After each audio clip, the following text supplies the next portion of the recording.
the package in the robot's hand. That's how the hero's personal hell began, with no warning of trouble ahead. The young, handsome brunette could, of course, have left this place. However, he didn't really have any options, so he chose the lesser of two evils. The guy also said that his commander was just training on him. He told this to his robot partner. Some people had robots as partners. This robot had scanners instead of eyes and was very convenient for working in a logistics warehouse. He discovered an unregistered box, and immediately went inside the warehouse, leaving his partner and interrupting the young man's story about his past life. The young man was not offended, because he knew that Pax was an excellent colleague who did his job well. They would have time to chat later. A few minutes later, Pax reappeared, loaded with a new batch of boxes. After all, it was an excellent job, which the robots performed quickly and efficiently. There were no more people in the logistics center, because only one supervisor was needed. The robots silently scurried around the huge hangar, distributing parcels and sending them to warehouses without causing any problems. There were two things the young man missed in this job. First, friendly human warmth. After all, robots are iron machines. And second, it was very cold in the center because the hangar was not heated, as robots do not need additional heat. But perhaps this job just wasn't right for the guy. 2 months ago, he had completed his military service and been demobilized. The whole world was open to him, and all that remained was to choose what to do in the future. The young man hoped to spend time with his relatives, whom he missed very much. However, in a telephone conversation, they informed him that they had moved to another city and left him their apartment, paying the rent for 6 months in advance. Of course, it was a strange time because the guy started living alone. He didn't have a job, although he had enough money for the time being because he had saved up while serving in the army. When the young man started looking for a job, it turned out that it wasn't easy, and finding a good position was difficult. One of his first part-time jobs was in a cafe. But the world turned out to be not as rosy as in books. Even a waiter needed work experience, so he wasn't hired, without even being given a chance. Endless months of job hunting followed, and the young man began to go crazy and wonder if there was any point in life if he couldn't even get a job as a waiter. His sisters supported him in their correspondence, and at one point, one of them suggested that he contact a logistics company that delivers goods. Although artificial intelligence is used there, they still hire people. The guy went to the center without much hope of finding a job there, but, as they say, he had no choice and had to grab any opportunity he could. And now he works in a huge logistics center surrounded by robots that he can't even really talk to. Or rather, he talks to the robots, but they can't answer him. Kim Jong-gyum would have continued dreaming about something wonderful for a long time if his boss hadn't called out to him. It was the perpetually dissatisfied manager Shin. He reported that the warehouse had run out of tuna cans, but Pax had sent a notification that there were still a few left. The manager sent Jong-gyum to the warehouse to check if there was anything left on the top shelves. The young man disliked this manager, who treated him worse than robots, showing absolutely no human warmth in his communication, only giving orders. The young man entered the inner warehouses and began searching for boxes of tuna cans. This turned out to be no easy task, because the warehouse was huge. But soon, climbing a ladder, the young man found a box that should have been in a completely different place. That's why it was lost. Jong-gyum was already descending the ladder with the box of tuna in his hands when the warehouse door slammed shut. He went down the stairs, approached the door, and tried to open it by pulling on the handle. However, the door would not budge. The young man tried to use the phone to call the manager and ask him to open the door from the outside. But it turned out that the subscriber was temporarily unavailable. This did not make the young man very happy. But he still hoped that it was just someone's joke and that he would be released soon. He thought about calling the emergency services, but he was afraid of looking like a coward because nothing serious had happened, and he wasn't stuck in a freezer. And if he called the rescue team here, he would put the manager Shin in an awkward position.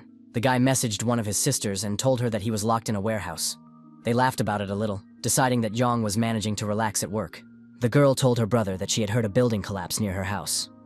After that, the connection was lost, and the guy became seriously concerned. Now he was worried not only because he was stuck in the warehouse, but also because he couldn't understand what had happened to his sister. The next few moments did not bring any clarity to his life, because everything started to shake and an earthquake began. The warehouse was shaking violently, and the guy could barely hold on, even while sitting down. An alarm sounded throughout the warehouse, illuminating everything around him with a bright red light, and the siren deafened the young man. An announcement came over the intercom that all employees must immediately find shelter and leave the premises. Chong rushed to bang and knock on the doors to let people know he was there. He shouted and called out to someone, but his actions were useless. Putting his pride aside and not caring what his coworkers would think of him, the young man started dialing the emergency services, but soon realized that his phone had lost its cell signal and he couldn't get through to anyone. His mind began to race with possibilities. Perhaps a war had broken out, or some kind of disaster had occurred.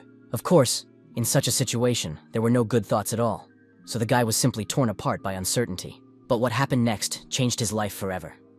someone knocked on the door of the warehouse where Chong was locked up. But they didn't just knock, they left dents from their fists in the iron door. The guy wanted to open the door from the inside, but at the last moment, some inner voice stopped him from doing so. The young man felt that if he made even a sound and revealed his presence, he would die immediately. Because the person who left the dents on the warehouse door was not human, there was nothing to be done. Time passed, and the young man remembered that he was the owner of a precious box of tuna. It is always easier to think and make decisions when you are not hungry. And so the young man spent the next 3 days. He realized that something serious had happened outside because no one came for him or opened the door. Perhaps a war had started, but Chong was sure of one thing. This warehouse had saved his life. The blaring alarm fell silent, and the guy was even able to sleep normally. It was unclear how long he could hold out like this. His phone was almost dead, and it was unclear how he would get out. The young man hoped that the military would soon open the warehouse once they had restored order in the city. And he also really wanted his family to be safe. He was very reassured by the fact that the alarm was no longer blaring and getting on his nerves. But thoughts of what was happening outside kept him awake. Suddenly, there was an unfamiliar sound, and a screen with information appeared in front of the young man. It said that he had been chosen and needed to test his newly awakened abilities. The notification said that the guy was at the first level and could preserve any object in space. This information greatly pleased and reassured the young man, because he realized that he had completely lost his mind and could no longer distinguish fantasy from reality. But it wasn't so bad, because he was able to hold out alone for 3 whole days, and he chose the one object he wanted to keep for himself, almost without thinking. After all, he had nothing with him and nothing to keep. So let the PAX Order Fulfillment Center, where the guy had been working lately, remain intact. In the next moment, space seemed to blur, and he began to fall somewhere, not understanding what was happening. The warehouse was gone. When the dust and smoke settled, the young man could finally see the sunny sky. But the rest did not make him happy at all. The city lay in ruins, with mountains of rubble where the streets had once been. The sky was ablaze with the evening glow, as if mocking the people. Streets, broken asphalt, dead trucks and cars, human bodies. Here, on the stones, lay the dead warehouse workers, all covered in smoke and dust, with no signs of life. At that moment, the space flickered again, and the sound of a save notification sounded. The surrounding scene so shocked the young man that he couldn't help himself. He simply felt sick at the sight of the destroyed peaceful city and the dead people. Suddenly, the boy's head spun and began to ache, and the alert announced that the process was being updated. The boy had already begun to come to his senses, still crouching on the ground, when suddenly a huge shadow appeared next to his own, catching the young man's attention. Chong froze in horror, not understanding what was behind him. And there, standing in all its gigantic height, was a huge monster, a goblin. Drenched in sweat from fear, the young man tried to stifle a scream, covering his mouth with his fist, and, calming down, remembered that he had heard a loud roar 3 days ago when he was locked up. A huge foot of an unknown object appeared near the boy. It was similar to a human foot, but gigantic in size and covered in blood. It was clearly not a bear or a gorilla. The young man could no longer restrain himself. He ran at full speed, screaming for help and calling for someone to save him. The goblin hesitated for a moment, but realizing that his meal was running away, he let out a wild scream and roar and set off in pursuit. He had no intention of falling behind and pursued the young man, who still couldn't understand who was chasing him. Soon, Chong could see that it was an orc. It was unclear where it had come from and why it was running so fast. The young man didn't have time to come up with a plan, so he just ran through the streets of the city, continuing to scream and ask for help. But he already understood that if this continued, it would be the end of him. Another notification informed him that synchronization was complete and he could enter the subspace. A glowing screen appeared in front of him. The guy ran up to it, and just as the goblin was about to grab him by the shoulder, the young man thought it was too late. However, his head was already in the glowing circle, and closing his eyes, he squeezed them shut and prepared to die. Chong Gyum stood there, covering his head with his hand and trying to push away the orc, who was no longer there. The boy opened his eyes and found that he was safe, and the huge, terrifying monster was standing on the other side of the passage, as if behind glass, unable to reach the young man. Still reeling from the shock, Zhang saw a drone in front of him and asked if the goblin really couldn't enter. The drone confirmed that without the boy's permission, no living creature, object, or energy could enter or leave the subspace. The young man listened to this information, still not understanding who he was talking to and who was telling him this. The young man looked around and realized that he was in his logistics center, which he had saved when he was asked to save one object. Chonggyum couldn't believe his eyes and didn't even know what to ask the drone. After assessing the situation, he realized that the entire logistics center, along with the robots and goods, had indeed been placed in his subspace. Soon, a notification informed him that he had entered his subspace for the first time and received a reward. 1 magic stone. This magic stone was a piece of rock in the shape of a rhombus that glowed and radiated energy. What to do with this stone was not yet clear, Meanwhile, the goblin continued to pound on the entrance to the subspace. He still had no intention of giving up on eating the young man, as evidenced by his bloodthirsty, hate-filled gaze and his jaw with huge fangs, full of saliva and emitting terrifying growls. The boy asked again if the goblin could enter the subspace, but received confirmation that this would not happen. He was then given information about the logistics center and all the products it contained. He was also told about the characteristics of the items that could be delivered. The young man also learned that there were 2 minutes left before the shutdown, and that he could use the magic stone to supply himself with energy and support the objects in the subspace. At that moment, Chan had only 1 stone, enough to sustain the entire object for a day. The drone reported that the logistics center located in the young man's subspace was powered by magic stones. Although it sounded unreal, it was true, and Pax became smarter than he had been before the apocalypse. However, before he could answer the rest of the questions, Pax's drones took to the air and flew away. Soon, the electricity began to disappear, and the facility's power supply was cut off. The drone reported that in the event of a power outage, Pax's products could be damaged. The delivery system allowed fresh produce and meat to be stored and delivered chilled and frozen, as it had been before. But now the situation outside was dire, and the war zone prevented factories from operating, so food became very important for survival. And if the power to the refrigerators where the food was stored was cut off, all the food would be ruined. This meant that the logistics center had to be kept operational. The drone reported that the center was being held up by a single stone for 24 hours. It remained to be seen where the young man could get more magic stones. It turned out that they could be obtained from creatures from another world, who now ruled the streets of the city. Kong realized that they were talking about goblins and various other monsters. The young man gave the magic stone to the robot so that it could keep the logistics center operational. The young man himself turned to Pax for help in getting the necessary items from the warehouse. It was a box of cold weapons, all kinds of axes, knives, cleavers, and the like. The guy picked a camping axe from the box, which could come in handy. It would be difficult to get close enough to the goblin to strike it. Therefore, he would have to throw knives at it. However, there weren't that many knives. If he threw them left and right, they would quickly run out. And anyway, it was unclear whether they would do any damage at all, given that orcs have very thick and muscular skin. So Chan chose a camping axe and decided to try it out on the goblin, who was waiting for him near the exit from the subspace. The young man decided that it was not necessary to kill the orc right away. He just needed to inflict a serious wound on him, and then he would see what to do next. The guy remembered his military past, when he served in the special forces, and threw the axe at the orc. The creature let out a loud roar, but it didn't even move or budge from its spot. Chong realized that he simply lacked the physical strength to even wound his opponent. Another camping axe beckoned with its light, as if showing that it could be useful in this battle. The guy had no other options. He just wanted to find a couple more axes like that among the remains.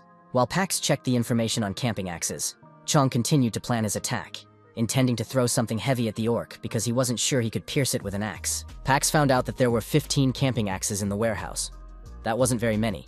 They would have to make them last a long time. The young man asked the robot where he could get them and went to gather his arsenal. Every time the guy picked up an axe, it was immediately duplicated. It turned out that all objects in the subspace were created by converting real objects into information, so they could be duplicated. Even if they were lost or broken, they would never run out, which was excellent news. It turned out that this logistics center was an endless supply of absolutely everything. Moreover, the young man did not need to think about how to use resources more economically. He could use as many weapons as he needed without worrying that he would be left with nothing. However, it seemed that the young man would still have a hard time because the orc was very strong physically. Pax explained that this was not necessary because the young man could automatically send orcs outside the space. This could only be done once every 30 seconds, but over time, the guy would improve his ability and be able to reduce the delivery time. Chongyum had to think about the necessary item and say the word delivery, and the item would be sent automatically. This was the young man's unique ability, which he could improve in his next missions. The effect was immediately tested on the goblin. Everything worked perfectly. In a second, the body of the huge creature lay lifeless in the middle of the street. The current delivery speed was 60 kilometers per hour. Pax told the guy that it could also be adjusted and increased. To increase the maximum speed, it was necessary to improve the delivery ability. This could be done with magic stones, and the guy could get magic stones from the bodies of slain monsters. A plan for further action began to take shape in the young man's mind. In order to collect magic stones, he needed to extract them from monsters. Only a few small details were missing. Jongyam took off his warehouse worker's clothes and asked Pax for some items. In order to walk around the ruined city without discomfort, the young man chose real combat boots that would protect his feet and not hinder his running. And then he wanted tactical combat pants with lots of pockets, reinforced knee pads, and waterproofing. The next essential item was a detailed map of Seoul. A pack of colorful markers also came in handy. After changing into his new clothes and laying out the city map in front of him, the young man circled the areas he needed to visit. He planned his route, intending to find all his relatives. He mapped out the most logical route. The young man understood that if he wanted to reach his relatives, he had to hurry as much as possible. It would be long and difficult to do this on foot, considering that the roads were broken and the streets were full of monsters. Therefore, the presence of a bicycle in the warehouse turned out to be very useful. Of course, a car or motorcycle would have been better, but in this situation, even a bicycle seemed like a great way to get around. This bicycle was equipped with an electric drive and a powerful headlight. Chong made his way to the city, mentally urging his family to hold on and wait for their younger relative. Half an hour after leaving the subspace, the young man had already killed 12 orcs. During this time, while killing monsters, the young man realized two things. Goblins and monsters always attacked very aggressively, and here the young man's ability to throw his opponents away with delivery helped. The young man hid in subspace whenever he couldn't deal with the orcs right away. They were angry and furious, dripping with saliva and hatred when they couldn't get to the boy. Chong could hardly delve into studying his ability, but he did understand something. The delivery ability turned out to be very useful indeed. The young man could inflict wounds by throwing his camping axe without approaching the monsters. However, he had to practice because he regularly missed due to the long distance and the long reload time of 30 seconds. But his performance improved each time with the help of magic stones. In addition, Pax's abilities were not limited to delivery. The guy sent the camping axe with his ability to the orc's head. Then, using the return function, he automatically pulled the sent item back. This was also a very useful thing. Ordinary items, such as an axe, did not need to be returned. But it was especially cool to use this ability to pull magic stones out of the bodies of slain goblins. It was really impressive. It was a pity, of course, that magic stones could only be obtained after the monster's death. The young man did not understand how the return function worked on magic stones, because he did not send the monsters magic stones, but after killing them, he could obtain them. In any case, it was great that the guy had put Pax in his subspace. As long as it held, there was no risk of dying. Therefore, he needed to bring his whole family here as quickly as possible. But there was something else that Jeongyeom had managed to figure out at this stage. Among the creatures that were beyond reason and did not belong to the human world, there were not only orcs and goblins. Flying creatures like dragons, which devoured goblins like flies, posed a huge danger. The young man understood that killing such a flying monster would not be easy because of its size and wings. But maybe it was just his imagination painting all these horrible pictures for him, because the nasty screams of monsters were coming from all sides, and it was really scary. Suddenly, a sound like a human scream reached Cheongyeom's ears, and he even made out the word, "Help." Soon he saw a man running in his direction. This man was alive, but very frightened. He was being pursued by a huge flying dragon, which had almost caught up with the fugitive. The monster spread its tail and struck the man in the back. The stranger fell to the ground, and at that moment, another man ran after him, trying to help his friend and get him off the road. While saving his friend, the man did not notice that the dragon was already approaching him. A huge mouth filled with long, sharp teeth opened above the man, ready to bite off his head like an apple. And now there was no chance of salvation. The man stood before the huge dragon and could not even move from the horror that paralyzed his limbs. Suddenly, the flying monster turned in front of the man's face and began to fly away. The man did not understand what was happening and why the monster was not attacking him. The stranger thought that the dragon's target was his companion named Choi. This was very strange because Choi was very thin. The man didn't know what to do or how to save his friend, who was already being eaten by the flying monster. The knife in his hand was shaking. But what could such a tiny knife do against a huge dragon? Suddenly, the man heard the sound of a bicycle bell and turned toward it. The light from the bicycle lamp shone in his eyes and made it impossible to see the cyclist. But in the next moment, something strange happened. Some kind of waves were directed at the dragon, and it was fatally wounded. The survivor, covered in blood, watched what was happening, realizing that today was his new birthday. The dragon flew to the side, fell to the ground, and died, its paws and tail raised. And the people were able to see their enemy, with some kind of object sticking out of its head. When they plucked up the courage to approach, they saw that the dragon's throat had been cut with a camping axe. The man saw that someone had just killed the wyvern with an axe right before his eyes. But how it happened remained a mystery. At that moment, a cyclist rode up out of the darkness, glad that the monster had died from a single blow, and asked how the men were feeling. He covered the light of his flashlight with his hand so as not to shine it in their eyes, and the men saw the childish face of a young boy on a bicycle. He was very young, and his face expressed childish concern. The men opened their mouths in surprise, not understanding what they were seeing.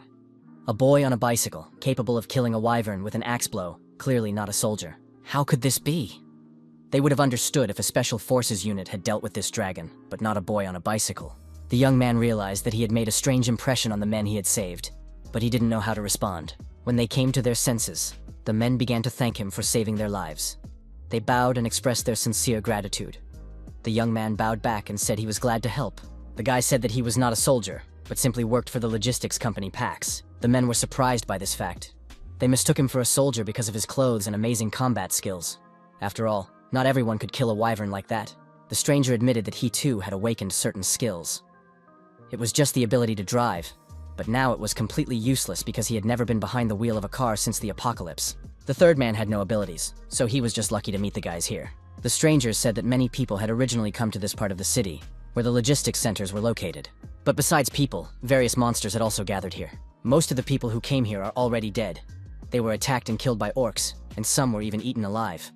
Only 10 to 15 people survived. The survivors are in relative isolation in the underground terminal block. The men were looking for a road they could drive on, and they also wanted to find essential food. But the logistics center building suddenly disappeared somewhere. In general, the men believed that they should leave instead of standing around talking. And if the guy had nowhere to go, he could join them. They were located on the 4th underground floor, where there were no monsters. At least, they could sleep peacefully there. They also had some food and promised to feed their savior. However, Jeong-gyam doubted whether he should go with strangers. He didn't need food or shelter. But the men talked about the cars they were going to drive, and they also had useful information, so it was probably worth spending some time with them. The young man thanked them for their kindness and said he couldn't refuse such a wonderful offer. Besides, the strangers were also taking a risk by inviting a stranger into their home. So, soon the group set off on their journey. The young man activated his delivery ability, and a magic stone flew out of the slain dragon's body. He threw the stone into his subspace, realizing that his new acquaintances were unaware of his abilities, and if something went wrong, he could escape into subspace at any moment. The body of a huge goblin lay in a pool of its own blood with a spear stuck in its neck. A man who looked very tired after the battle stood over the body of the slain creature. Glancing at the group that had arrived, he immediately addressed the men, asking who the newcomer was. He looked intimidating and frightening, so the young man realized that he needed to be wary of this man. After all, he had just killed a huge goblin. The monster had wandered into their territory completely by accident, and the orc hadn't noticed the people, so they managed to deal with the monster and get away easily. No one was hurt, but this place could no longer be called safe, because the next day, similar monsters could come here, and everything would not end so well. Jeong-gyam stared in horror at the dead orc, remembering how his new acquaintances had assured him that it was completely safe here. But then the local men's attention turned back to the young man, and they demanded to know who he was. The men said that this guy had saved them from the wyvern. He used to work for the logistics company Pax, and was very strong. The young man had managed to kill the wyvern with an axe, so thoroughly that not even a wet spot remained of the creature's head. This information made a huge impression on everyone. Many froze, staring at the young man, when suddenly his hand was in someone's palm. It was a short woman with a kind face. She thanked the young man for saving her two companions, Yeon-su and Ben-chul. After that, other people began to express their sincere gratitude for saving their friends, which made John very embarrassed. He tried to say that he had not done anything extraordinary, but had simply done what he had to do. But the thanks continued to pour in. It turned out that all these people had been working together for over 10 years and had become like family to each other. The general manager of the Tichon Express terminal was Lee Jin-mok. The general manager bowed respectfully to the young man and thanked him for saving Yeon-su and Ben-chul. After all the formalities were settled and the young men got to know each other, the young man was taken through the underground, where he was told and shown how they survived there. The underground was much better than the surface. They had food and water from the logistics center, as well as the opportunity to sleep while someone was on duty. The manager was absolutely sure that the food would last a long time, because they got it from the logistics center. But soon after, a report came from the guys who had returned from the city. They said that the logistics center had simply disappeared from the face of the earth. Everyone present was very surprised by what they heard and fell into a stupor, because it became clear that food supplies were not endless. The manager couldn't believe what he was hearing. However, Yeon-su said that when the guys tried to look around, they stumbled upon a wyvern. No one understood how such a huge building could have vanished. But when monsters roam around, anything can happen. So they just had to accept the new reality. Of course, this situation was unpleasant, and now it was necessary to decide what to do in such circumstances. The manager announced that the guys had to clear the tunnel at all costs, because if they stayed here, things would get worse every day. There was no need to despair. It was just that the time had come a little earlier than expected, and they would have had to leave the dungeon anyway someday. The main thing was that the people had a plan. Chon listened very carefully to everything people were saying and turned to the manager to find out which tunnel they were talking about.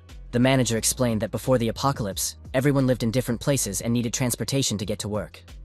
That's why they now had plenty of working vehicles. The problem was blocked roads. The road to the north was blocked by a golf course. The eastern direction was littered with containers, and the southern highway was destroyed. The tunnel to the west remained the only option, but a flock of wyverns had settled there. Until today, people had been living off food from the logistics center, but now they had to force their way through the tunnel. The manager told the young man that he didn't have to go with them. After all the roads were blocked only to vehicles, and on a bicycle, he could leave this place in any direction. However, Jeong-gyam said that he needed normal transportation, because he was going to search for his family, and believed that he had to help people. The young man confirmed that he would definitely go to help and do everything necessary to clear the tunnel for himself and the others. But the young man did not want to show people his ability because he did not fully trust them. Perhaps they are not as kind as they seem. Of course, these people were not lucky enough to be in a safe place like Chan. And all this time they were fighting for their lives while he was simply locked up in a warehouse. They had food supplies from the logistics center, and people knew the value of food and water. However, they weren't going to share this information with others easily. And that was right. Chon Gyam wanted to go into the tunnel and see how many creatures had bred there. He announced this to his new companions, hoping to use his ability alone to clear the way. And maybe then he would be able to improve some of the abilities that opened up after killing the orc. Perhaps he would be able to reduce the recharge time thanks to the magic stones. Among his abilities was the ability to send 2 items at once. There was also a mysterious automatic delivery function, but he planned to figure that out later. All he needed for all this was 10 magic stones. Chong Gyam wanted to face a pack of wyverns to get more magic stones and improve his abilities. Due to people's caution, he decided to go alone, kill all the wyverns, take their stones, and improve his abilities to clear the way. Yeonsu volunteered to go with him on this mission because he was being chased by a giant wyvern at the time. And besides, the guy didn't know the way. Besides, he trusted the young man and believed that he would save them even if something unexpected happened. This was slightly different from Jonggyum's plan, but he did not argue and accepted the help of his new friend. Besides, Yeonsu wanted to test his driving ability. He had never received a notification and simply knew that he had this ability. He imagined in his head how he should operate the vehicle. However, this information did not impress the hero, who understood that this would be their first ride. The guys went out onto the streets of the city, climbing out of the underground, and Yeonsu got behind the wheel of the bike to take them to the tunnel. Su's ability turned out to be simply amazing. They were racing at breakneck speed, and the wind whistled around them, not calming down for a moment. Gyeom was terrified. He thought it was impossible to drive so fast, because there were many abandoned cars on the road that were difficult to see. But the driver did not respond to his cries. All the young man could do was cling to the bicycle seat with both hands and pray that they would arrive safely. Gyeom sat on the bike with his head down, pressed into the seat and his eyes tightly closed, when suddenly the driver delivered the bad news. Ahead, among the cars, a huge wyvern was hiding. The driver didn't know what to do, whether to keep going or to drive around it. The dragon had also noticed the approaching people and was staring at them with a bloodthirsty gaze. Yeonsu turned to his companion, trying to figure out what to do next, without slowing down for a second, which caused another wave of panic in Gyeom. The young man used his ability on the fly, and a camping axe flew into the dragon's jaw. The companions sped past the dying monster at tremendous speed. Yeonsu managed to steer with his foot and even get a look at the dragon. In a split second, they sped on, leaving the body of the slain wyvern behind. Jonggyum used his delivery ability, warning his driver not to turn around under any circumstances, and pulled the magic crystal out of the dead dragon's body. A couple of seconds later, the guys had already reached the tunnel. Yeonsu was an excellent driver, so they got there in a matter of minutes. But suddenly, he stopped the bike abruptly. He was the first to notice the horror they had fallen into. They were surrounded on all sides by wyverns, leaving them no chance to hide or avoid a collision. Yum looked calmly at the monsters preparing to attack, while Yeonsu mentally said goodbye to life, realizing that even with an electric bike, it was impossible to escape from such a large number of dragons. The creatures were already drooling in anticipation of their future dinner, so it was impossible to reach a safe place. Yeongsu relied solely on the abilities of his new companion, realizing that otherwise they were doomed. The boy was trembling with fear and covered in sweat. Jonggyum cursed and said he couldn't hide it anymore. He activated the app, knowing that his new companion would learn the secret. The young man used the remaining 5 stones to reduce the recharge time. After that, the battle with the dragon began, which opened its mouth, preparing to bite off the men's heads. The dragons began moving toward the boys almost simultaneously, leaving them no chance to hide from even one of them. Still holding the handlebars of his bicycle, Yeonsu stared in horror at the open mouth of the approaching dragon. And at the moment when the man's head was about to be in the monster's jaws, the delivery ability worked, and all the dragons disappeared somewhere. Jonggyum turned to his companion and said that everything was fine now, and that they were no longer in danger. After that, the young man told his new acquaintance about the subspace he possessed, and the ability he used to destroy monsters. He also explained that he improves his stats with magic stones, and that in order to further reduce the recharge time, he needs to increase the level of the subspace. This can be done by destroying dragons and other monsters. Using the return spell, the young man extracted magic stones from the bodies of the slain monsters. Jonggyum warned Yeonsu not to stray from him, and to prepare his camping axe so that he could use it at any moment. Yeonsu's head was swarming with questions about the logistics center, packs, and the abilities of his new acquaintance. However, that wasn't so important right now. Another huge flying dragon was about to bite off the man's head, so there was no time for questions. Instead, Gyam's camping axe hit the monster's neck perfectly and killed it with one blow. Having dealt with one wyvern, the young man began to fight the other, while the cyclist stood spellbound and stunned. He was already tired of being afraid and barely reacted to the huge jaws snapping near his ear. At one point, Yeon-su fell to the ground when the flying dragon hit him with its tail. However, these were minor incidents compared to what could have happened. Jong-gyum, as always, was nearby with his camping axe, ready to destroy the flying creature at any moment, and he immediately threw the axe at the approaching dragon. But this time, the monster was too strong, and the boy didn't have time to deliver the fatal blow, so he fled to his subspace, terrifying Yeon-su. Now nothing prevented the dragon from devouring the cyclist, as his protector was nowhere to be found. However, Guillaume did not lose his composure and threw the axe, using his ability to deliver it from subspace, straight at the monster's head. Blood spurted in all directions, and the slain creature fell. Everything he saw made a huge impression on Yeon-su. He didn't know what to fear more, dragons or his new friend and his abilities. Yong still didn't quite understand what was going on. However, it was incredible how a guy who worked in a logistics center could achieve such heights of mastery with battle axes. But one thing was clear. These monsters were no problem for Jong-gyum. The young man could handle any tunnel and clear it without much effort. And with the help of the machines in the current situation, it was possible to quickly and safely reach the desired location thanks to Yeon-su's skills as a driver. After all, the tunnel was only part of the route, and there would be monsters after it too. They weren't going anywhere. But for Yeon-su, it wasn't so scary. All he needed was a car. Yeon-su envied his new acquaintance because with such an ability, he himself could quickly reach his relatives. At the same time, Jong-gyum needed a car, and most likely had a long journey ahead of him. These thoughts filled Yeon-su's head as he watched his friend fight the dragons. Soon, one of the dragons simply flew away, considering the guy dangerous, which meant that the reptiles were smarter than they seemed. Jong-gyum wanted to improve the accuracy of delivery, but he lacked the magic stones that appeared in the bodies of slain monsters. Yeon-su saw a magic stone for the first time, and did not understand what it was or what it was for. Jong-gyum explained that these stones were necessary to improve abilities. With their help, one could strengthen oneself and reinforce the protective properties of one's subspace. Yeon-su had never used magic stones to enhance his abilities because he simply did not know they existed. He admired the young man's skill with axes, throwing them with such power as if he were shooting a gun. That's how the guy managed to kill all the monsters. Guillaume admitted that he didn't know if he had completely cleared the tunnel because he just wanted to explore it. He said he preferred not to show people his abilities. Yeon apologized to the young man for ruining his plans. However, the boy asked him not to, because without Yeon-su not knowing the way, he would not have been able to get there himself. Guillaume suggested returning to the dungeon because the dragons had retreated for now, but could return and attack at any moment. After that, Yeon-su asked another personal question.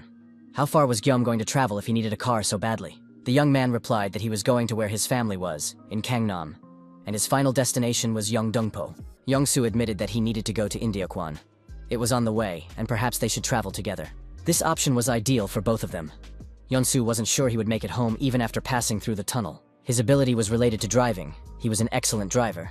But alas, he was not a fighter. The young man, on the other hand, knew how to fight monsters, and if they were going the same way, why not join forces?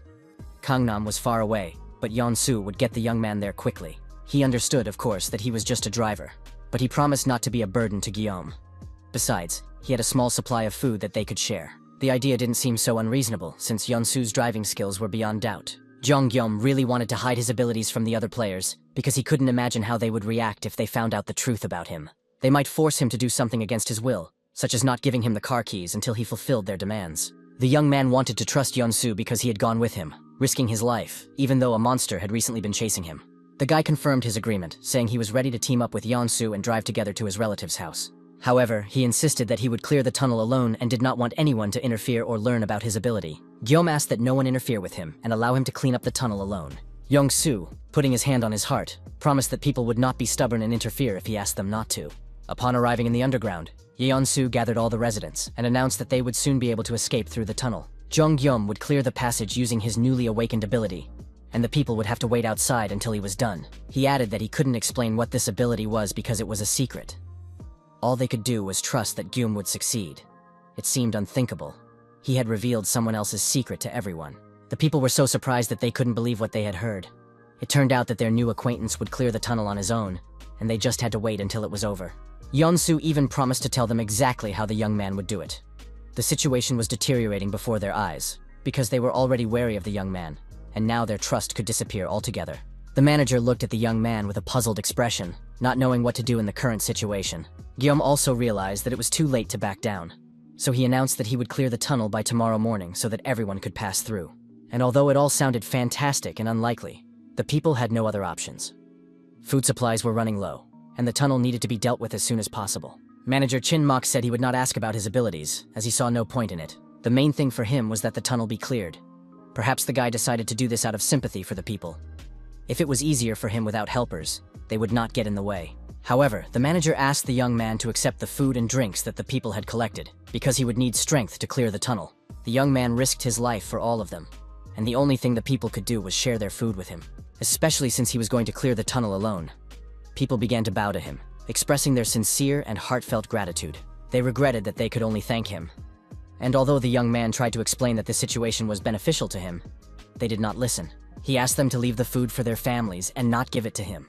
But the people showed sincere, heartfelt kindness and asked the young man to simply accept the offering, because his refusal could offend them all. After all, the young man had a family somewhere he was going to get to, so he would be able to treat them to these supplies. At the word family, images of his parents, 2 sisters, and brother appeared before Guillaume's eyes. The people were happy that the tunnel would be cleared, and they would finally be able to get out of the underground. And that meant it was time to open the hiding place. The stash turned out to be beer, and the people began to celebrate the happy event, hoping that everything they had planned would come true, and their loved ones would be happy to see them. There was not much alcohol, but it was enough to drink to the safe arrival and reunion with their beloved families, as well as to the safety of everyone and their young savior, Jong Guillaume. The next day, the weather was wonderful. The sun shone softly, breaking through the fluffy clouds, and the blue sky seemed peaceful and serene. In front of the tunnel entrance, Guillaume sat on his bicycle with a camping axe in his hands. The faces of those seeing him off were filled with concern about the upcoming event. However, the young man asked them not to worry and confidently said that he would accomplish the task at hand. Leaving the people at the entrance, the young man rode his bike to the tunnel to improve his skills and clear the passage for everyone. His face was focused and showed no fear or confusion. The young man rode with the firm intention of doing his job well. Entering the tunnel, the young man stopped his bike and assessed the scale of the disaster. The entire ceiling was littered with wyverns waiting for prey. The boy's thoughts turned to his childhood, and he remembered himself as a boy who was often beaten. One eye had swollen shut from a blow. His rival and main tormentor was his older sister, who constantly picked on her brother, although she denied these accusations. They constantly complained to their father, who had to judge between them. But the quarrels between them occurred regularly and always ended in fights. Despite the fact that they often hit each other, bruised each other, and pulled each other's hair, the brother and sister remained very close and dear to each other. And maybe now they even hate each other. But one day they will realize how important family is. Dad would have continued lecturing the children for a long time if Mom hadn't intervened, wanting him to help her with the housework instead of endless conversations. The night before, when people got drunk and relaxed, they all, in one way or another, began to remember their families. And even the manager was in tears thinking about his children.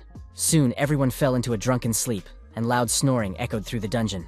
It was simply impossible to sleep in such conditions. In addition, some were already thirsty and wanted water. In the middle of the night, Yeon-soo had to replace his colleagues on duty when he noticed that Guillaume was nowhere to be found. The guard said he had gone outside to get some air. Yeon-soo went in search of his new acquaintance and soon found him near some huge trucks. He was worried that the young man wasn't resting, because a difficult day and a battle in the tunnel lay ahead. Perhaps he just didn't feel comfortable sleeping underground. But the guy said he just couldn't sleep, and had been busy gathering small gifts for all the inhabitants of the underground. Their kindness sincerely touched the young man.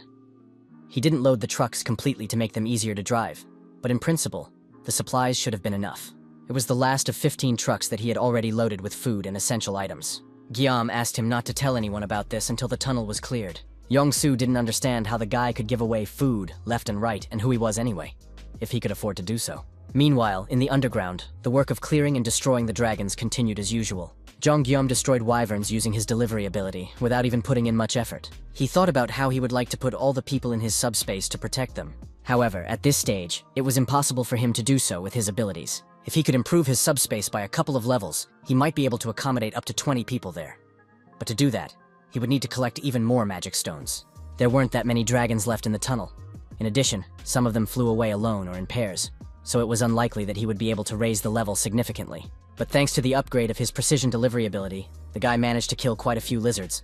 Without this improvement, nothing would have worked. If he wanted to settle his family in the subspace, he would need huge dragons with powerful magic stones. And now one of these creatures was looking intently at Jong Guillaume. People stood excitedly and impatiently near the cars, waiting for the guy to appear. Some believed in his abilities, others doubted and were genuinely worried. Thoughts of helping him arose, but that could only ruin everything. So they decided not to interfere and just wait for his return. Soon, Jong Guillaume himself appeared from the tunnel. His shirt was splattered with blood, and his face was gray from dust and smoke. However, as he drew closer, he radiated satisfaction with the work he had done. and the sun's rays illuminated this pure, sincere, and kind young man. People rushed to cheer and praise the young man, who not only returned alive from the tunnel, but also did a great deed for all of them. After that, the manager gave a speech of gratitude to his employees and wished them a safe journey home. The employees also thanked the manager for everything he had done and wished him a safe journey. After that, Guillaume told the people that if they ran into any problems along the way, they could look in the cargo compartment. There they would find something that would be useful to them. Everyone got into their cars and hurried to their families. The road was difficult because there were abandoned cars lying in the middle of the highway, but the trucks slowly moved in the right direction. After passing through the tunnel, they said goodbye to each other, and each went their own way, to meet their loved ones. Chong Guillaume enjoyed the ride, but he couldn't stop thinking about the last dragon he hadn't fought. The wyvern disappeared too quickly, without giving him a chance to get a good look at it. The young man was almost certain that the monster was a wyvern. However, it looked different, and was enormous in size. Perhaps it was the leader, or maybe it was just an adult specimen that produced ordinary, already quite common dragons. Guillaume was thinking about all this. Suddenly, a sound caught the young man's attention. The car had stopped in the middle of the city. Everything around was still eerie. The bodies of dead soldiers lay scattered, weapons nearby. It was clear that the enemy was stronger than even the national army. All this made the men think terrible thoughts about how they had no choice. Corpses, monster carcasses, and overturned cars were scattered everywhere, and there was not a single normal road. But this was happening everywhere they went, and they were equally frightened and horrified by what they saw.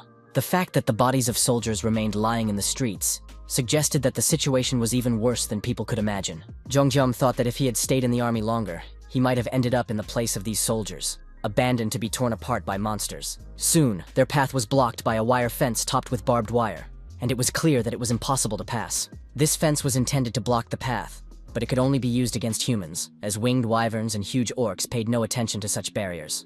The barbed wire was most likely installed by the military. It seemed that they were trying to block something.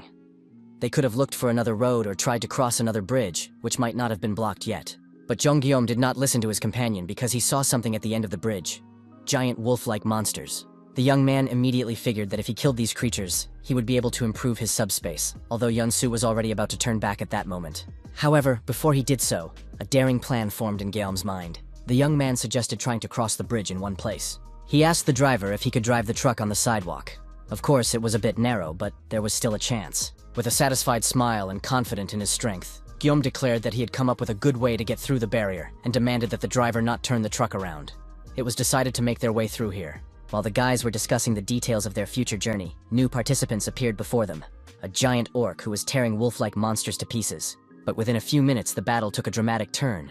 The pack of wolves devoured the orc in a matter of seconds. The monsters tore each other apart, ripping flesh and spraying blood in all directions. The humans watched with their mouths agape, amazed at the bloodthirstiness and power of the monsters. Yongsu asked his partner again if he really wanted to cross this bridge. Guillaume said that when he was a child, he used to play a computer game where 3 races were at war with each other. In this game, you could customize the maps and additional options as you saw fit. Guillaume's favorite map was one where you had to fight off hordes of monsters using limited resources. Now they were in a similar situation. The driver turned the truck so that the rear end was facing the desired spot in the wire fence. He did everything as Guillaume had instructed and broke through the wire fence with the rear of the truck. Their actions attracted the attention of the monsters, who were already finishing off an unlucky orc that had crossed their path. The young man had wanted to try out the new option for a long time, but he didn't think the opportunity would come so quickly. He ordered Tax to use all the remaining magic stones to improve the truck's performance. Soon, his delivery speed increased, and automatic delivery was activated, allowing him to destroy several monsters at once. The young man was ready to face the pack of wolf-like creatures that were already rushing towards him, intent on tearing him apart. Guillaume began fighting the pack of monsters with huge refrigerators, which he threw, knocking the monsters down in midair. Almost immediately, he received 12 magic stones, and thought that it was not in vain that he had improved the range and accuracy of delivery after clearing the tunnel. He could have thrown an axe, but the delivery direction was only slightly adjusted. These wolf-like monsters were very fast, and even if he threw an axe at them, they could dodge it at high speed. Moreover, they did not stop attacking, even when they saw the death of their fellow creatures. Given the situation and the speed of delivery, it was best to throw refrigerators at the monsters. They couldn't dodge them in time. In addition, the refrigerator was not only large and knocked down several monsters at once, but also weighed a decent amount, thanks to which it crushed the creatures. This was made possible by improved automatic delivery. The process of destroying monsters became very convenient, and it was almost impossible to keep track of it. The huge creatures did not have time to reach the young man. meeting their death in midair. The flying refrigerator spared no one. Yong-soo sat locked in the truck's cab and watched the battle unfold in the rearview mirror. Monsters and refrigerators flew through the air. The sight was enough to drive anyone mad. No one had ever seen flying refrigerators before. At the same time, Yeon-soo understood that there couldn't be that many refrigerators in the truck. Where did they come from? And what was going on in general? Perhaps they were somehow reappearing. Of course, Gyeom took the axes from the slain monsters, but what about the refrigerators? It was unclear. Yeon-soo's head was bursting with thoughts, while Gyeom suggested a snack.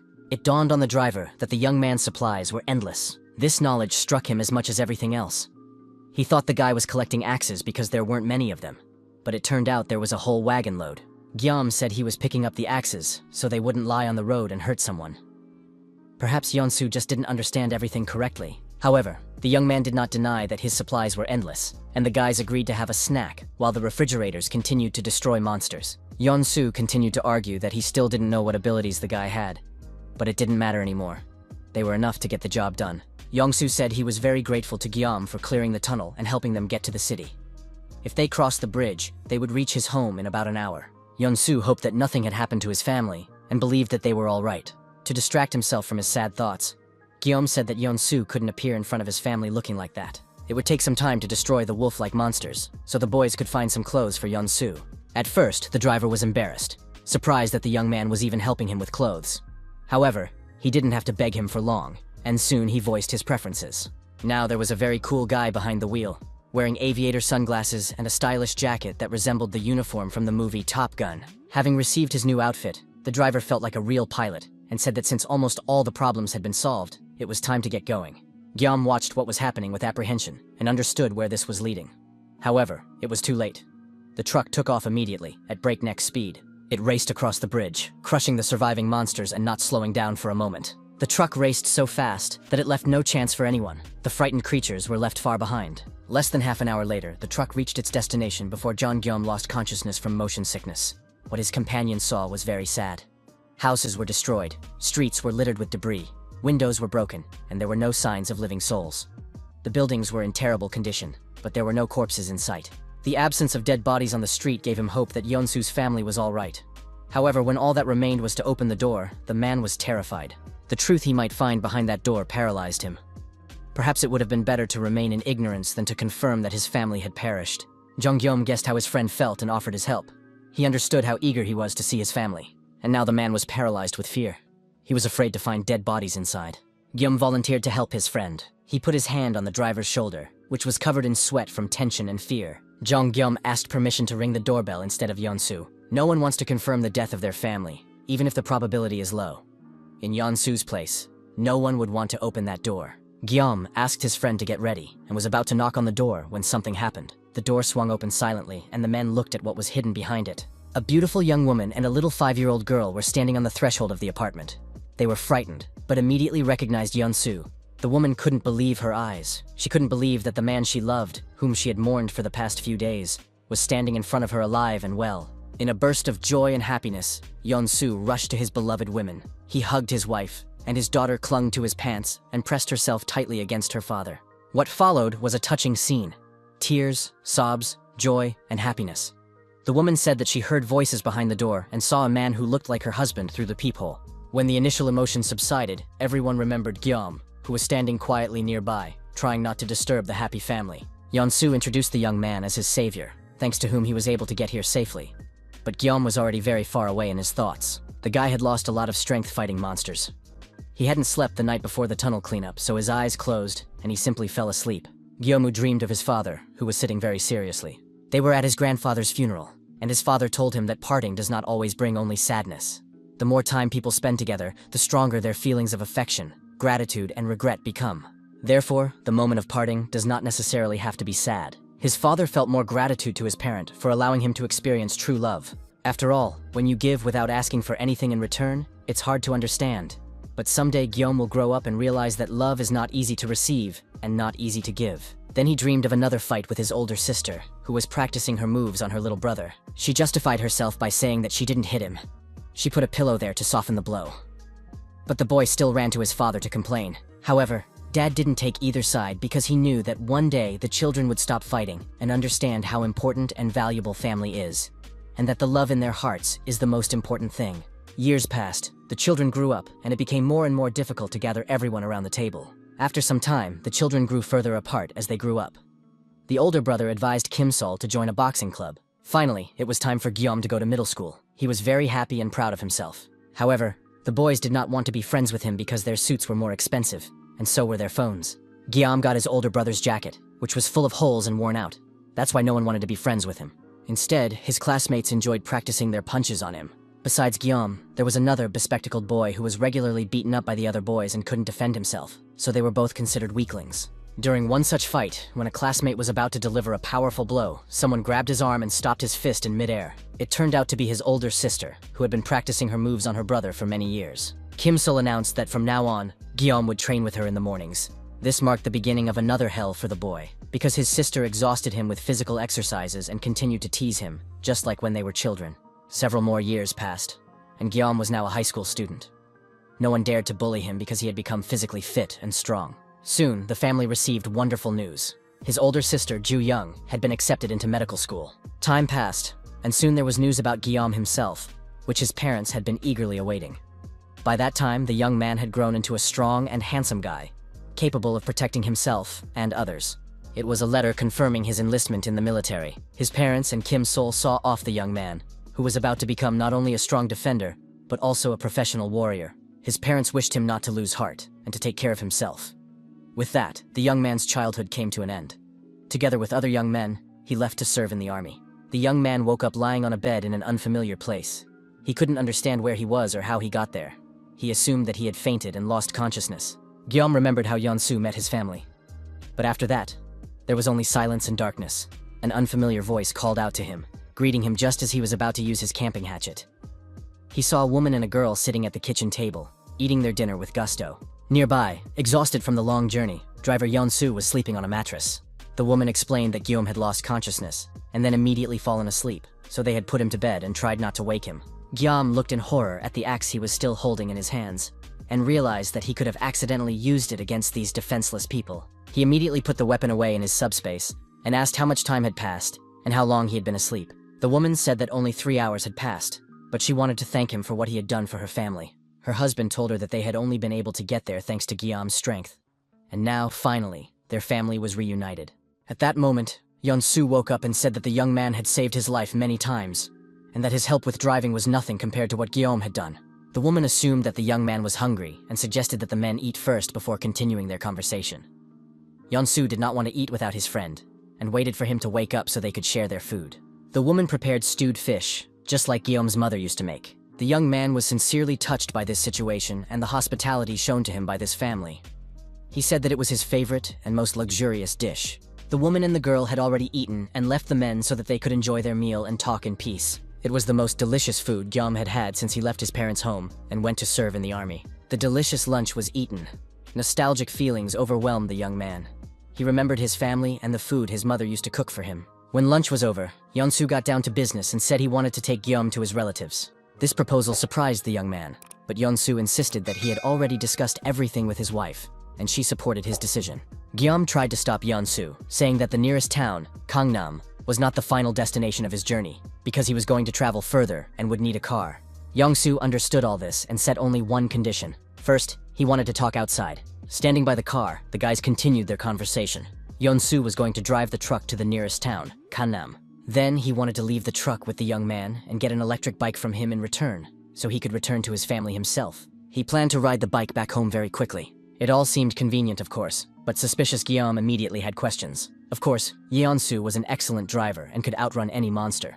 But even with his driving skills, it was very dangerous. And since Yeon-soo had already met his family and even brought them supplies, there was no point in taking the risk again.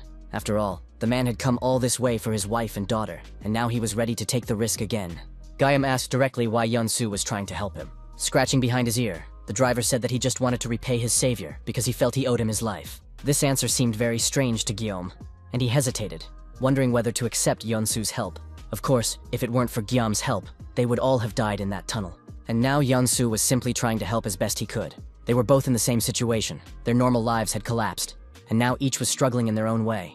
And even if Guillaume had awakened good abilities, that didn't mean it was easy for him. The world had become cruel, but everything was held together by thoughts of family. And now Guillaume was also worried about his loved ones, and it was very difficult for him. Therefore, it would be better if comrades helped each other survive. Although it seems presumptuous from the outside, Yansu promised to run away if the situation became really dangerous. He wasn't stupid enough to risk his life and family. Guillaume remembered how he left early in the morning to clear the tunnel, leaving his friends outside. Near the tunnel, he saw a car with the key still in the ignition. This key gave him great hope that the young man would be able to take the car and get to his family. With this in mind, he drove into the tunnel, determined to return to find his family. Guillaume began to explain to his friend that nothing could penetrate his subspace ability without his permission, and as long as it was maintained, all goods could be copied. Guillaume was ready to accept Yansu's help, but he also had a condition. He asked the driver to accompany him the entire way, not only to the nearest town, but to all 4 towns where his family members were currently located. In addition, the young man wanted to strengthen his subspace so that other people could stay there, and he could settle Yansu there with his wife and daughter. Therefore, if Yeonsu was going to go with him, he would need to take his whole family with him. And thanks to the capture of the mutants, the young man would be able to increase the level of the subspace in time. And while Yeonsu would help search for the young man's family, Guillaume, in turn, would be able to protect the driver's family. Yeonsu enthusiastically accepted the proposed plan and immediately went to find his wife and daughter. Guillaume had enough stones to raise the level of the subspace, and now other people could be there. However, the price of his service became significantly higher, but the guy decided to take care of that later. Guillaume allowed strangers into his subspace, and Yeonsu's entire family appeared at the logistics center. They were all simply stunned by what they saw. Before them lay a huge logistics center, its shelves filled with goods of all shapes and sizes. Moreover, there were no monsters nearby, and the area seemed completely safe. Guillaume introduced the family to Pax, a robot that would help them if necessary. He could check the availability of necessary items and bring whatever was needed. In addition, this logistics center had a lot of fresh produce, so the woman had access to all the ingredients. She could take any food and items she wanted. The guy explained that the supply of food and items was endless. Everything was duplicated every time something was taken, so there was no need to be shy. They could use absolutely everything. Guillaume suggested that everyone rest, because in half an hour they would have to set off and use their abilities. The whole family was speechless, unable to express their impressions. They were surprised and happy at the same time. Guillaume decided to check what new abilities he now possessed. His main ability was a subspace into which he could send anything at any time and access the object at any time. No one could enter the subspace without the young man's permission. When the logistics center entered his subspace, the artificial intelligence Pax and the operating system merged, resulting in new functions, such as delivery, which threw out goods at tremendous speed.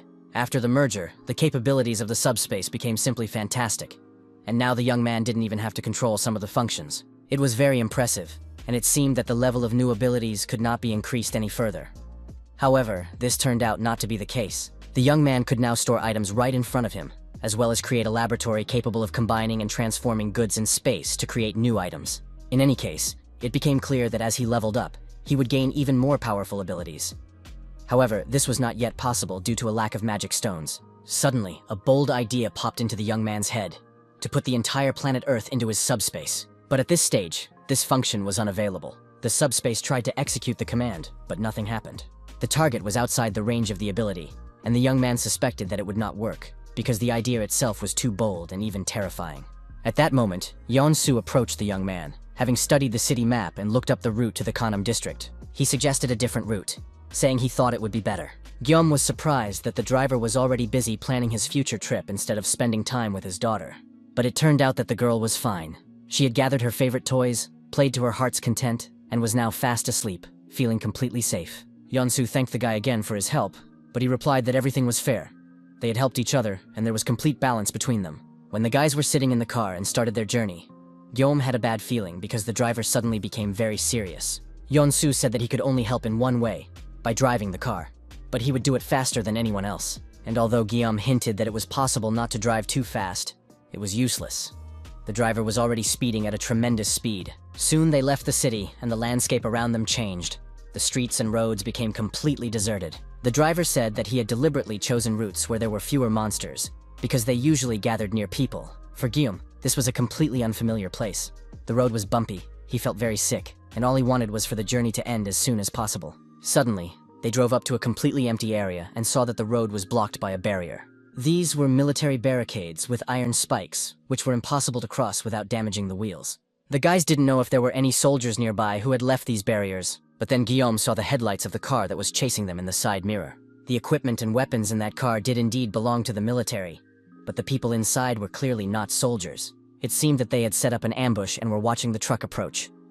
Guillaume knew that it would not be easy to get out of this situation. He opened a small compartment under the steering wheel so that Yeon-su could hide in it. Guillaume himself moved to the driver's seat, deciding that if the strangers wanted to kill them, they would have started shooting right away. He estimated that there were 3 armed men.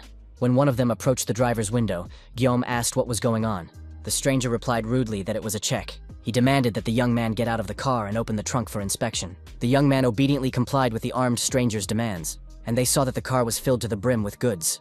They were happy to see such a successful catch, and realized that the young man was a courier. After that, one of the bandits, probably their leader, told Guillaume that now all this belonged to them. He also demanded to know where the young man was taking these goods. Guillaume honestly admitted that he had taken everything from the logistics center, but it was now impossible to get there. All the roads leading to the center were destroyed and blocked.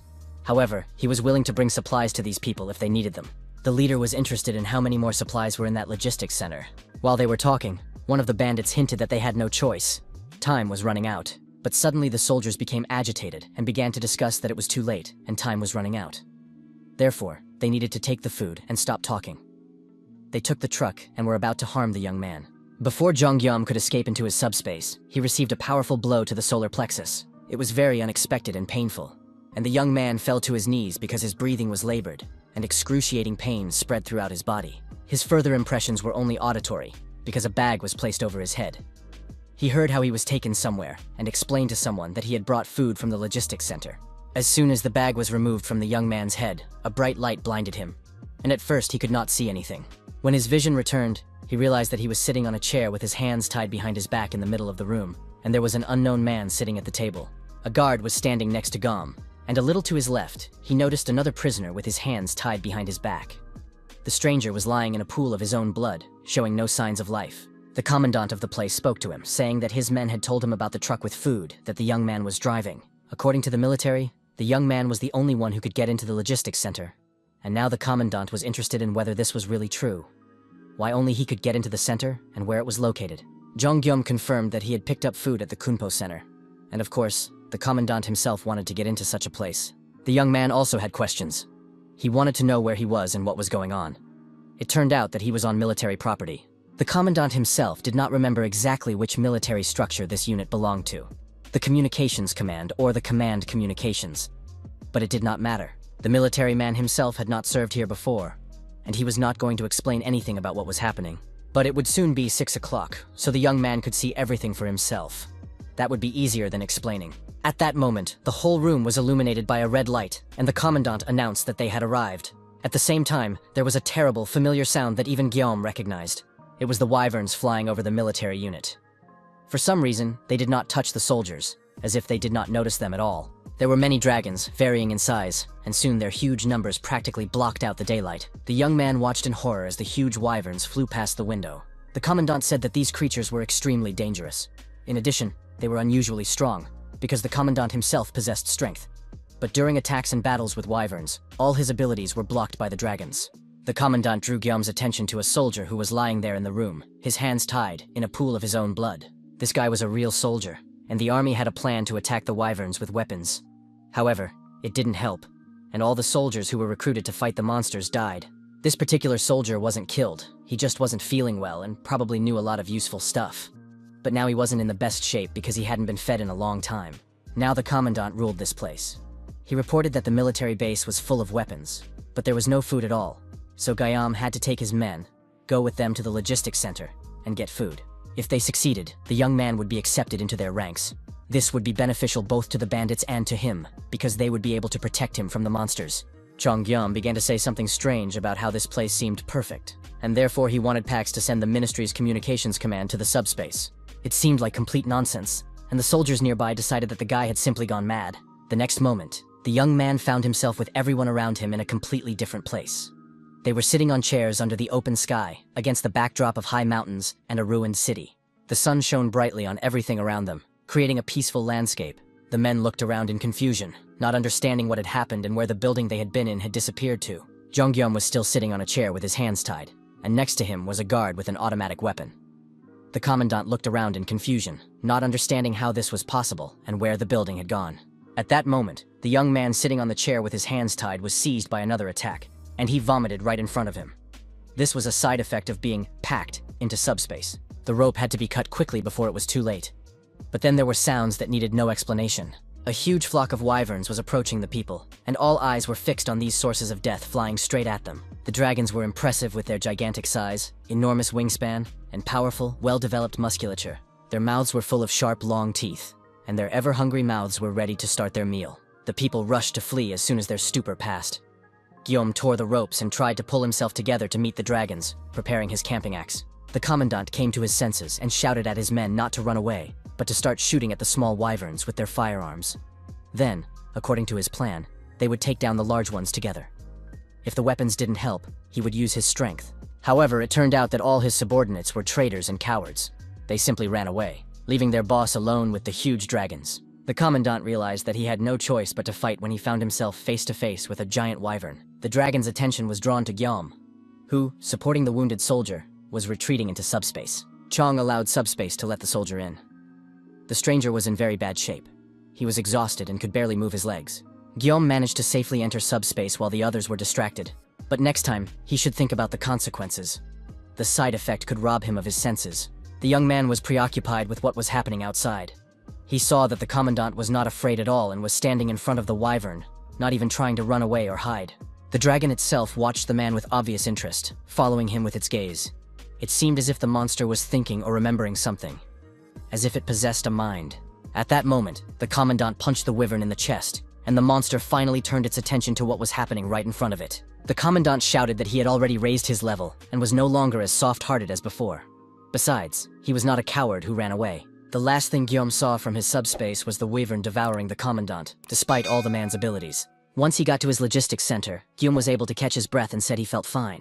But the unfamiliar soldier was in very bad shape. He seemed to be a military officer. The bandits had tortured him, so the man was in serious physical condition. He needed at least a little rest before he could say anything or explain what was going on. It seemed that the soldier had no serious injuries or bleeding, but it remained unclear what exactly was happening to him and what his condition was. The man was fast asleep on the bed. His condition and weakness were caused by prolonged starvation. As soon as he wakes up, he will need to be fed. Zhang Guillaume warned Yeon-su that another building would soon appear in the subspace. It was very strange and interesting, as well as unexpected. The guys had never seen anything like it before. From the outside, the building looked very large and resembled a military base. Guillaume said that he himself had no idea that it would be so huge, because he couldn't estimate its size while standing with a bag over his head near the building. Yeon-su was already tired of being surprised, so once again he just stood there with his mouth open, staring at what was happening. Guillaume warned his friend that he wanted to check something, and Yeon-su had to look after the sick soldier who was sleeping on their bed at that moment. It was just incredibly strange that Guillaume had transferred an entire military base into his subspace and was now going there to check something. He said that there must be many useful things at the military base, so he hopes to find something necessary. Bases usually store weapons, ammunition, explosives, strategic materials such as gas masks, and a variety of military equipment. All of this is essential for survival in an apocalyptic world. But using these items will be more difficult than using the resources of the logistics center. Pax is in charge of everything at the logistics center, and he can deliver the necessary items. But at the base, among the warehouses and arsenals, he will have to find everything himself. In addition, the problem was that Yeon-su was not a military man and was unlikely to know how to handle weapons, but he was willing to learn, as he had already spent too much time at the logistics center. It is important to note that supplies at the military base are not unlimited, as they are at the logistics center, so weapons should be used less often, and more reliance should be placed on one's own strength. While Guillaume was thinking about this, a drone appeared above him and explained something about subspace. It turned out that subspace was programmed by the Pax logistics system, and the newly annexed sector should also be considered a type of logistics warehouse operating on the same principles. It turned out that as soon as the classification of all goods from the newly annexed sector was completed, they could be used in the same way as goods from the logistics center. This meant that all weapons, rifles, and ammunition could be copied and sent again. It was so astonishing that the young man couldn't believe what he was hearing. The only problem was that it would take time to complete the classification, as the current progress was less than 1%. It was difficult to give an accurate estimate of the time it would take to complete. It all depended on the specific item. Guillaume already wanted to get firearms, ammunition, grenades, vehicles, and fuel. The drone promised to assign codes to these items first so that the young man could use them immediately. In addition, it turned out that Guillaume could restrict the rights to order these goods. It was not a matter of distrust of Yeon-su or his family, but there was still an unfamiliar military man in the subspace. This was very reasonable and logical, and now that the boys had weapons and vehicles, the situation outside should become easier. With all these weapons, it would be easier to deal with the beasts and monsters that had taken over the outside world. Of course, one would hope that these creatures would be frightened by the weapons and disappear on their own. But that was unlikely to happen. There were too many monsters to get rid of, and it was unlikely that Guillaume would be able to deal with the giant wyverns on his own. Therefore, the only suitable option was to enlist Yeonsu in military service. He had served in the army in his youth, and now it was time to remember his combat skills. The guys examined their newly acquired military arsenal. Guillaume explained that if the barrel broke, they should just throw it away and take a new one, because they had an unlimited supply of ammunition. It would have been ideal if the automatic weapons came with ammunition, but unfortunately the military base did not have any, so the guys had to assemble their weapons by hand. Of course, they hadn't fired in a long time, but there were so many targets in their subspace that they could easily practice their skills on them. Young-soo took aim and decided that it would be quicker to show his skills than to explain them with words. A huge volley of fire burst out of the subspace, and the wyverns began to fly apart. The guys didn't spare any ammunition and literally showered the monsters with fire. After a few minutes of such active firing, the barrels of the automatic weapons were red hot. Guillaume was generally pleased with what he saw, and Yeonsu admitted that firing rapid volleys was quite difficult. Nevertheless, the guys did quite well. They killed the small wyverns, whose huge bodies lay in a pile in front of the entrance to the subspace. And although they did not see a single dragon showing signs of life, Guillaume was dissatisfied with what was happening. The young man did not understand where the large and impressive dragons that had been there initially had gone. This greatly alarmed him. As it turned out, his doubts were not in vain. The huge wyverns were indeed intelligent, and one of them lay in wait to attack the humans as soon as they emerged from the subspace. No matter how hard the guys tried to peer into the darkness, they couldn't see the enemy. Then Guillaume came up with a plan to make bait and release it outside.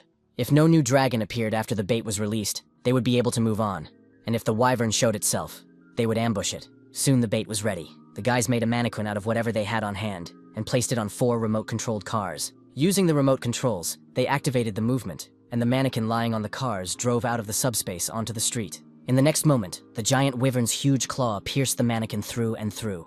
The guys were convinced that the wyvern was indeed hiding in ambush, which meant that it possessed intelligence. There was no longer any point in hiding, and the monster, realizing that it had been tricked, stared hatefully at its rivals. Chongyom took aim with his rifle and gave the order to fire at the target. It jumped back from the entrance to the subspace, trying to avoid the fiery flames that rained down on it. The monster was very large, so ordinary bullets did little harm to it. They couldn't penetrate its powerful muscles. When the smoke cleared, the wyvern, alive and unharmed, lunged at the boys, opening its mouth and preparing to devour them. They were, of course, protected by their move into subspace, but the monster still made a terrifying impression. It remained standing and withstood a hail of bullets. The wyvern seemed to have incredibly thick skin. Guillaume remembered how the commandant had told him that all his attacks on the wyvern were blocked by something incomprehensible, and now the commandant's words finally made sense. He too began to suspect that it was not the skin that was the cause, but something external that blocked all attacks, preventing damage. There really was something protecting the wyvern from any damage. Jeong-gyum decided not to hide in subspace and to go on the offensive. He left Yeon-su in cover and jumped out himself. The guys had an endless supply of weapons, and now it was worth remembering that. Jumping out into the street, Guillaume unleashed a barrage of ammunition on the huge wyvern. The whole area was ablaze and shook from the explosions. The guys threw lemons, grenades, and other explosives almost non-stop. The shells exploded near the wyvern, and soon the entire area was shrouded in smoke from the grenade explosions and gunfire. Both attackers' hands were numb, and their shoulders ached with fatigue when they finally stopped firing. The boys hoped that would be enough. The smoke began to gradually dissipate, and the dragon reappeared before them. Intact and unharmed, staring with an unblinking, meaningful gaze. It understood everything, and the expression on its face was conscious. The wyvern tried to break through into subspace with its claws, despite the fact that the boys had unleashed an entire arsenal of explosives on it. But suddenly something distracted the giant monster. It turned its head toward the source of the sound. In the next moment, the flying monster flapped its wings and left the area, leaving the guys alone, but without answering any of their burning questions. The guys came out of subspace and assessed the extent of the destruction. Huge craters covered the entire area. It was clear that the monster had escaped. That meant it was time for them to leave too. They jumped into the car and hurriedly left the place. 2 guards drew attention to themselves with a noise that sounded after the protective wall of cars was blown to pieces by some force. It became clear that something dangerous was approaching. After all, the wall of cars was very sturdy and could not have collapsed just like that. The fact was that a new projectile, created in Guillaume's subspace, had been fired at it. When the smoke cleared, the guards saw the headlights of a rapidly approaching vehicle. It was military equipment, and it was unclear what to expect. In addition, the car was traveling at tremendous speed, so the guards did not even have time to think about what to do. It was clear that the driver was extremely aggressive. The guards looked at the people who had come to them, trying to figure out if they were dangerous or not. And since they only had sticks and batons at their disposal, there was little hope for the best. The passenger window of the car rolled down, and a young handsome guy appeared in front of the men and asked if nurse Kim Joo-young was there. In their distant childhood, when Gyeom's middle sister was practicing her skills on him, they both made a terrible noise and disturbed their older sister. The girl was preparing for her medical school entrance exams at the time. Kim Sol thought that her sister was sick because she suddenly started studying hard instead of playing.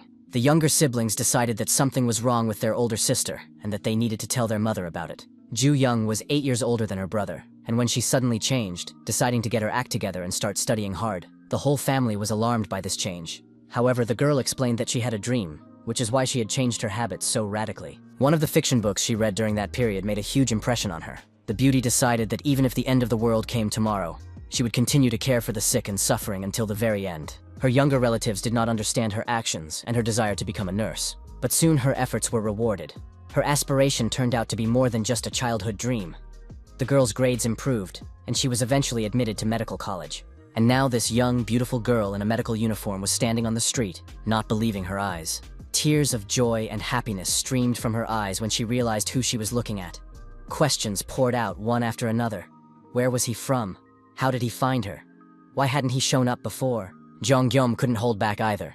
He cried with happiness and relief, thanking heaven that this meeting had finally taken place. His older sister Joo-yeon was standing in front of him, alive and unharmed. They embraced each other tightly, covering each other with kisses and telling each other how scared and lonely they had been, how they had feared they would never see each other again. When the initial emotions subsided, Gyeom introduced his friend, saying that it was this man who had helped him get to his sister.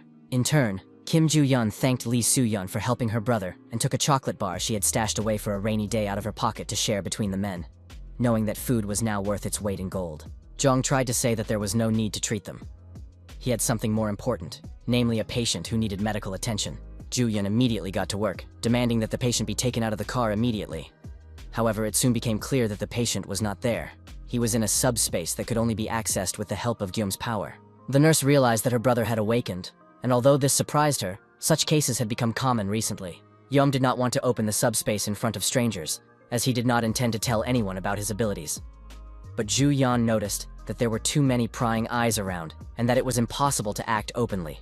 Led by the nurse, the guys went around the hospital to find a secluded room where they could safely enter the subspace. Once they reached the logistics center, the girl could no longer contain her emotions.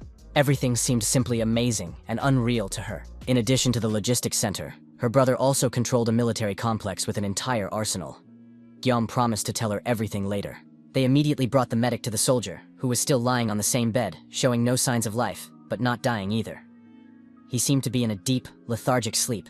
Joo-yeon asked how long the man had been in this state, but no one had that information. Jong had found him unconscious, and it seemed that he had been tortured before that. It was unknown how long he had been unconscious. The doctor's verdict was harsh. She announced that the soldier would not live long. The situation was very bad, but there was still something that could be tried. It soon became clear that Joo-yeon also had powers that had awakened after the apocalypse, and she became a healer. Her power was still at a low level, so treating the soldier would take a long time, and it would be difficult to cure him completely. However, he would definitely not die, and the girl placed her hand on the patient's body. Soon, she said that it was necessary to stop the treatment because the man was severely malnourished. His malnutrition had become more dangerous than his wounds. Therefore, he needed time, and with proper nutrition, he would recover much faster. Gum remembered how his sister had said that even if the end of the world came, she would still take care of the sick. The young man admitted that he now remembered her every word, because he realized how important family was in a person's life. After the treatment was over, Joo-young asked her brother to tell her about his powers and his life. The story was a bit long, so they decided to talk over dinner. It turned out that Yeon-soo's wife had taken up cooking and baking bread out of boredom, so the group moved to the kitchen. Gam began to tell his sister how he got out of the locked warehouse and realized that he had become the owner of a logistics center. Then he rescued Yeon-soo and met the other residents of the town, whom he helped to return to their homes after clearing the tunnel. He told her all this, while his sister devoured her food with gusto. She listened very attentively, even though her jaws were working non-stop, and the young man continued to recount his adventures. The girl thanked Yeon-soo's wife for preparing such delicious food. She also said that she had prepared a restroom on the first floor for her sister, and that the girl could stay there. After that, Gam told how he brought Yeon-soo's family to his warehouse. Now the guy's main goal was to bring his whole family to this place, and since his older sister was already there, he would calmly go to the next city to pick up his middle sister, who was in the city of Yuljiro. And then Ju Young surprised her brother by saying that she would not stay in this place. Although she feels very comfortable here, he must understand her. The fact is that there are a lot of people in the hospital, and there are patients who need constant monitoring or medication. However, that wasn't even the main problem, because other nurses could take care of the patients.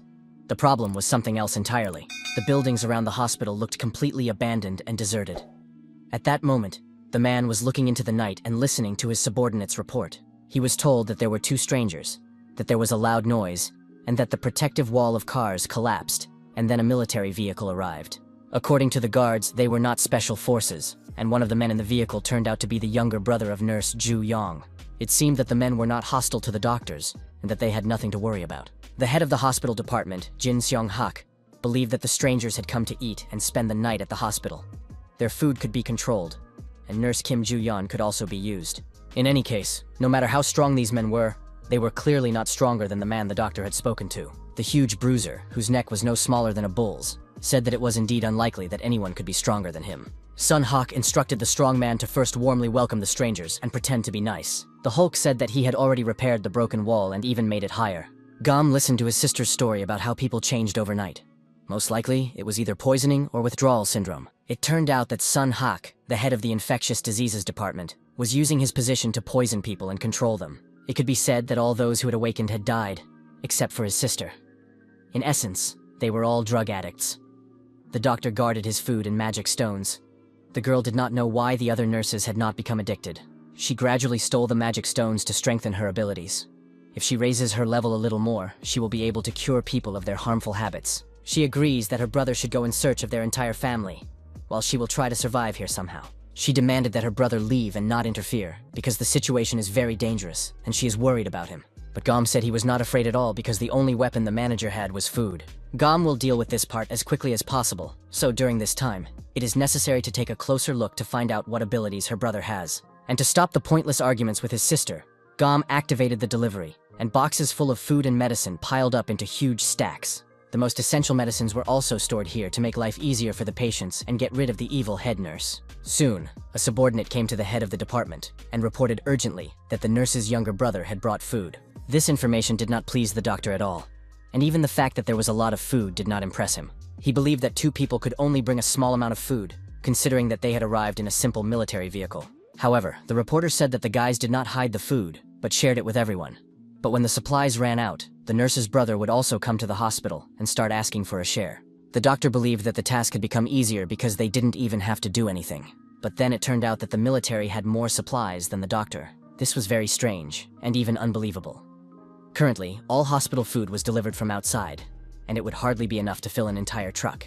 And these two arrived in a military vehicle, so it's unclear how they could have more food.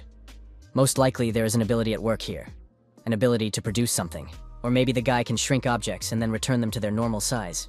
Either way, this man is very interesting, and he must be won over to our side. The doctor handed his subordinate a bottle of medicine so that the nurse could make the younger brother drink it.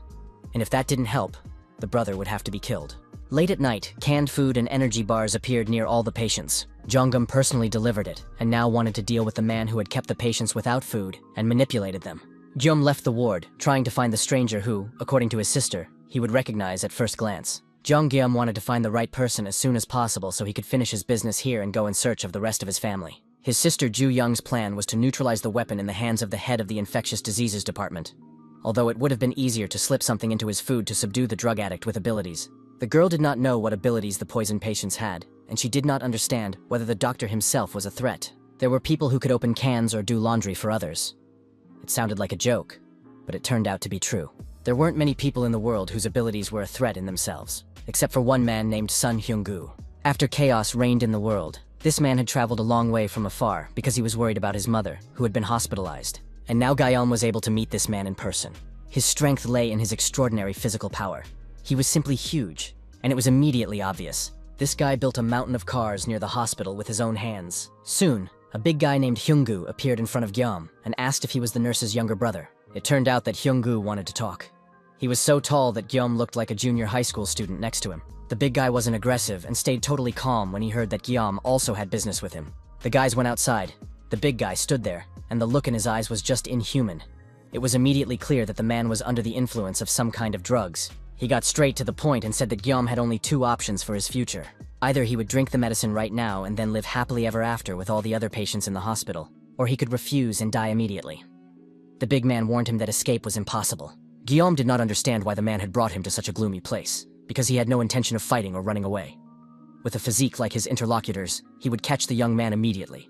Running away from him was pointless, and fighting him was even more so. But Guillaume decided to offer a third option, and that's the one he chose. The information about the third option caused confusion and incomprehension in Hyung-goo's eyes. It turned out that this option was to lure the bully into a trap. Hearing this, without waiting for any action, Hyung-goo rushed towards the young man to grab him, twist him around, and fulfill his promise. But the guy just dodged slightly, showing no fear. In the next moment, space distorted, and the subspace forced the thug to helplessly grab at the air with his hands. Hyung-goo didn't have time to figure out what was happening when suddenly, a charged bowling ball flew out of the subspace at tremendous speed. One ball wasn't enough for such a giant, so the young man threw a few more, and managed to knock him off balance, forcing him to bend over. Be that as it may, Hyung-goo was still human and felt pain like any other person. When the giant crouched down, Guillaume began throwing heavy 20-kilogram barrels at him, and warned the giant not to stand up. Otherwise, the barrel would hit him and break his bones with its weight. Soon, the barrels began to line up around Hyung-goo in the form of a tall and sturdy fence. But the giant did not lose hope of escaping. At one point, he grabbed the barrels with his hands and tried to squeeze and break them. His strength was enough to destroy the entire structure, which greatly impressed Guillaume. He had never encountered such a strong man who could catch barrels falling at tremendous speed and stack them in an orderly fashion. However, strength was Hyung-goo's only ability. As he dismantled the barrels flying at him, he arranged them in neat rows around himself, without even thinking about what this would lead to. Soon, Guillaume thanked him for his help with the arrangement, and asked him not to be upset, saying that he just needed to wait a little while and he would definitely be freed as soon as everything was cleared up. By the time the barrels stopped falling, Hyung-goo found himself surrounded by them in several layers around the perimeter, and firmly trapped. Guillaume said he was worried about the guy, and hoped he wouldn't get seriously hurt or hit the railing. But, in his opinion, Hyung-goo was strong, and should be able to handle it.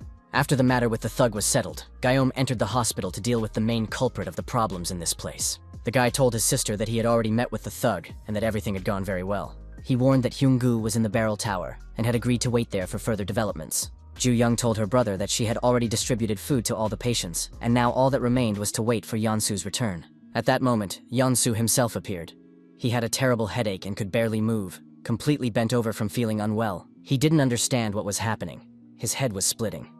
Could this be a symptom of poisoning? And had he also fallen victim to this hospital? Ju Yeon confirmed that this was most likely the case, as severe headaches were the main symptom. Yeonsu didn't understand how this could have happened, because he had simply shared his food with people and heard a few words of gratitude.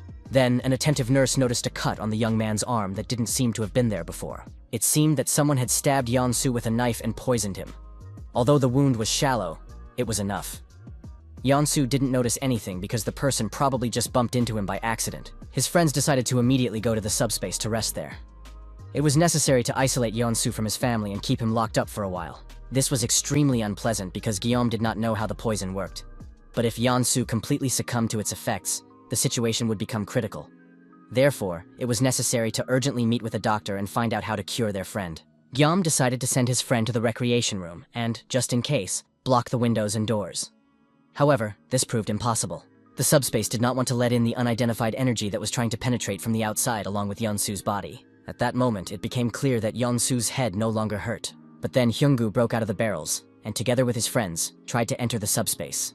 Guillaume did not allow the bully to enter, and he fell down nearby, not understanding what was happening. Everything that was happening seemed very strange to everyone present. In addition, it turned out that the subspace was invulnerable, not only to physical attacks from outside, but also to mental influences. After the poison's effects had worn off, the bully visited his mother and confessed to her what he had done. His mother reassured her son, saying that he was not to blame for what had happened. The young man promised that he would return as soon as he had finished all his business. Guillaume suggested that the bully go with them, but Hyung-goo decided to stay at the hospital to put things in order. He was confident in his abilities. In reality, Hyung-goo's memories were still too fresh. He was ashamed that he had followed the chief physician's instructions, and he felt guilty. The young man wanted to thank Guillaume and apologize for the harm he had caused. The big guy said he would always be indebted to Guillaume, but he still had a couple of personal issues to resolve. The head of the department was checking the data of his subspace in his office when his favorite subordinate, the big guy, entered the room. The doctor didn't understand why the connection to his powers had suddenly been severed. But first and foremost, he wanted to tell Hyung-goo something important. He sincerely, almost imploringly, asked the big guy to spare him. However, Hyung-goo had his own opinion on the matter, and was not going to listen to the doctor's instructions anymore. One blow from his powerful fist was enough to dot the I's and cross the T's and put an end to the vile man forever. After Sun Hyung-gu went to deal with the doctor, a small meeting was held where friends discussed how to help patients overcome their addiction. Gyeom suggested first determining which of the people were truly addicted. To do this, they needed to be placed in a subspace, and their reactions observed to understand each person's condition. Once all the patients had been tested, they could develop a plan of action to treat their addiction. However, the friends did not even have time to start implementing the plan when strange things began to happen to the hospital patients. One of the patients suddenly came to his senses, got to his feet, and began to realize that he was a normal person, understanding that he had been out of his mind all this time. Now everything was fine. The man realized that he had recovered, and it seemed that the effects of the drugs had completely worn off. Just then, Hyung-gu approached his friends, his hands and clothes stained with blood. He announced that he had finally figured everything out. Then, bowing his head low, he thanked his rescuers for himself, his mother, and all the patients in the hospital. Gyeom understood how the bully had taken care of the doctor, and thanks to that, the people had recovered. Now there was no need to waste time treating them. After that, it was Gyeom's turn to apologize for being too harsh with the guy and throwing heavy bowling balls at him. Hyung-gu admitted that he was amazed. He had seen many monsters and strange phenomena, but he had never seen barrels and bowling balls falling from the sky. The big guy joked that no monster could match Gyeom in strength and tenacity. This made everyone laugh, including the young man himself, who still didn't fully realize his abilities. Hyung-gu turned to the young man again and asked him to stay in the hospital, even though he knew it sounded too selfish. But Gyeom told him about his plans, which he had to carry out. He wanted to meet the rest of his family, and it seemed that he would have to leave soon. Hyung-gu said that he felt it was his duty to express his desire to keep Gyeom there, but he understood his desire and hoped that he would be able to meet his family peacefully. Gyeom said they were heading to Yuljiro, and Hyung-gu, a native of that town, warned that it would be extremely difficult to get there. The next day, huge supplies of food and provisions were delivered to the hospital, for which Hyung-gu never stopped thanking his rescuers and promised to repay them with kindness. The men shook hands, promising to meet again and spend time together. After that, Gyeom and his loyal driver got into the car and set off on new adventures. As they drove away, the driver asked what obstacle the big guy was talking about. It must be something serious and probably related to someone's ability. Gyeom also hoped that they would be able to meet the right person. Otherwise, it would be impossible to overcome the obstacle. According to Hyung-gu, a huge wall had grown between the cities. It was hard to believe, but according to him, a stone mass had indeed risen from the ground. When the giant fled his hometown in search of his mother, the wall already towered above the ground higher than a skyscraper, and movement on land became impossible. Destroying this wall was also unrealistic. In addition, Hyung-gu learned that the types of monsters that inhabited this area and Iljiro were very different. There, skeletons, which Gyeom had never even heard of, were the main threat. Now the bruiser called them undead. Not only did they resurrect after being killed, but their bodies continued to roam the area. Monsters that never died, and a giant wall towering above the skyscrapers, made Yuljiro an extremely dangerous area in every respect. But the strangest thing was that Gyeom wasn't the least bit worried about his second sister, who lived in that area. On the contrary, he was confident that the girl could handle the monsters even without any abilities. At that moment, a call came from subspace from his sister, who was caring for a soldier. She told her brother that the soldier they had been caring for seemed to have regained consciousness. The girl wanted to know when Gyeom planned to return so she could talk to him in person. The return was immediate, as the soldier might have valuable information. He thanked everyone for saving him and introduced himself. His name was Han Kyung-ho. He was a lieutenant colonel and headed the Ministry of Defense's Information Corps. Han admitted that he did not understand where he was, because outside he could see the headquarters of the Armed Forces Command. However, there were no familiar buildings around, so the lieutenant colonel was completely confused. Gyeom explained that they were in the break room of the logistics center employees, in a subspace created by his own power. Outside this subspace was the town of Hanam, and now they were heading towards the bridge. What he heard astonished the soldier. His sister added that, in simple terms, it could be explained as follows. The entire space around them had been created thanks to this guy's abilities. In fact, they were now in Hanam. The lieutenant colonel asked if they would mind dropping him off here. It was clear that he couldn't yet wrap his head around the information about the subspace and movement in everyday life. In addition, Gyeom immediately began to explain that he had no intention of harming the soldier. Khan was sure that he did not consider the guys a threat, because they had saved and healed him. It was not a matter of mistrust, but something else. He couldn't even explain it himself, but he knew he needed to contact the Joint Chiefs of Staff as soon as possible, because there was a serious problem. At that moment, the robot Pax brought banana milk and a sandwich to treat Lieutenant Colonel Khan. It was a very clever gesture on the part of Gyeom, who had recently served in the army and knew that soldiers were always hungry. He said he would release the lieutenant colonel as soon as he had eaten, and when a person who has been without food for a long time finally gets it, they become kinder and more talkative. The lieutenant colonel was no exception, and when his favorite food was placed in front of him, he began his story. Once, creatures from another dimension began to appear simultaneously all over the world. By creatures, he meant not only monsters. Beasts from another world attacked everything in their path, including those who had come with them from another dimension. While the government was responding to the monsters and trying to destroy them, the monsters began to search for and recruit awakened people. And from those recruited, they formed new units. These squads were very effective at destroying monsters. And at first it seemed that the zone would soon stabilize and be completely cleared. But the main problem arose when that very monster appeared. No weapon, grenade, or shell could defeat this dragon. The military tried to join forces, but by that time, the strength of all the groups had been greatly weakened by the powerful monster, and the Defense and Communications Command did not even send a response. This was very strange. The lieutenant colonel contacted other groups that were fighting monsters, but they did not come to their aid, and in the end, there was no way out. It became clear that if things continued like this, they would all die because of this dragon. Therefore, it was decided to move forward, towards the Defense Communications Command. Many comrades died and were wounded in the relentless pursuit of the monster, and the military had to turn to the awakened ones to advance with them.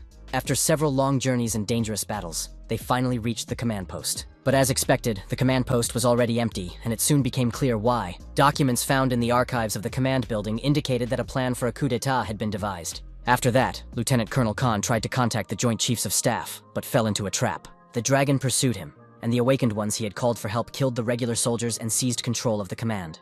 One of the corps is currently preventing the government from gathering troops, and the head of the command seems to be on their side. All of this is being done in secret, so Lieutenant Colonel Han must report the betrayal as soon as possible. Guillaume was, of course, saddened by the news of the coup, but he needed to go to Ilgir to pick up his sister, so he promised to give the soldier a ride to the bridge over the Han River. The lieutenant colonel thanked him for his help and said that they could drop him off right away and not to worry about him. Meanwhile, Lieutenant Colonel Khan was trying to figure out who this guy was who had saved his life. After all, if he had encountered a dragon and survived, it meant he possessed incredible strength. But from his appearance, it was completely unclear what abilities he possessed. At that moment, a huge goblin appeared in front of the entrance to the subspace, but the guys didn't even pay attention to it. However, in the next moment, a huge barrel flew out of nowhere, knocked the goblin off his feet, and threw him a long way. The lieutenant colonel realized that he didn't understand anything, and when a military vehicle appeared out of nowhere, Lieutenant Colonel Khan was left speechless and emotionless. Guillaume told the lieutenant colonel to eat and rest while they drove in the right direction.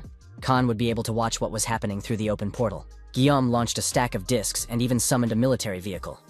It was beyond comprehension. It was impossible to explain what kind of power could achieve such an effect. Lieutenant Colonel Khan decided that perhaps his mind had not yet fully recovered from his injury. Another huge goblin jumped out right in front of the vehicle and was about to attack, but the stack of 20-kilogram discs did its job and knocked the monster down. It was boring to die alone, so the barrel and discs, stacked together, knocked down 3 monsters at once. Lieutenant Colonel Khan watched this spectacle as if he were at the movies, not believing his eyes that such a thing could happen. The last to appear on the scene were the magic stones, which automatically flew out of the bodies of the slain monsters and were sucked back into the portal. Lieutenant Colonel Khan first thought he was imagining it all, but it turned out to be real. The young man shot heavy objects at tremendous speed, striking the monsters. He managed to shoot up to 4 times per second in different directions, while restoring the number of discs and managing to extract the magic stones from the slain creatures. It was truly an incredible display of power, a real show. So Lieutenant Colonel Khan decided not to sit back and watch what was happening live. He got out of subspace. The car was driving across the bridge, but suddenly it became clear that it would not be possible to cross the river. The bridge had been destroyed. Guillaume's mood remained excellent. He explained to the Lieutenant Colonel that they would definitely find another way. It would just take a little time. Lieutenant Colonel Khan thanked the young man again for his help and said that he was in no hurry, so it would be better to return to subspace for now. The Lieutenant Colonel was impressed that the car had made it in just an hour, considering they had to drive on a destroyed road and fight monsters. It was amazing, and it became clear that it wasn't just Guillaume's abilities that played a role in this miraculous feat. The driver behind the wheel had incredible skill. The Lieutenant Colonel quickly returned to subspace because he almost threw up everything he had eaten the day before, but he managed to draw conclusions about the abilities of his new comrades. They were both simply incredible, and their teamwork made a truly strong impression. The guys stopped at the next bridge, trying to assess the situation and figure out if they could get across that way. However, there was some strange noise coming from behind the hill. Ahead was something resembling a wall, and it was impossible to drive through it. This wall was apparently so huge that it could be seen from afar. Guillaume wasn't sure he could destroy this wall, because it was too high. But first, he had to at least get to it. The guys decided to drop off the Lieutenant Colonel, since they were passing by his military unit anyway. So they did. The lieutenant colonel, who arrived alive and unharmed at his destination, thanked his rescuers. The guys, in turn, wished the lieutenant colonel all the best, hoping that everything would work out well. Chung Gyum announced that all their interim business was complete, and now all that remained was to go to El Giro. Unfortunately, he couldn't move the wall into his subspace. He didn't have enough level. The young man continued to analyze and count the number of magic stones he had already obtained, estimating how many more he could get in the near future, when suddenly someone knocked on the driver's window. Lieutenant Colonel Khan addressed them again, saying that he was inviting the boys to come with him. He had something that might interest them. It turned out that the government provided magic stones to the awakened and supported their early growth. If the young men became subordinates of the government, they would receive serious support. Gayam thanked him for the honor, but said that his family was his top priority right now. He could earn the magic stones himself while traveling to El Giro. Lieutenant Colonel Han was a little disappointed that he couldn't get the guys interested in the magic stones, when suddenly Gyum had a new idea. After all, the government surely had helicopters, and that was exactly why the young man was willing to stay in this place a little longer. The atmosphere in the commander's office was gloomy. He understood that many of his subordinates and units had already been killed, or were missing in action. He stood near a map of the area and tried to figure out which units were performing best and what could be done in the current situation. This would determine whether the government could still be considered to exist, or whether it had been completely left without an army. With each passing hour, the situation became darker and more depressing.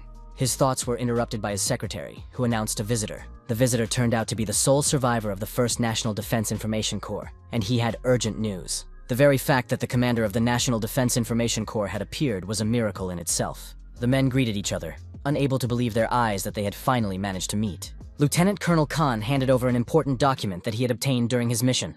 The commander read the plan to overthrow the government and was horrified by what he saw. However, according to Lieutenant Colonel Khan, all was not lost. He had brought people who could be useful to the government right now. The commander personally went down to the street and thanked the men for their help and the tremendous work they had done for the country. Lieutenant Colonel Khan told the commander about the men's abilities and also conveyed Gam's request to exchange the helicopter for ammunition and food. Of course, helicopters are strategically important assets, but given Gam's abilities, such a request could be considered. However, the commander had one condition. He wanted the men to become soldiers. Everyone knew that the government was having a hard time dealing with the situation. But if the guys joined the army, maybe they could find a way to fix things. Gayam tried once again to explain that at this stage of his life, the most important thing was to save his family. The commander sincerely understood the young man's feelings and supported his decision, but it was difficult for him to simply give a helicopter to a stranger. Gayam understood the refusal, wished everyone luck, and hoped that the situation would change for the better and people would be able to return to normal life. The young man got into the car, buckled up, and asked Yonsu to start the engine and drive off. A new knock on the window interrupted their departure. The commander made a personal request. He promised to provide a helicopter if the guys helped him with one mission. Soon, a convoy of trucks accompanied by Gayom and his driver set off through the streets of the city. The commander said that military reserve forces were gathering at the train station in Seoul, and that they were still in contact with them. The problem was that skeletons were blocking the road. These were not just monsters, dangerous because of their strength. These creatures were extremely annoying. There were an incredible number of them. Each skeleton had a core in the lower right part of its chest. If this core was not destroyed, the skeletons would continue to respawn. In other words, the commander wanted Guillaume to destroy the skeletons and help the isolated soldiers escape. This turned out to be easier than easy. The flying discs dealt perfectly with the fragile bodies of the skeletons. Soon the road was littered with bones, and the convoy of trucks continued on its way. Cut off from the rest of the world, the soldiers at the station greeted their rescuers with joyful cries of, "Hurrah!" The guys immediately settled into the trucks that had been brought in. When everyone was seated and ready, the convoy set off in the opposite direction. The ordinary skeletons were easy to deal with, and the men fought them with weapons. But the commander warned that there was something to keep in mind. From time to time, unusual skeletons would appear. They were called skeleton knights, and if you encountered one, it was best to avoid combat as much as possible. It was strongly recommended to retreat without hesitation, regardless of how much damage Guillaume could inflict on a skeleton knight. A huge stack of discs flew into the skeleton knight's body. However, the monster did not even stagger or move from its place because the attacks had no effect on it at all. This surprised even Guillaume and Yeon-su, not to mention the soldiers sitting in the trucks. This skeleton knight really resembled a medieval warrior. His body was encased in armor, he held a sword and shield in his hands, and a red cloak hung over his shoulders. In addition, he began to speak in an incomprehensible skeleton language. After that, the monster stuck his sword into the asphalt and took out some magic stones. Clenching his fist, he turned these stones into magical dust, which scattered around him. Then the skeleton knight spoke in human language, greeting the young man and saying that he was glad to meet a representative of another world. The skeleton knight introduced himself as Gwyn, one of the 12 knights serving the king. Guillaume realized that by breaking the magic stones, the monster had gained the ability to speak. The skeleton noted that the greeting in the form of flying discs was very original and asked why humans had invaded his territory. The skeleton knight stated that they were at different stages of development, but that there were mutual morals and ethics, so it was probably not a good idea to greet strangers with flying objects. Gwen said that throwing discs at him was useless. Such a weak weapon could only damage dull orcs. His words were followed by a new wave of flying discs, and the monster realized that no one else was going to communicate with him.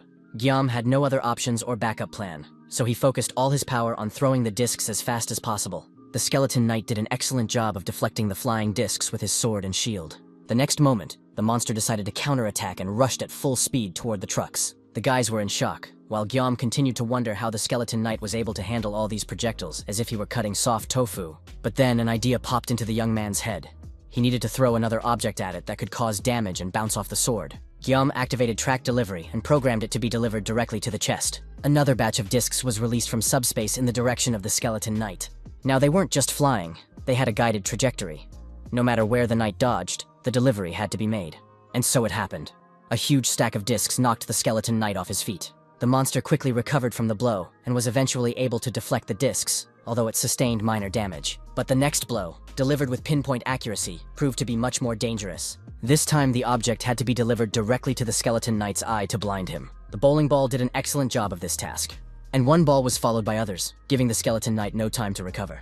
Guillaume purposefully sent the balls to specific points on the head, directing the continuously flying balls to the back of the head, the top of the head, and the left, right, and front parts of the head. The young man set the sequence of actions that Park Soo now had to perform so quickly that his jaw even started to ache. The boys could only watch as their instructions were carried out, and Yeon Soo, drenched in sweat from fear, once again thanked Guillaume for saving him. This knight was clad in armor, and therefore represented an even stronger version than the giant dragon. He was armed with a shield and a sword, which made him more dangerous than a wyvern. It was unknown how long it would take to break his head, but while he was busy, the people had to be escorted to their destination. The skeleton knight continued to take blows, demanding that they stop immediately, and calling Guillaume a goat and a dimwit. It didn't seem like the skeleton knight was going to die because he didn't stop talking. So the young man followed up the bowling balls with stacks of discs, hitting him from the left, right, front, and back at the same time. After a while, a powerful explosion rocked the spot where the skeleton knight had been standing, lighting up everything around it with fire. The skeleton knight's skull crumbled into separate bones, but he managed to say that he would not die, even if he fell apart, because everything in his life was for the king. After these words, separate pieces of the skeleton knight's armor rolled across the asphalt, and he was gone. A large pile of large magical stones remained at the site of the battle. These magic stones rose into the air and transported themselves into the young man's subspace. The soldiers who witnessed this battle could not believe their eyes. The young man had destroyed the skeleton knight, who had withstood several shots from a tank. Joyful cries rang out from all the vehicles. Jeon Guillaume had defeated the skeleton knight. The commander reminded them that when they encountered the skeleton knight, he had ordered them to retreat immediately, but they had destroyed it, and that seemed impossible. The commander again asked the boys to join the armed forces and the army. He asked Guillaume to think about the offer again after meeting with his relatives, because the guys were reliable allies, and together they could do a lot for the people. After that, the commander led the boys to the promised helicopters, but Guillaume's thoughts were preoccupied with the battle with the skeleton knight. The young man understood that he was now a hero to the soldiers, having defeated an invincible enemy. But all this seemed meaningless, because if there had been 2 skeleton knights, there would have been nothing left of the soldiers. The biggest problem was that there were at least 11 more such knights. It was unknown who their king was, but he was most likely much stronger. Even carefully prepared heavy shells did not cause significant damage. But a bowling ball managed to crack the armor, which meant that the ball was stronger and heavier than the shell. The commander reported that he had received news from Lieutenant Colonel Han. He reported that the young man was going to Illigiro. According to available information, a high wall had appeared in that city. The military had gone there on a reconnaissance mission, but contact with them had now been lost. The military periodically conducts aerial reconnaissance of the interior of the wall, and can confirm the activity of people inside the city. Members of the unit inside report that it is safe, so the commander is confident that Guillaume's family is also fine. The young man remembered his sister and did not ask for details, nor did he worry about her, because she herself would give any monster a run for its money. Recently, reconnaissance discovered something unusual. The upper part of the wall, which had grown, gradually narrowed, as if forming a roof, and it was unknown whether it would be completely closed. Now the commander could lend Guillaume a helicopter, the technical condition of which immediately made the guy's jaws drop. It was just a rusty metal box with a propeller. Guillaume couldn't understand how it could even take off, and even if it didn't fall apart during takeoff, it would be a miracle. But it turned out that the young man was simply looking in the wrong direction. Their helicopter was very close by. It was a real beauty, completely intact and shiny with perfect propellers. The commander proudly showed the machine to the guys and said that it was the most reliable equipment because he was lending it to his future allies and didn't want anything to happen to them. Yong-Soo looked with delight at the Black Hawk, which he was now supposed to fly, and already anticipated sitting at the controls. The commander wanted to clarify who would be the pilot, because according to his information, Yong-Soo had never flown before. This was true. He had never flown a helicopter before, but the driver looked at his abilities. He found out that he would be able to fly the helicopter using 50 magic stones. Yong-Soo only needed to register before taking the controls of even an unfamiliar vehicle. It seemed that his task was not related to leveling up. It was enough to simply obtain a driver's license. This was excellent news. He didn't need to level up, because the problem of the lack of magic stones still remained. But then the commander asked him to wait a minute. He left the guys to guess what he was doing and headed for the crashed helicopter. Inside was a box full of magic stones that the military had collected while destroying monsters across the country. There were about 200 magic stones in this box, a gift from the army to the guys. At first, the commander wanted to surprise them and hide the stones on board the helicopter. But now they needed them more. This was followed by an exchange of thanks and mutual bows. Yong-Soo told his comrade that he only needed 50 of them, and Guillaume could use the rest as he saw fit. Using the stones, Yong-Soo declared that they could now depart, as he had fully grasped how to operate the machine. Guillaume already imagined the hell that awaited him in the near future, and understood that all his requests to fly slowly would be ignored. Yong-Soo recommended that he prepare himself mentally before takeoff, but there was almost no time left, so it was better to just relax and ignore it. To distract himself from the impending horror, Guillaume decided to check his stats. He learned that the large magic stones he had received from the Skeleton Knight were equal to 100 ordinary stones. It turned out that the guy had earned a huge amount of energy by killing skeletons and could now increase his level. He also studied information about the amplifying stone. It turned out that such stones had additional properties. Specifically, this one could be attached to an object and enhance its abilities, giving it a fiery property, like the Skeleton Knight. The young man used this stone to enhance a bowling ball, which now became fiery and could pierce and ignite everything around it. The drone suggested registering this item, and it was the right decision, because the young man remembered that the most powerful blow in the battle with the Skeleton Knight was delivered with bowling balls. By this time, all the preparatory work had been completed, and the helicopter was ready for takeoff. The commander said goodbye to the guys, expressing his hope that they would save their loved ones and return safely. But the information about his new skills and improved abilities no longer pleased Guillaume, because the helicopter had begun to rise. The commander watched the guys depart with admiration, his mind racing with thoughts of a shared future with these super soldiers. The commander gave the guys magic stones for the Black Hawk, and hoped that they would be able to discuss cooperation at their next meeting. However, Guillaume's frightened expression slightly confused the commander. A thought even flashed through his mind. Had he made a mistake by allowing the guys to use his helicopter? After the upgrade and level increase, the logistics center became even more powerful and modern. It still had one drawback. It only performed one function, storing objects and items. It was still difficult to store unregistered items, such as a helicopter, but it was considered a military object, which meant it could be registered in the military equipment category. The commander had almost left the helipad when he heard the sound of the helicopter returning. And indeed, it turned out that the guys were coming back. Could something have happened to the helicopter? Damage or breakdown? However, the helicopter had simply flown into subspace. The airflow became depleted, the image flickered, and new helicopters began to descend from subspace onto the pad. The guys flew off to do their business, and several military vehicles remained on the landing pad. The commander couldn't believe his eyes. What was happening was real, and Guillaume's ability had once again amazed everyone. Soon, a huge wall appeared on the horizon, tapering upward like a cardboard box. And inside the city, in one of the cathedrals, whose windows were decorated with red mosaics, something sat on a throne.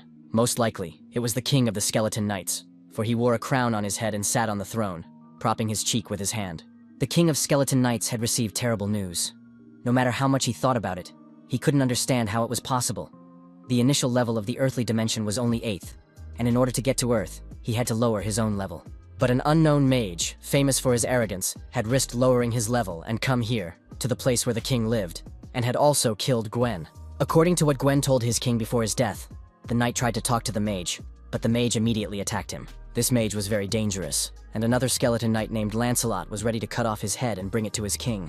However, it is likely that this mage came to Earth to take the initiative before the opening became full scale, so he really needs to be destroyed. Since the murder took place outside the castle, there is no need to kill the mage.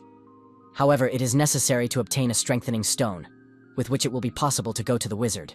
At that moment, it was reported that people had entered the castle, but the Night King decided that it was just another crazy flying toy of the people, and did not react, believing that the roof would close soon. Huge flying mice met the helicopter pilots in the air. They were quickly dealt with using energy discs, and the helicopter safely flew over the wall. Young-soo said that they had almost reached their destination, but landing would be difficult, and not because there was no landing pad. It turned out that a skeleton knight was fighting another monster below, so the helicopter hovered over the battlefield, unsure of what to do next. A real battle was unfolding below them. A skeleton knight in blue armor, wearing a helmet and wielding a sword, was fighting an unknown enemy. He was opposed by a stranger who was not afraid of fire attacks. His hands were like steel, and his fists were strong and unbeatable. The stranger threw a fireball at the skeleton knight, knocking the monster off its feet and throwing it a considerable distance. The boys watched the battle with fascination, and Yeon-soo noted that both opponents were magnificent. If they landed the helicopter now, they would have to deal with 2 monsters at once. Guillaume asked if his friend really saw 2 monsters there, and when Yeon-soo confirmed it, the young man announced his verdict. One of the creatures fighting the skeleton, the one who had just blown up the skeleton knight, turned out to be Kim Jong-gyum's sister. It was strange, of course. The girl looked at the skeleton knight's body, not understanding why he was still alive. All her life, Kim Sol had fought and loved combat. She enjoyed spending time in front of the TV when mixed martial arts matches were broadcast. Soon, she realized that she had a younger brother she could practice on, because he always wanted to play with her. She didn't understand why the matches on TV lasted so long, and her younger brother was always lying beaten up. The girl didn't have time to feel like a winner. She was not attracted to defeating weaker opponents. So Kim Sol went out into the yard and took on not only the neighborhood children, but also their parents. Her father recognized his daughter's talent and enrolled her in a sports club. Having experienced the pain of her first defeat, she did not weaken or give up, but realized that she had something to strive for. Her competitive spirit was awakened, and her natural strength and unquenchable passion came to the fore. The girl no longer had any rivals, even in sports circles. She trained with insane determination, sparing no effort. At one point, it reached the point of absurdity. Kim Sol suffered a serious injury. Her ligaments were torn. However, the girl resumed training without waiting for a full recovery. She suffered more injuries, but increased her workload and continued to train hard. Finally, last year, Kim Sol made her debut in the professional arena. Jum asked his friend to lower the helicopter. The guy wanted to throw a bowling ball. Meanwhile, the battle continued below. The skeleton knight had fully recovered from the explosion that had caused him some damage. He asked his opponent why his attacks were not hitting their target. The girl explained that the skeleton knight was too slow. The monster objected that he was not slow at all, unlike others, and that it was not a matter of speed, but rather the technique that the girl possessed. Kim Sol tried to explain that it was not a matter of technique at all, but rather the incorrect position of his shoulders, waist, and feet. The knight replied that the basics were indeed important, and he was always happy to learn something new. If it weren't for the hierarchy, he would have lost long ago. But the girl, by raising her rank, could become the best knight. This seemed like complete nonsense, and Kim Sol did not understand what he was talking about at all. At that moment, the knight announced that he would let the girl go, because there was little time left, and if she did not leave the castle, her death would be inevitable. He promised to talk to the king and beg for permission for her, because he would not have done so if she had not shown respect and taught him the basics. Kim Sol did not hear his last words, because all that remained of the knight was a pile of scattered pieces. A powerful explosion tore him to pieces, and where the skeleton knight had stood just a moment ago, there was now a bowling ball. A bowling ball as a weapon was very strange. Moreover, it was this very ball that was able to destroy the knight that Kim Sol had been unable to defeat. One oddity followed another, and what was happening became less and less understandable. But then, in the place where the skeleton knight had been blown apart, magical stones appeared. They were quite large and rushed upward, to the place where the wall had not yet closed, and then disappeared into subspace. Soon, a helicopter descended from the sky, which, in theory, should have shed some light on what was happening. When the blades stopped spinning, the helicopter door opened, and a new monster appeared. This monster was the handsome Kim Jong-gyum. Kim Sol was very happy to hear her brother's voice, who, as expected, was glad to see his sister alive and well. She greeted the third monster with surprise. Soon they were in subspace, and Guillaume and Ju Yan watched their sister, afraid to disturb her. They had already discovered that Kim Sol's ability was to create a transparent barrier, and while this barrier was active, her physical abilities were greatly enhanced. Guillaume said they were very lucky. All three had awakened their abilities and survived. Now they could go to where their parents were. Kim Sol immediately began to resent the fact that Guillaume was in charge and calling the shots. Guillaume did not argue with his sister and said that he had to leave because the castle ceiling would soon close. It was closing too quickly, so they had to hurry. When the boys arrived, the ceiling was already beginning to close. In addition, Guillaume wanted to collect some magic stones, so he had to leave urgently to get out of the castle in time. But the guys were too late. Right before their eyes, the ceiling closed, and it became almost dark around them. They immediately started the helicopter and began to ascend, hoping to escape through the gap. As they flew up, fireballs flew out of the subspace toward the roof. They covered the gap with fire, trying to break through it so that the helicopter could leave the castle. However, even such a powerful attack did not leave a single scratch on the wall. It did not seem likely that the roof would ever open again. The young man did not want to put this place into subspace, and besides, he did not have enough magic stones, because he had spent them on the helicopters he had given to the military. Moreover, it was unclear whether such a huge castle would fit into subspace, or maybe the young man would be able to place not only the castle, but the entire town of Iljiro into his subspace. At that moment, Kim Sol realized that the knight she had fought with seemed to have been telling the truth. He said that she would die if she stayed in the castle, so he wanted to spare the girl and give her a chance to leave. He didn't have time to say anything else because he was killed by a bowling ball. There was very little time left, and the king of the skeleton knights himself was in Iljiro. Gyum couldn't think about anything else because his comrade Yeon-su had activated his driver ability. The helicopter began to turn at breakneck speed and rushed across the city in a different direction. Meanwhile, at the castle of the king of skeleton knights, it became known that Lionel had died without landing a single blow on his opponent. Most likely this was due to the intervention of the mage, but Lionel did not explain anything, simply presenting everyone with a fait accompli. The king realized that the mage was interfering in his affairs and trying to prevent the harvest. If this was indeed the case, there was no point in waiting any longer. However, circumstances were such that there was no need to even go looking for the mage. He was approaching on his own. At that moment, the sound of a flying helicopter could indeed be heard outside the castle windows, and soon it appeared in the windows. The king of the skeleton knights managed to make out the silhouette of the person inside. The sight of this man horrified the king. He was pale and, judging by all appearances, belonged to a species of undead. Of course, this mage saved the king from having to search for him, and moreover, came alone.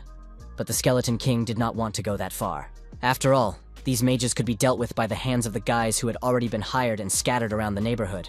At that moment, the doors flew open and a man appeared in the doorway, white and terrifying, with white slime dripping from his mouth. He spat and muttered that he would never get into a helicopter again, because his vestibular system couldn't handle such overload. An orc immediately pounced on him, opening its mouth wide and preparing to devour the man. A powerful blow from the sister's fist knocked out the monster's jaw. The ensuing fire attack completed the clearing of the room. The brother and sister entered the palace hall, ready to face new monsters. It was suspiciously quiet around them, but Kim Sol understood that someone was ahead. In the distance, she could see a red glow and hear strange snoring. A flying mouse lay on the carpet, struck by Kim Sol, and behind it were many eyes of similar creatures. Guillaume sent the driver into subspace, deciding that it would be unsafe for him here. Yeon-su didn't even argue. Kim Sol, on the other hand, was absolutely delighted. She would have been very disappointed if there had been only one monster. She announced to her brother that she would be the first to engage the monsters, and rushed into the attack. In an instant, her boot crushed the head of a flying mouse, which didn't even have time to squeak or do anything to defend itself. The bats scattered in all directions from the blows of the girl, who was clearly enjoying what was happening. She not only hit them with her fists, but also launched fiery attacks to seal her success. At one point during the battle, one of the vampires crept up to her neck, hoping to bite through her skin. With a blissful smile on her face, Kim Sol unhooked the monster from her neck and slammed it forcefully onto the ground, striking it several times from above. Anyone watching from the sidelines could see that Kim Sol was having a great time. Guillaume stood helplessly in the doorway, unable to see anything clearly. There were too many enemies, and he needed to come up with a plan quickly. There were many enemies, and Guillaume couldn't stay on the sidelines. He began to analyze the situation, trying to come up with a way to help his sister. Meanwhile, Kim Sol continued to destroy the bats, doing so with her eyes closed and practiced movements. For her, it was like a game where she made the task more difficult for herself, and systematically destroyed all the small monsters. Suddenly, all the bats turned away from the girl because they were attracted by a sound coming from the portal. The fact was that Guillaume had turned on an electric mosquito and pest repeller, which, as it turned out, also worked on bats. It was amazing and very useful, because the young man, sitting in his chair, watched as hordes of bats died. The spirit of the skeleton knight, sent by the king to watch the battle, studied everything and was amazed. He went to report to his king and told him everything he had just seen.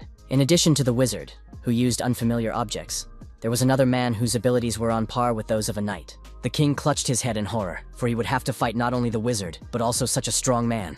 The king realized that he could not cope on his own, and it was time to call on the knight Lancelot for help. Lancelot was also amazed that they had encountered a 7th level wizard on Earth. Everyone would be shocked when they found out.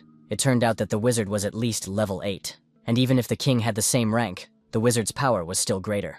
In addition, the man fighting alongside him ensured their victory in any case. One of the skeleton knights named Tristan gave his life to the king, and now the Lord of Skeletons was able to strengthen all ranks. The king of the skeleton knights used Tristan's magic stone to summon the most powerful sword in his service. He gave it to a knight named Lancelot, who was about to go into battle. In the current situation, the king had no choice, and all hopes were pinned on this battle.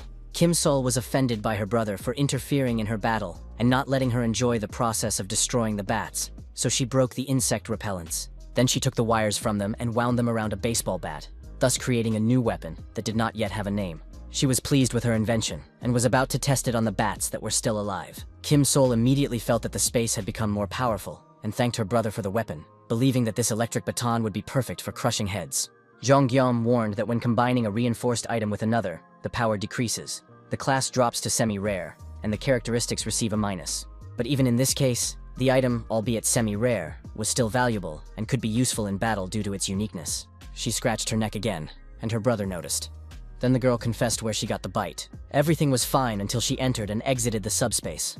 Perhaps she would soon turn into a vampire or some kind of monster. The girl did not feel any changes in her body yet, and perhaps the subspace helped her get rid of the poisoning. But just in case, Kim Sol asked her brother to kill her if she turned into a vampire, because she didn't want to become a monster. They talked like this until they heard voices coming from the depths of the hall. Someone sitting on a throne confessed that the name Arcane made him cry, and he was surprised that the famous wizard had come in person to such a poor place. The king of the Skeleton Knights asked the wizard why he had interfered in other people's affairs and started causing problems. The brother and sister were astonished. They realized that they were in the presence of the king of skeletons, and at the same time were glad that they would not have to search for him and waste time. The king continued, saying that he would like to hear a direct answer from his guests, and even if they had come from Arcane, he was now in a position where he had no choice. Kim Sol did not understand what he was talking about, what Arcane was and what was going on here in general. The king said he had been a fool to try to talk to the guests. It seemed they had no intention of engaging in dialogue, so the only thing left for them to do was to die right here and now. After that, the Lord of Knights summoned Lancelot and ordered him to kill the visitors. The appearance of an opponent made Kim Sol very happy. She wanted to test her new electric baton. She asked her brother not to worry about her and rushed to attack the Skeleton Knight. The rivals crossed weapons. The knight had a sword in his hands, and Kim Sol was armed with an electric baton. The tension grew, and the girl realized that the baseball bat with wires and her strength were not yet having the desired effect, and in the next moment, she was left completely unarmed. The knight cut the bat in half with his sword. It was surprising because the baton was a semi-rare item, yet it broke so quickly, as if it were made of ordinary rubber. Kim Sol immediately understood what was going on.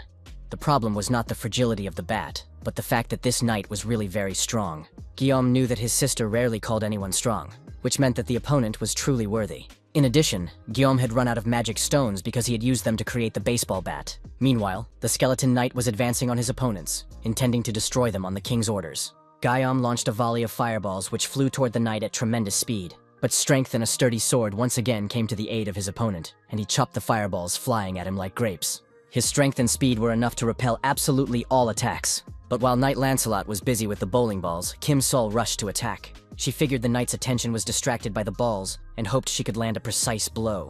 And that's exactly what happened. Her fist slammed into the knight's head with full force. Lancelot swung his sword in response, but the girl was very quick and managed to crouch down to avoid his attack and not be hit. The next moment, she jumped in front of the knight and hit him in the jaw with a low hook, then followed up with a blow to his left side. By that time, the fireballs had also reached their target, and Knight Lancelot was knocked off his feet and flew to the side. But the hope for a quick end to the battle was short-lived, because the opponent immediately got back on his feet, completely unharmed without a single scratch on his body. Guillaume was amazed at this outcome, because the blow had hit the knight squarely in the head, yet there was not the slightest damage left on him. The young man realized that this skeleton knight belonged to the same species and rank as the huge wyvern they had failed to defeat. He activated the return function and, together with his sister, instantly moved into subspace. Kim Sol was, of course, unhappy that her brother had interfered in her fight. But the young man believed that the situation was too dangerous and that they needed to think about how to deal with it. It was absolutely obvious that the bowling ball strikes did not harm the knight. He was an opponent who could not be defeated yet.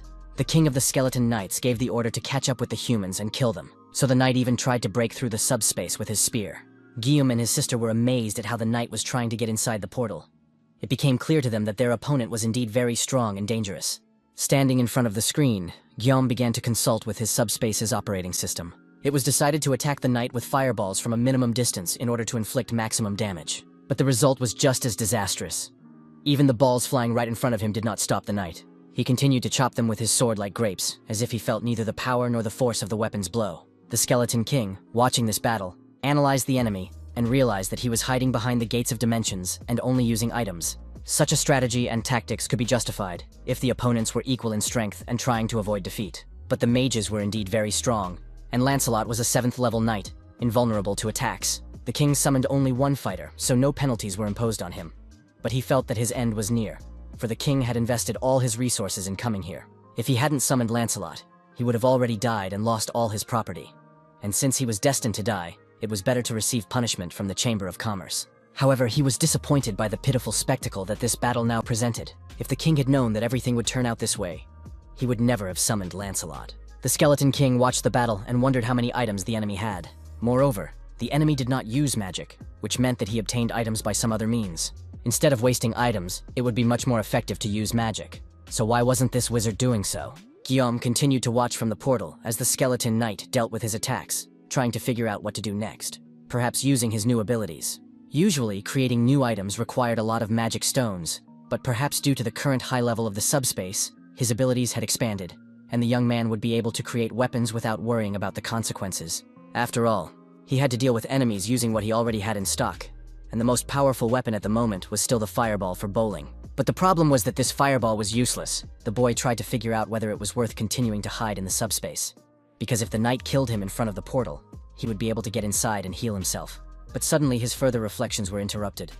The Skeleton King himself addressed the young man. He said that he understood.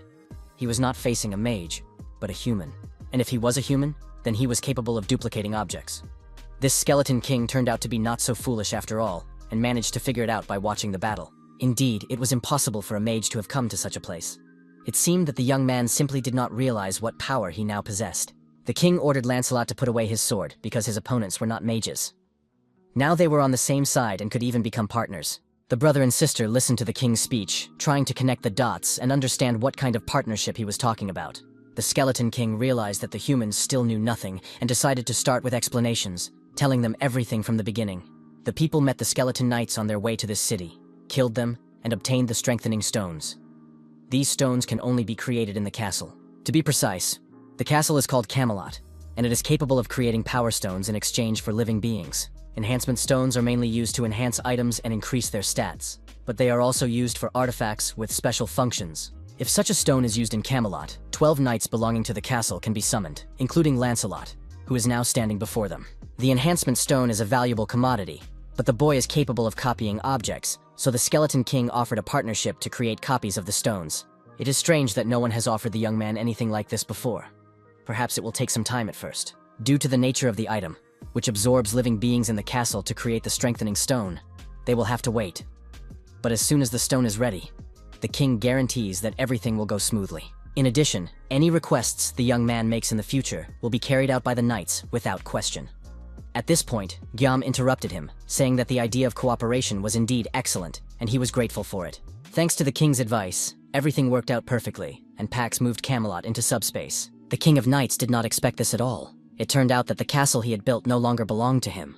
At one point, the Skeleton King saw the moon in the clear sky and realized that his castle, which had protected him on all sides and hidden him from the outside world, was no more. The Skeleton King still could not understand what was happening. Soon he was struck by the size of the diminished Camelot. The castle looked like a toy house that children play with. It fit in Guillaume's hand and glowed like a magic stone. At that moment, the Skeleton King let out a wild cry, accusing the young man of daring to steal royal property. But then a huge, sturdy bowling ball appeared in his armored hand. Filled with fiery energy and magical power, the bowling ball flew toward the Skeleton King. There was a powerful explosion, and everything was engulfed in flames and smoke. Guillaume turned to the Skeleton Knight and asked his name. He asked if Lancelot would kill the king of the Skeleton Knights. The answer came immediately, and Lancelot said he would carry out his master's orders. The King of Knights tried to prevent this, but realized that along with Camelot, the young man also controlled all the knights. This meant that Lancelot now obeyed Guillaume. There was absolutely no point in fighting Lancelot, so the end came very quickly. Where the king had stood just moments before, a large purple magic stone split apart.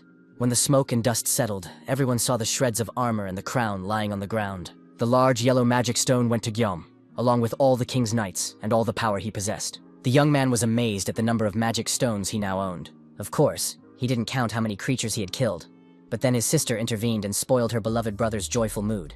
She reminded him that if he had a conscience, he should give her at least a third of the stones because she had saved his life by destroying the goblins. Guillaume sincerely thanked his sister for saving him, but said that a third of the stones was like extortion, because he had spent his stones when he made a special weapon for her. The brother and sister continued to haggle for a while, but soon they noticed that Lancelot was watching them, waiting for a decision on his fate. Indeed, something had to be done about their new companion, the Skeleton Knight Lancelot, who was ready to serve and obey his new master. Lancelot reported to Guillaume that he had broken the neck of the King of Knights, as he had been ordered, and had also brought the King's magic stone. No one knew how to interact with the skeleton knight, so at first he became a horse for Yeonsu's daughter, who enjoyed riding on his shoulders. The girl was bored in the subspace, so she quickly befriended the skeleton knight, and now her parents didn't know what to do about it. Lancelot was happy because he believed that by helping his lord's companions, he was also helping him. The skeleton knight showed remarkable care, and even held the girl so she wouldn't fall and hurt herself. Everyone liked such an attentive and caring person. In addition, he fought well for his young age, and Guillaume realized that his sisters treated the skeleton knight as a human being.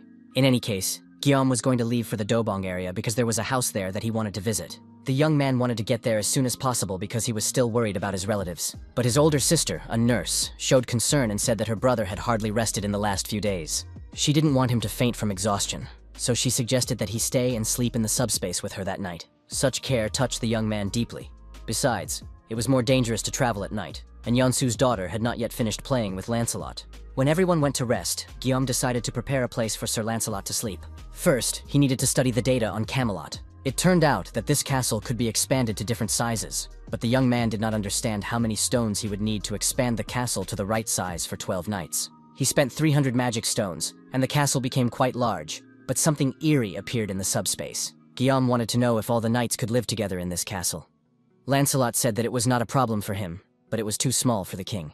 Kim Sol was very surprised, and began to calculate how much the Skeleton King had spent on building a castle that covered the entire space up to the sky. Lancelot did not know the exact number, but he estimated that it was at least tens of thousands of stones. After that, while the young man was busy calculating and planning, Kim Sol turned to Lancelot with a personal request. She had been watching the knight for some time and was impressed by his sword skills. Now the girl wanted Lancelot to teach her this technique, even through his helmet. It was clear that the skeleton knight was flattered by such a request, and gladly agreed to do so. In return, he also dared to make a request of his own. He really liked the punch to the jaw that she had used in battle against him. Lancelot wanted to learn this move. It would have been difficult for Kim Sol to find a better friend. And so the night passed. And even when Guillaume went to bed, he realized that Lancelot had become a member of Kim's family. The next morning delighted everyone with wonderful sunny weather. There was an armed patrol on the streets of the city, carefully inspecting the area. The soldiers did not understand what was happening, and could not believe their eyes. The guys watched what was happening from their subspace and realized that someone else had decided to set off on a journey, even though it seemed a little strange. Soon they saw the fuselage of a helicopter beginning to land not far from the subspace. This was especially surprising because only they and Lieutenant General Yu had helicopters. The helicopter door opened, and Commander Yu indeed appeared. The men greeted each other warmly and joyfully, and the Lieutenant General said that he had been looking for the men for a long time when he saw that the city's fortress wall had disappeared. Guillaume hoped that the military man would not try to lure him back into the army, but the Lieutenant General had important news. He wanted to warn the boys at all costs that they could no longer travel by helicopter, because the rebels who had staged the coup had captured the air defense base. And now they were shooting down everything that flew through the air. The situation was as follows. The Joint Chiefs of Staff held a meeting based on the documents and information obtained by Lieutenant Colonel Khan. It became known that the First Corps had captured the capital's defense forces and was shooting down all drones and aircraft that appeared in the air. The military analyzed the firing points and confirmed that powerful air defenses had been installed there. The military was in a difficult position because security was very tight, and the Lieutenant General remembered that the guys were going to fly to Yeonbu, so he hurried to find them. If the guys flew there anyway, they would have to make a big detour. However, the commander did not have accurate information about the distant terrain, and unfortunately, could not recommend any route. The news was indeed worse than they would have liked. But the guys were grateful to the commander for the warning, and decided to discuss their travel plans again. If the goal was simply to get to Yeonbu, they could have flown around and made a detour. But Gyeomu also needed to stop in the city of Dobong. This meant that a clash with the rebels in Dobong was inevitable.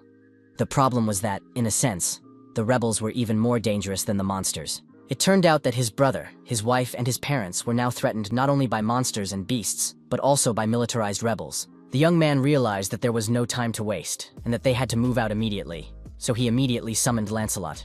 Lieutenant General Yu was once again so surprised that his jaw almost dropped and his eyes bulged. Guillaume explained to the commander that they had indeed defeated the King of Knights, and were therefore able to remove the wall. This knight, who was now in the young man's subspace, was able to help them in this matter. The Lieutenant General was shocked when he realized that the Skeleton Knight was now working with Guillaume. Since the young man needed to go to Dobong and a clash with the rebels was inevitable, Lancelot could be of great help to them. The young man suggested that they all come up with a plan to destroy the rebels. Coming up with plans and strategic military operations was Lieutenant General Yu's favorite thing to do, so he gladly agreed to participate. The anti-aircraft defense system's anti-aircraft guns were hidden in dense green forests and guarded by equally green guards. In addition, the green rebel guards guarded the cages in which the people were locked up. Their condition was deplorable. They were either dead or on the verge of death from exhaustion and dehydration.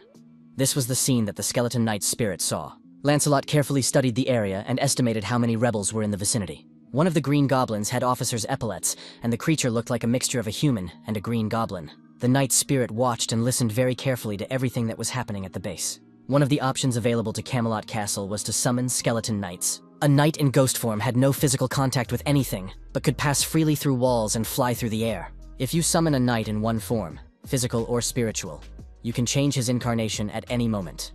In other words, summoning a ghost proved to be the best means of reconnoitering the enemy camp. So Lancelot conducted reconnaissance of the enemy's positions. He determined the number of forces, the location of anti-aircraft guns, and the characteristics of the enemy. In 2.5 hours, Lancelot obtained complete information and returned to base. However, it became clear that some military units had been transformed from ordinary soldiers into goblins. In addition, these creatures kept people in cages and sacrificed them. The world was changing rapidly and getting worse by the minute. Lancelot reported that one of the goblin commanders was a very important officer and that they were planning to organize an additional transfer of personnel. This was invaluable information that Lancelot had obtained by observing everything with his own eyes, but at the same time, it was difficult for people to comprehend, as they could not even imagine that someone would be capable of capturing civilians and plotting such a thing. It seemed that the rebels had joined of their own free will, but it remained unclear why they were holding civilians captive. Lancelot heard the military talking about the priest. The skeleton knight also believed that people were being held to cause repulsion. He explained that all beings in the dimensions have their own ranks, which are called hierarchy. This power, which the hierarchy possesses, gives the right to protect oneself from beings lower than oneself. The lower the rank in the hierarchy, the stronger the repulsion. For example, an attack from the 9th rank has no effect on a creature of the 8th rank. That is, they sacrifice people to get a higher rank in the hierarchy. Using sacrifices to gain rank is a method used by beings with low intelligence. It is a kind of trick. And when such tricks are used by low-ranking beings, in many cases they involve deals and contacts with beings of higher ranks. Lancelot could not say exactly what kind of deal was involved in this case. However, in any case, it doesn't matter, because these creatures make sacrifices, and for that alone, they must be destroyed. The Lieutenant General believed that things were not so simple, and that the rebels' plan was probably more dangerous than it seemed at first glance. The information Lancelot brought back was excellent, and the probability of success had increased significantly, because now they knew the location of the brigade commander and the anti-aircraft guns. However, the main problem lay elsewhere. The rebels' line of defense turned out to be much stronger than expected, and as soon as the operation began, they would surely call for support. If the First Corps joined in, there was a chance that it would escalate into a full-scale war. And that option was completely unacceptable, because they were few in number and needed to capture the base before reinforcements arrived. But to do everything quickly on their own, they needed air support. An attack from above would help them capture the base quickly. But this was almost impossible due to anti-aircraft guns. Guillaume understood that he did not have time to wait for support, because his older brother's house was in that area. He had to finish everything quickly and go there. Of course, Lancelot was a 7th level knight and could destroy everyone on his own. But the area was too large, and reinforcements would arrive before Lancelot could clear everything himself. The spirit of the knight Lancelot suggested summoning another knight to solve the problem of the anti-aircraft guns. But this required enhancement and magic stones. And right now, Guillaume didn't have any such stones. He could have cancelled Lancelot's summoning, taken the enhancement stone, and summoned him again. But there was no point in doing so because it wouldn't increase his power. Besides, Guillaume couldn't even imagine how he would communicate with some other knight instead of Lancelot, who had already become a member of the family. It would have been nice to copy the strengthening stone, but unfortunately, the young man did not know how to copy magic and strengthening stones. Lancelot's spirit reminded him that by defeating the King of Knights, he could obtain an enhancing stone. And indeed, with all the commotion, Guillaume had completely forgotten that after the death of the King of Knights, he had received a yellow magic stone. Everyone looked at Guillaume, not understanding how he could have forgotten about such a treasure. Now it remained to choose which knight to call to Lancelot's aid. Lancelot said that absolutely all the knights possessed skill and loyalty, so people would not be disappointed no matter who was summoned. However, it seemed to him that a knight named Bedivere would be the most suitable. This knight was so good at long-range attacks that he was once called the greatest archer of all time. At the rebels' secret base, even the pleasant sun did not look very pleasant because it had to be viewed through the bars of a cage. The girl sat with her legs tucked under her and tried not to look at the people around her.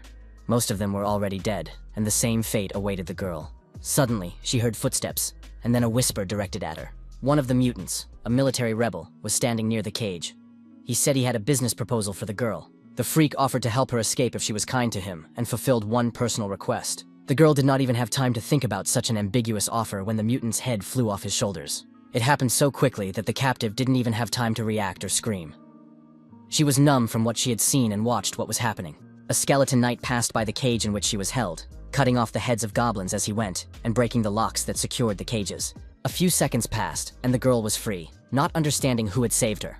However, there were no guards around. The cage was open and she could go in any direction. As she looked around, trying to see her savior, a fiery bowling ball flew past her at tremendous speed. The goblin warriors were also interested in the flight of this unknown flying object, trying to figure out what was flying in the sky. But they couldn't make out the object because its rapid approach meant that death was flying toward the goblins at the speed of a fiery bowling ball. Along with the goblins, the bowling ball tore the anti-aircraft defense installations to pieces. Without any enemy approaching, and for reasons that were completely unclear, the anti-aircraft guns were destroyed in all locations where they were deployed. The skeleton knight's hand clamped down on the fireball because it posed no danger to him and was not hot. After that, the ball was placed in a special slingshot-like device and sent with a precise strike at the intended target. At the last moment, Lancelot remembered a small detail that everyone needed to be warned about before offering Sir Bedivere for restoration and summoning. Sir Bedivere was one-armed. Despite this, he was a brilliant archer of his time and shot with only one hand. It was an old story. Long ago, Bedivere served as a knight under the command of a duke, and the commander, jealous of the young man's talent, cut off his arm. Since then, the knight has held a thick leather strap in his hands instead of a bow, and used it to throw stones and spears. He became one of the Knights of Camelot, and this is a very short but sad story. Guillaume doubted that a one-armed knight could destroy the anti-aircraft guns. However, Lancelot had no doubts about his abilities and combat skills. Therefore, Lancelot was confident that Bedivere would be enough to accomplish this mission. Guillaume once again trusted Lancelot, and the task of destroying the anti-aircraft guns fell to the one-armed skeleton knight. Bedivere did an excellent job, and his fireballs, launched with one hand, miraculously blew up the guns and destroyed the goblins. One of the goblin commanders, who was at the main detachment's location, saw explosions through the window, occurring where the anti-aircraft defenses were stationed. A strange commotion broke out among the goblins, and it seemed as if something was interfering with them. The space around them became unstable, but then it became clear.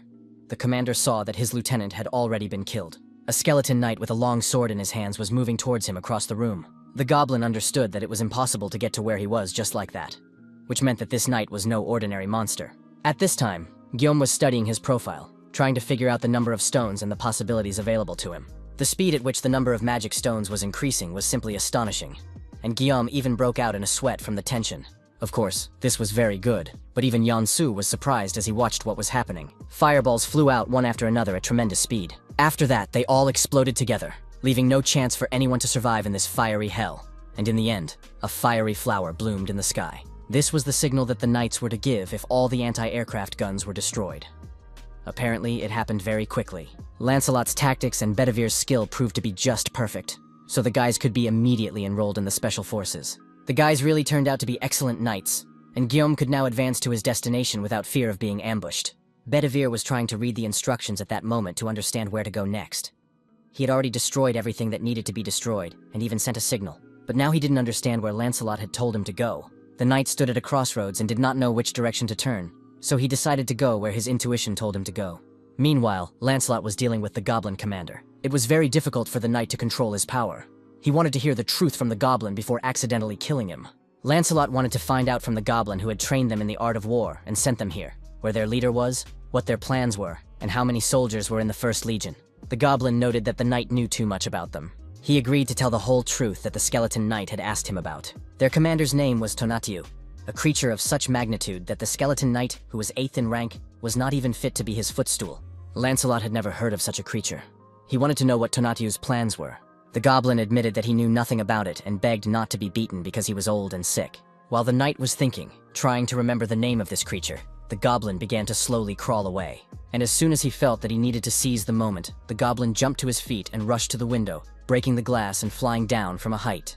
The goblin commander landed badly on the asphalt. He twisted his leg and could no longer run. His subordinates ran up to the goblin general, and he gave the order to bring his motorcycle immediately. At that moment, Lancelot also jumped out of the window after his captive. However, his body was completely unharmed, and he declared that it was useless to run away. The goblin subordinates rushed to defend their general from the skeleton knight Lancelot. They selflessly stood up for their general, sending him to safety while they stayed behind to delay the night. This behavior surprised Lancelot. The fact that the goblins were willing to sacrifice themselves was strange. However, they believed that it was better to be like that than to be empty-headed like a skeleton. One of the goblins, aiming his rifle, told Lancelot that he'd better not be so arrogant, because there were several 8th level representatives in their squad, and the goblin who said this, if he ate a dozen more people, would become equal in level to Lancelot. The goblin confirmed that all the soldiers who had turned into goblins did the same thing. They ate people and raised their level. In the world that had emerged after the apocalypse, intelligent people tried to adapt, and this was one way to survive. Knight Lancelot cut off the goblin's head with a light swing of his sword, believing that killing such creatures was not difficult for him, because they deserved to die. At this time, the general, accompanied by one of his subordinates, continued to retreat from the battlefield while the knight was busy with the goblins. The general was already hoping that his escape had been successful when the blades of a helicopter appeared above him. Yongsu announced that he was going to land right away, but Guillaume, who was severely seasick, was completely confused and did not react to this at all. The goblins were terrified when they saw the helicopter. They decided that government troops had arrived. The brigadier general did not have time to answer his subordinate's question about what to do. His subordinate's head had already been cut off by Lancelot's sharp sword. Lancelot stood next to the goblin, making it clear that running was useless. By this time, Guillaume had regained consciousness and joined his comrade. However, the goblin brigadier general had no intention of dying.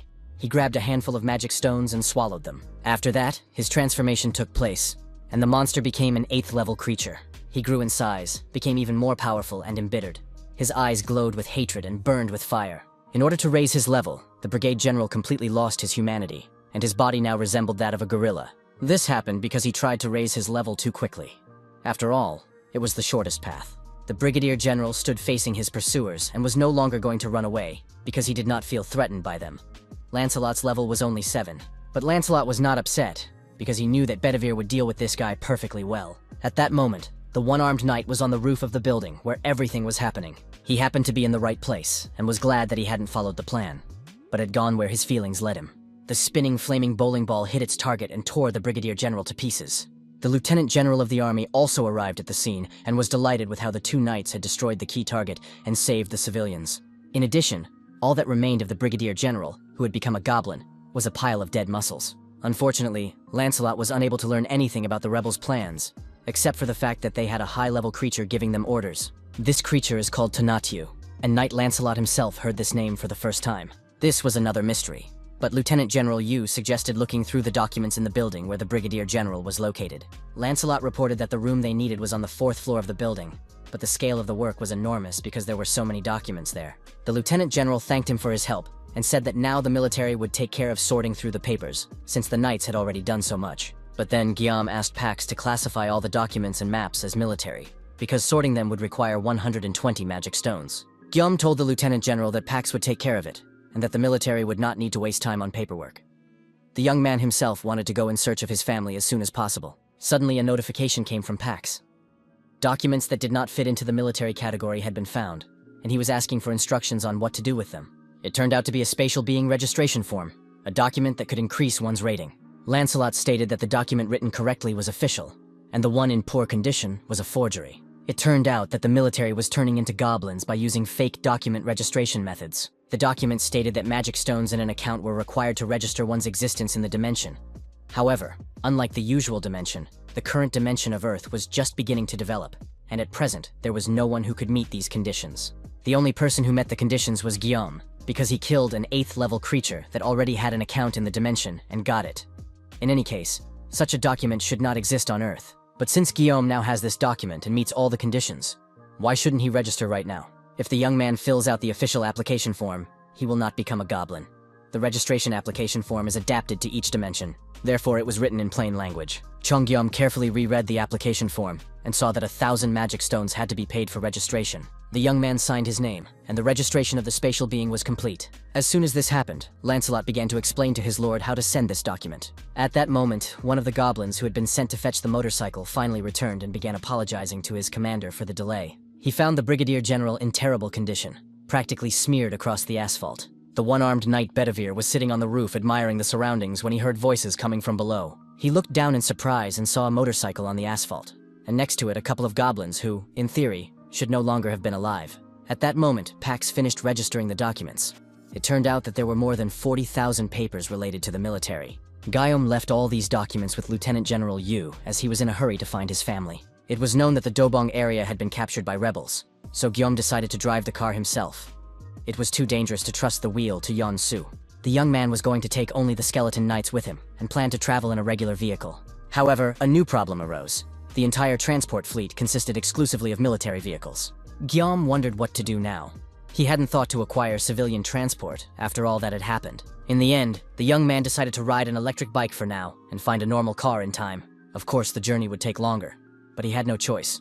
Someday he would definitely have his own comfortable car. Guillaume and Lancelot left the building and were stunned to see the second knight. The one-armed man was sitting on a fancy motorcycle. Guillaume tried to find out where Bedivere had gotten the motorcycle, but as it turned out, sometimes it was better not to know the truth. The knight admitted that this iron horse belonged to a red-haired goblin. He thought it was funny and simply took the trophy for himself. In short, it was the brigade general's own motorcycle. The orcs guarding the perimeter of Dobong City noticed the approaching noise. They saw a motorcycle riding toward them on the road. It seemed like nothing unusual, but the guards had not been warned that guests were expected. Therefore, they decided to greet the uninvited visitors with gunfire. After all, this was not a place where one could just show up. However, at that very moment, a fiery bowling ball hit its target, destroying one of the goblins forever. The second guard didn't even have time to understand where his partner had gone before it was his turn to die. Lancelot, without slowing down, cut off the goblin's head with a light movement of his sword. The perimeter guards were dealt with, and the two motorcycles rode unhindered into the city blocks. In the silence of the abandoned city, the sound of rattling motorcycles carried far, and the nearest goblins immediately reacted. Soon the group reached the right house. The area looked gloomy. The walls were cracked, the streets were deserted, and the asphalt was broken. Climbing up to the right apartment, Guillaume began knocking on the door and calling out loudly, shouting that it was him, his brother, Jong Guillaume. No one answered. The young man decided to go in himself, feeling sweat running down his body.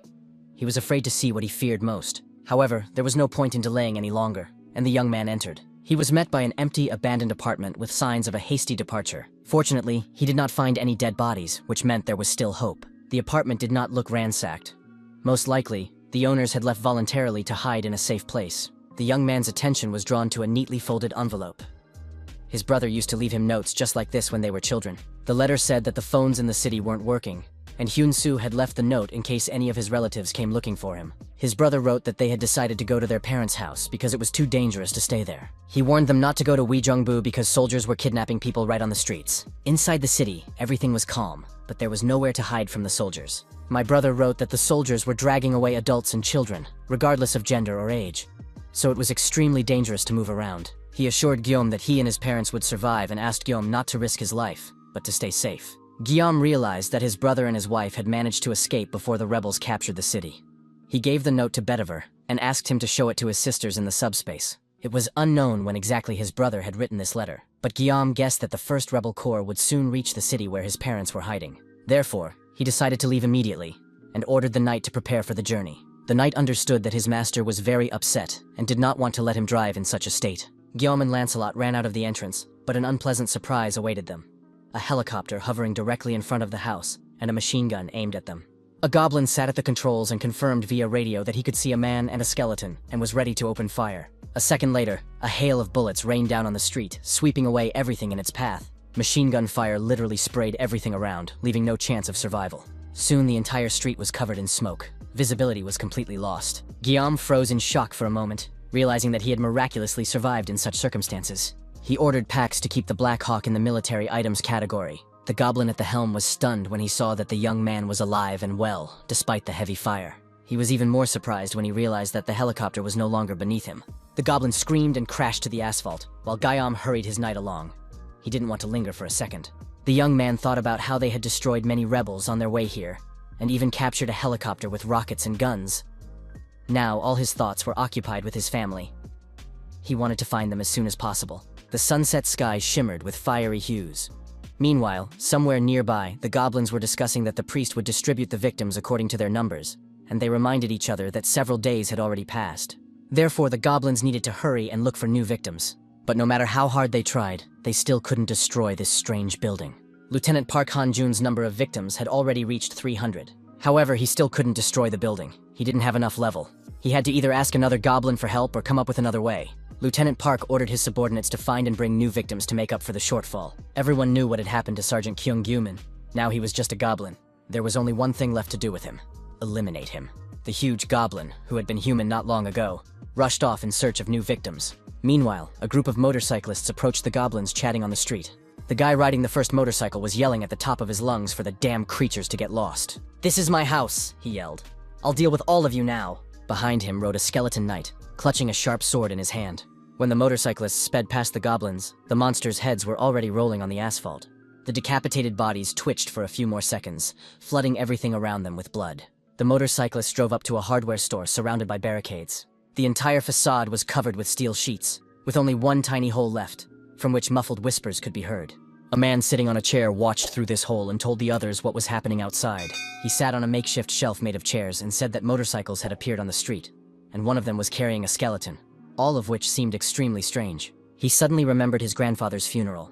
At that time, his grandmother said that good and bad things only happen where there are people. Over the years, these words had taken on meaning.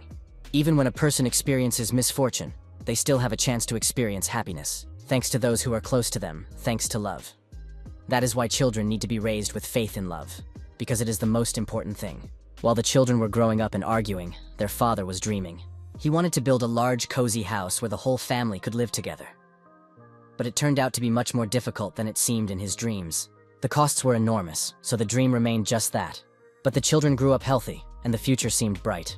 Until the monster appeared. Fortunately, the man worked in a hardware store and managed to fight off the goblin with improvised weapons. But then things took a turn for the worse. They had to conserve water, search for food, and constantly hide. There were looters everywhere. Soon, their eldest son and his wife came to live with the parents, and now they were all hiding together. The daughter-in-law's alchemy abilities awakened, so the family didn't have to worry about water. Soldiers began to turn into monsters, and instead of patrolling the streets, they started kidnapping civilians. They dragged people out of their homes, regardless of gender or age, and took them away to an unknown destination. Therefore, the parents decided to isolate themselves completely. The man wanted only one thing, to make sure his children were safe, and that's when his ability awakened. He became an architect capable of building anything. Thus, his long-held dream came true.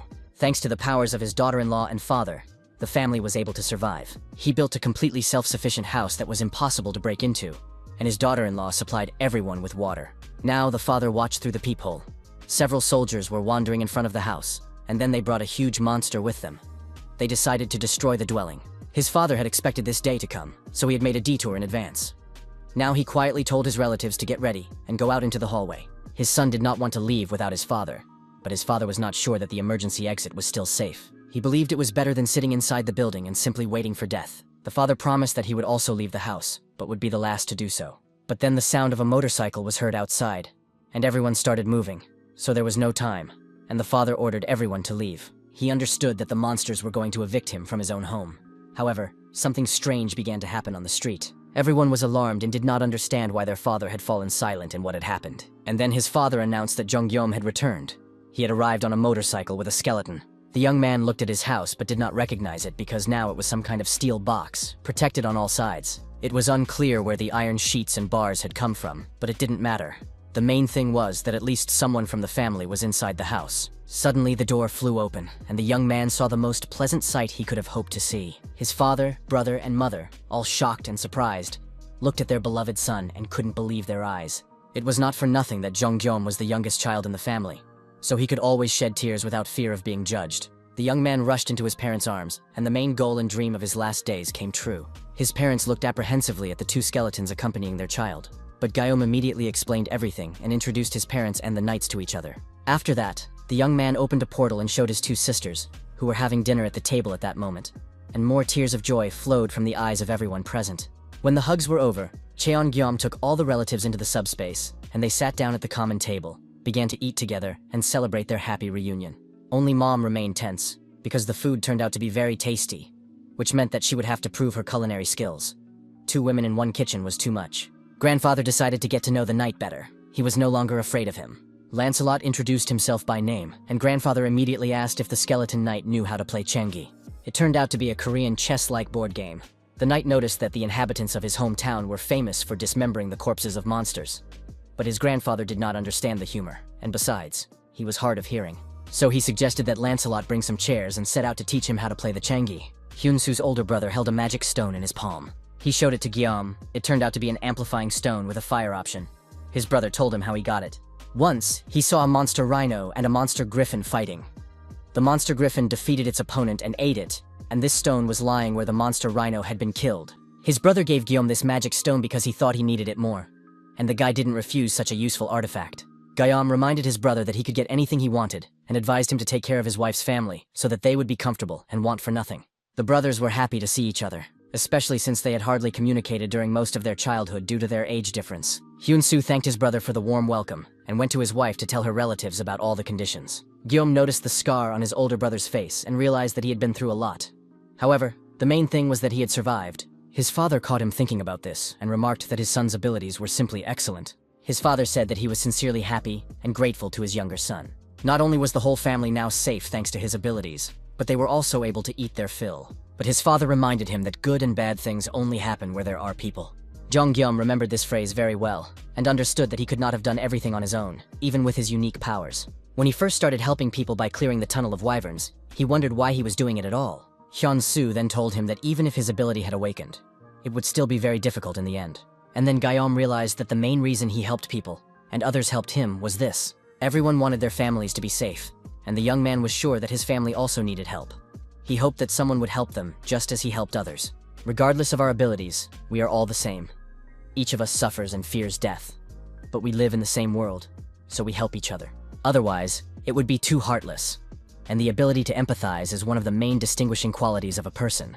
After these words, his father realized that he had raised a truly good person, and he was very proud of him. At headquarters, the military was sorting through classified documents. Half of them had already been sorted. Everyone worked diligently, and it was time for a break, as their eyes were already popping out of their heads from fatigue and tension. Suddenly, the secretary knocked on the door and reported to the lieutenant general that a one-armed skeleton knight had come in. Bediver asked him to convey that his master, Guillaume, had left for the city of Haju. The lieutenant general understood who he was talking about, but did not know why the young man had gone there. The lieutenant general's mind quickly raced, and he realized that the first rebel corps was located in that area. The young man had gone to fight them alone. The setting sun pleasantly illuminated the road, glistening on the knight's armor and motorcycle bodies. The young man was traveling with his chief assistant, the knight Lancelot, because the main goal of his journey had been accomplished. He had gathered his family and ensured their safety. Kim Sol was completely focused and absorbed in her training. She pounded the punching bag, practicing her moves and feeling no pain.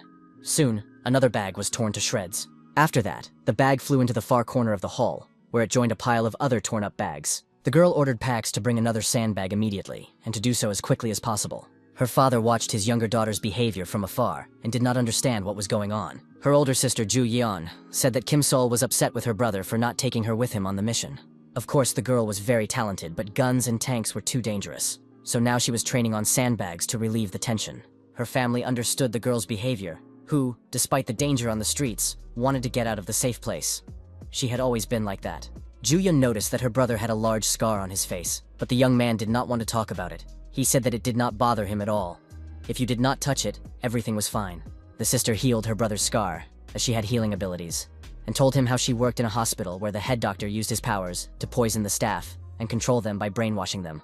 It was very scary, and the girl was afraid that she would be exposed to the drugs and become like everyone else. But now she didn't want to think about it anymore. It was lunchtime, and Yeon-soo's wife tried to gather everyone in the kitchen. At that time, Yeon-soo himself was entertaining his daughter, and his father was playing the role of a devil. Grandpa refused to eat because he was engrossed in playing Changi. Although Mr. Lancelot was playing this game for the first time, he quickly figured out the rules, and now Grandpa couldn't figure out how to play. So he waited for Lancelot to ask for advice. Tanks were racing down the roads at tremendous speed. It was unclear who they belonged to. The rebels, government troops, or perhaps they were Guillaume's tanks. Suddenly, shots rang out, and huge streams of fire rushed toward the tanks. Guillaume stood in his subspace and sent winged missiles at the tanks. They belonged to a rare class, causing powerful explosions and penetration, carrying hellish fire with them. The tanks suffered exactly what was expected. They were blown apart by the winged missiles. The young man was pleased with the results of the test. He deliberately did not use weapons of excessive force so as not to harm people. The spirit of the knight Lancelot had conducted reconnaissance the day before, and learned how the first corps of rebels had spread out across the area. The rebels were hiding in the same place as the civilians and the main enemy forces. Therefore, according to Lancelot's plan, he himself was responsible for rescuing the hostages. Chongyum was supposed to stop the attack of the main rebel forces. In other words, there were no civilians in the tank battle zone. In addition, the Black Hawk helicopter was equipped with missiles when it entered the subspace laboratory. The young man used the power stone his brother had given him. In addition, he strengthened his basic movement ability, which he had previously postponed, increasing its range and maximum speed. All this led to the powerful rocket being further enhanced, and now Guillaume could collect magic stones in the shortest possible time. To advance to the 4th level of the subspace, it was necessary to collect 10,000 magic stones. Now the young man had about 2,000. The young man realized that for some reason, the magic stones had stopped gathering, even though he could clearly hear the sound of their delivery. After checking, he found out that these stones were credited to a subscriber named Tonatiuh.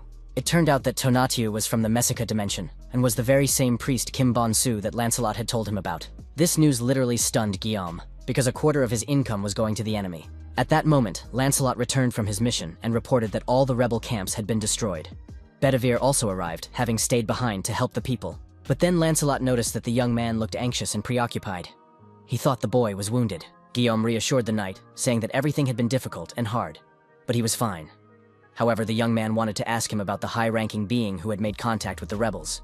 The young man said that Tonatiuh and the priest Kim Bon-su were intercepting his magic stones from the Messica dimension.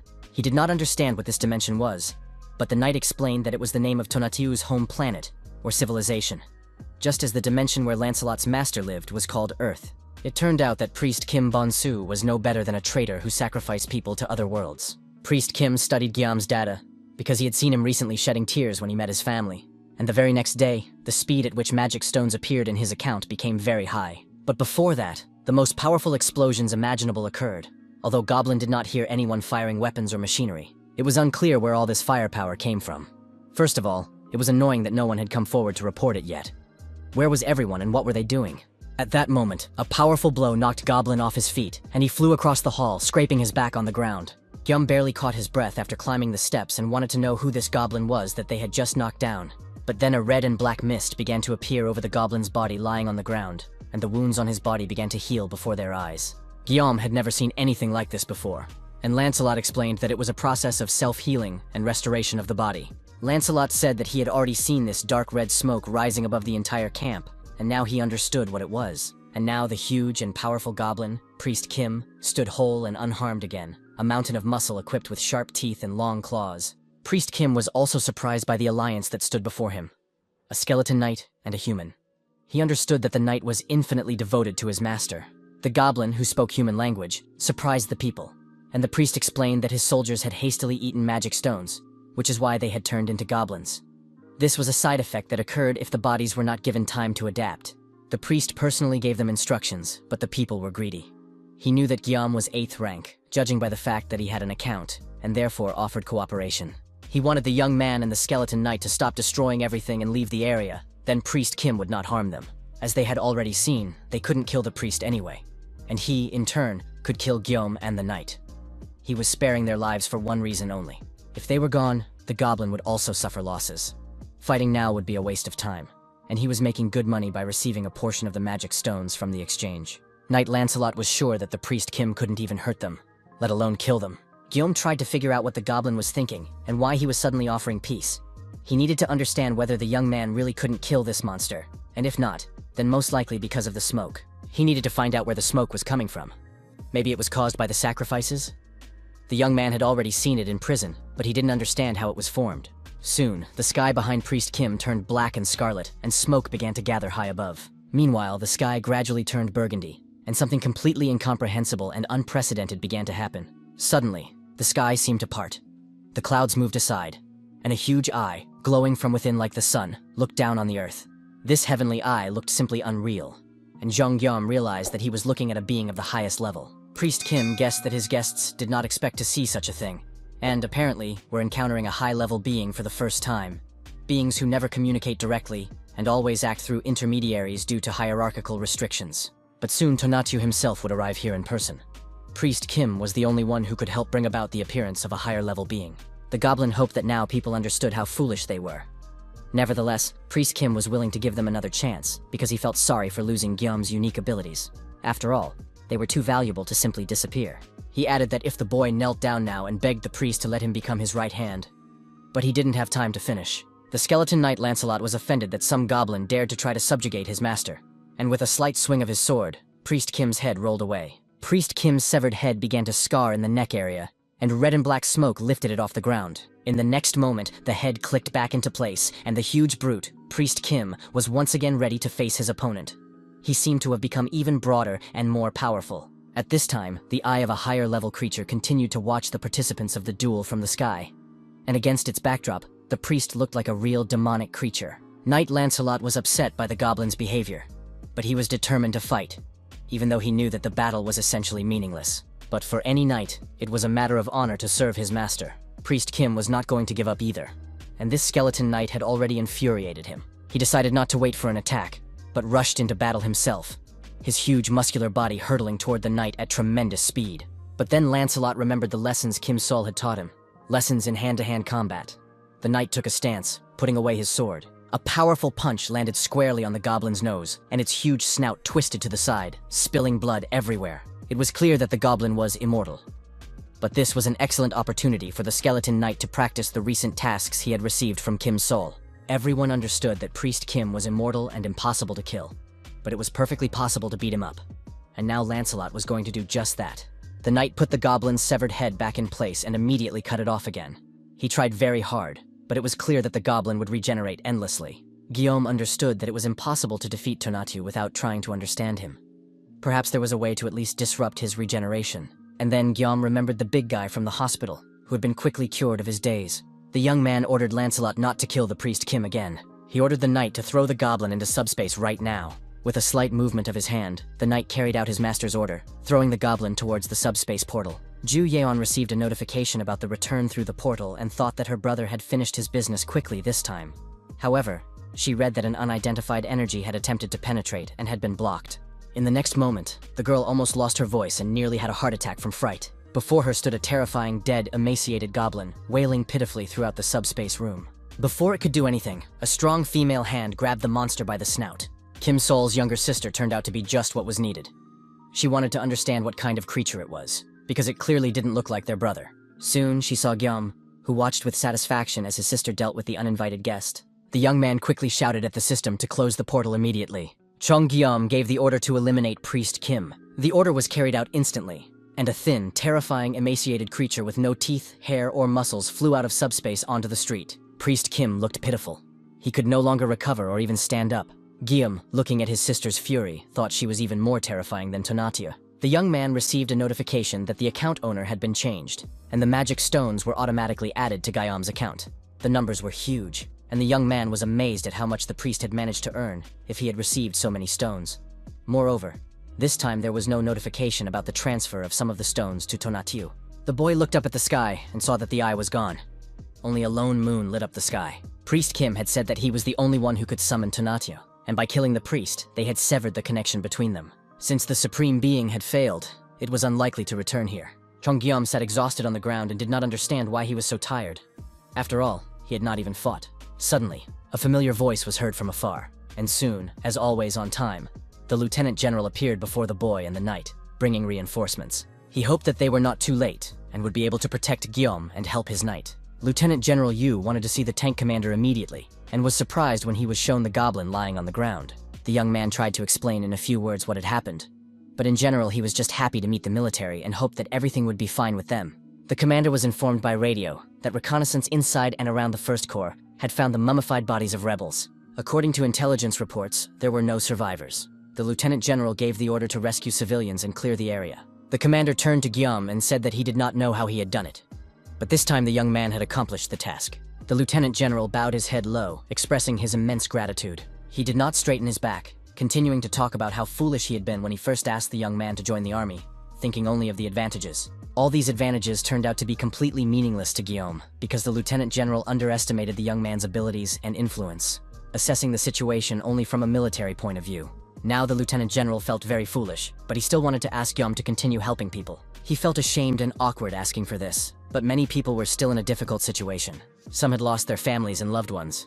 Some had suffered serious injuries, and some were anxious because they had not yet revealed their abilities. The damage caused by the monsters was severe due to the incompetence of the government and the military. But now more than ever, people needed help. Guillaume said he was ready to continue helping people, not for the sake of a deal or magic stones, but simply for the sake of doing good.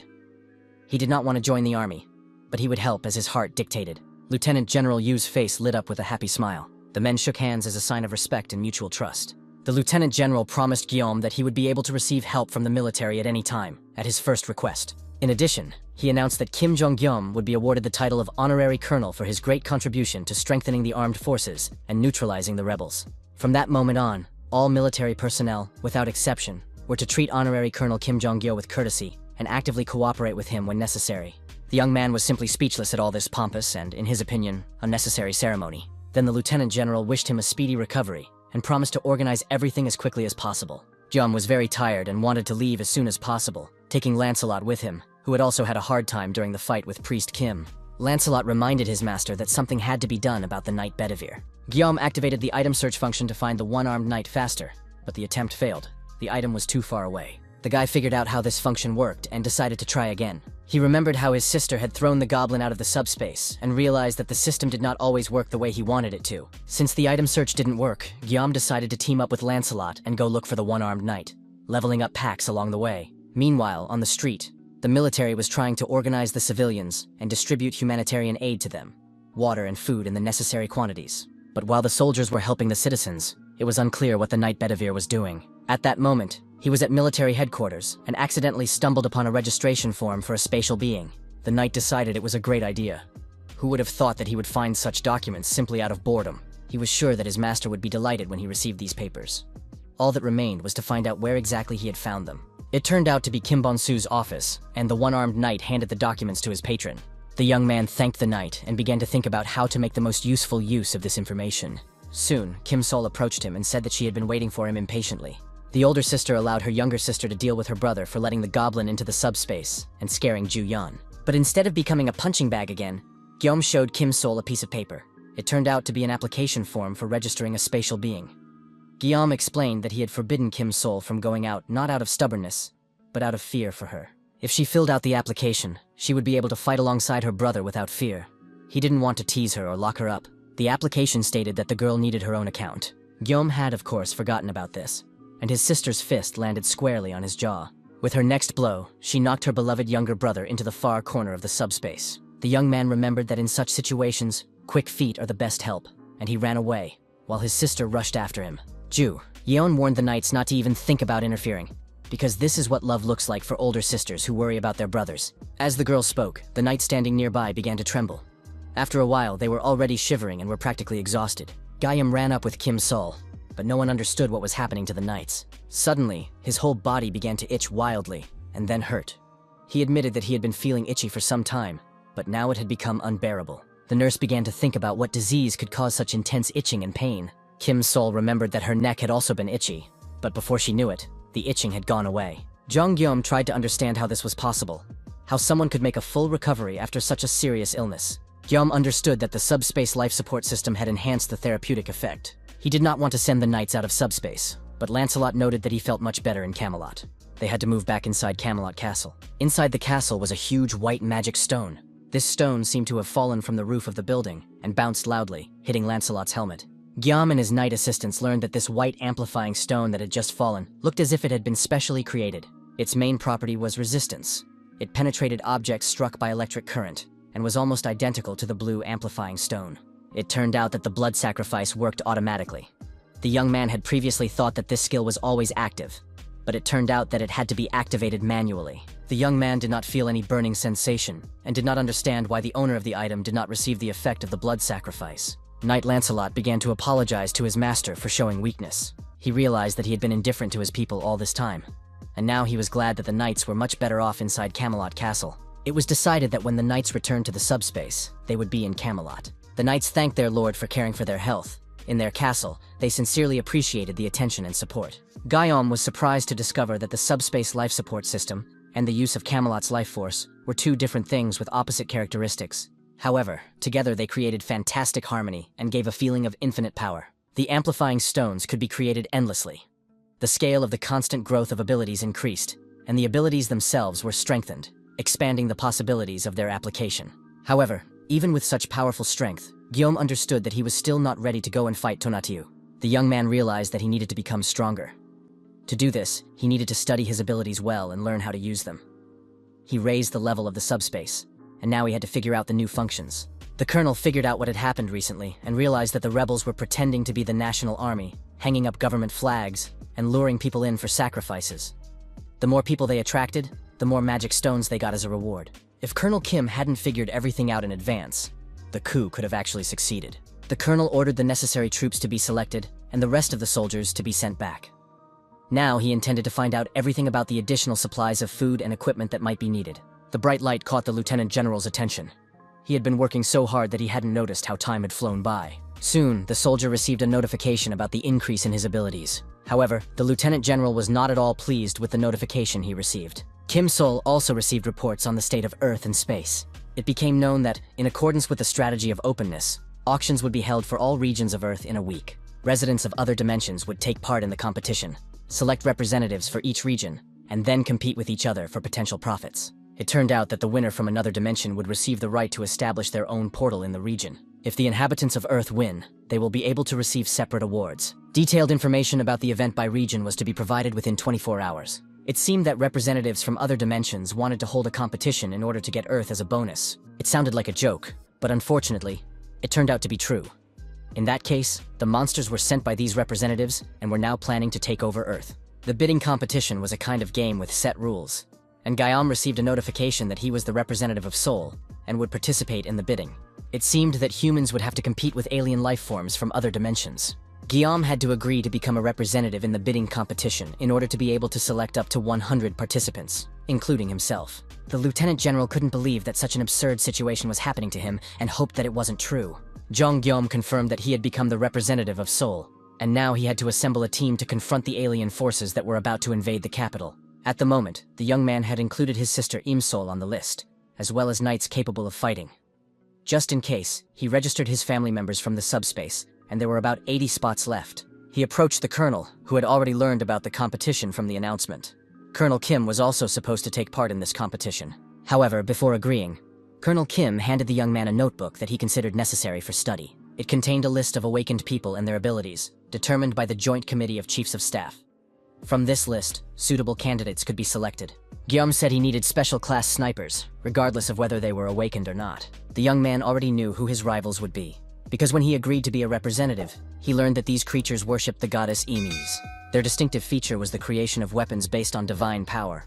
According to the preliminary notification received from the dimension of Emes, everyone knew exactly what their representatives would look like. The goddess Emes radiated her love brightly, so her followers considered everyone else to be uncivilized barbarians.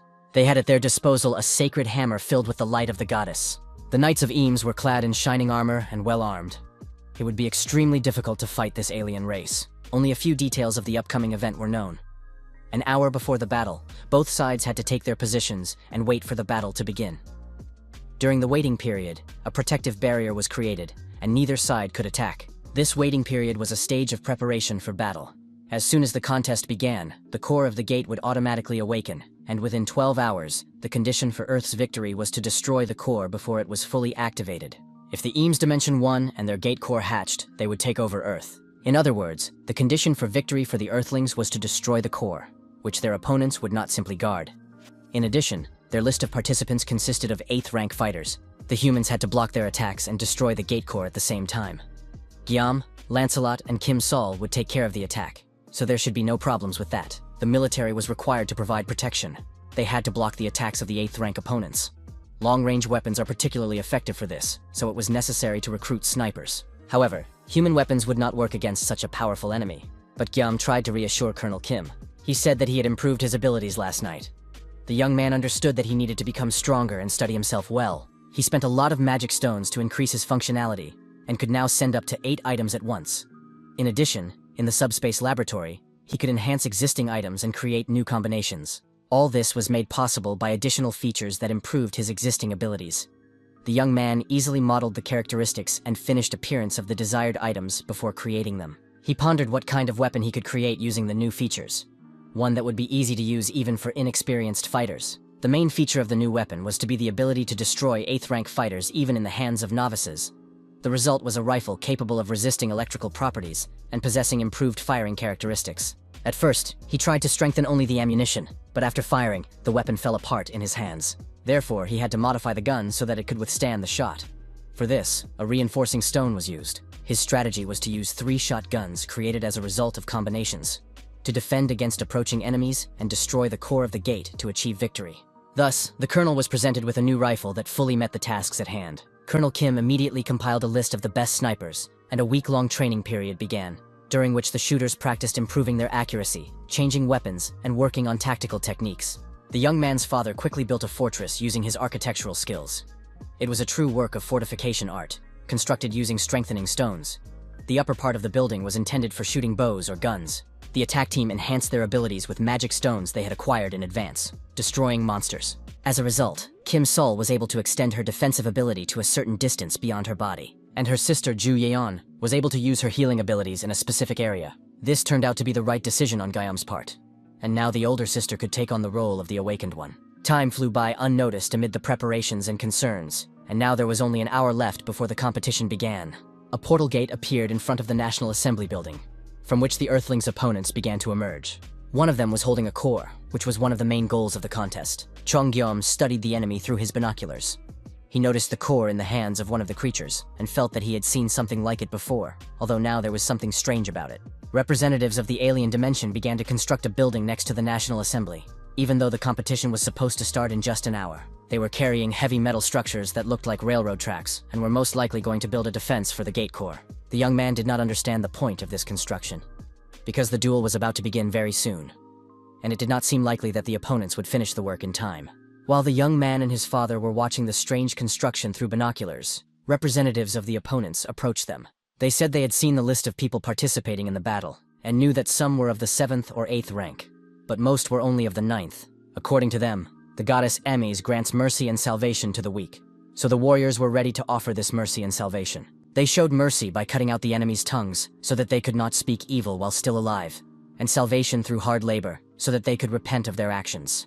It was quite an impressive speech by the Holy Knights, for they believed that they would easily defeat the Earthlings because of their low levels. But then the moment of the competition began, and the alien knights rushed into the attack. They ran with cries of "Hurrah!" claiming to be acting in the name of the goddess Emes. The Earth Snipers were also ready for battle, and, on the commander's orders, returned fire. From the height of the stone walls, a rain of fire rained down on the armored knights from the weapons that Gyeom had recently developed and upgraded.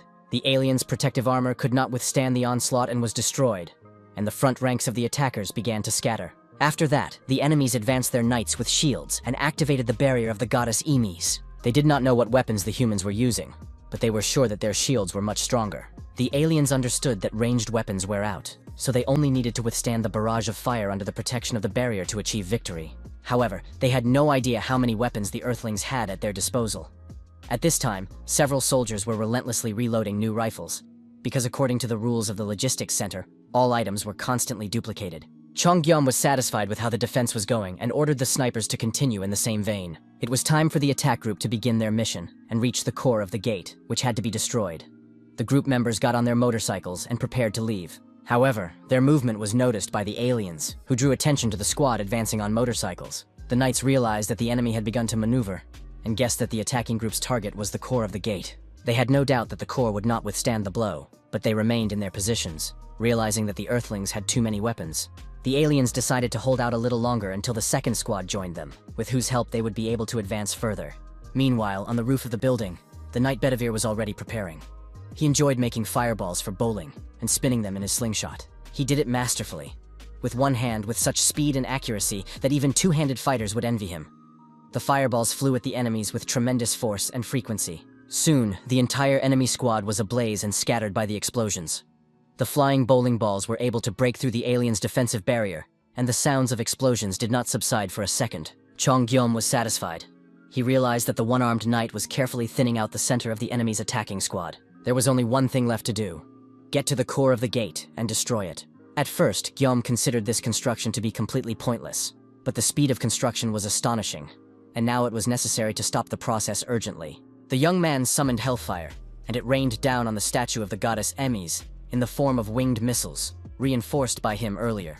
When the smoke cleared, it became clear that the statue of the goddess remained completely intact. Even the reinforced missiles did not leave a scratch on it. It still shone, and Gyeom decided it would be better to keep it in subspace. The aliens shouted at the Earthlings that their planet was just a pasture created specifically for their civilization, and that humans were two-legged cattle. They claimed that humans should be grateful for the opportunity to lick the sacred feet of the goddess Emes. Among the aliens, one elder stood out, who did not even bother to hide. He declared that he would convey the goddess's word and wash away human evil.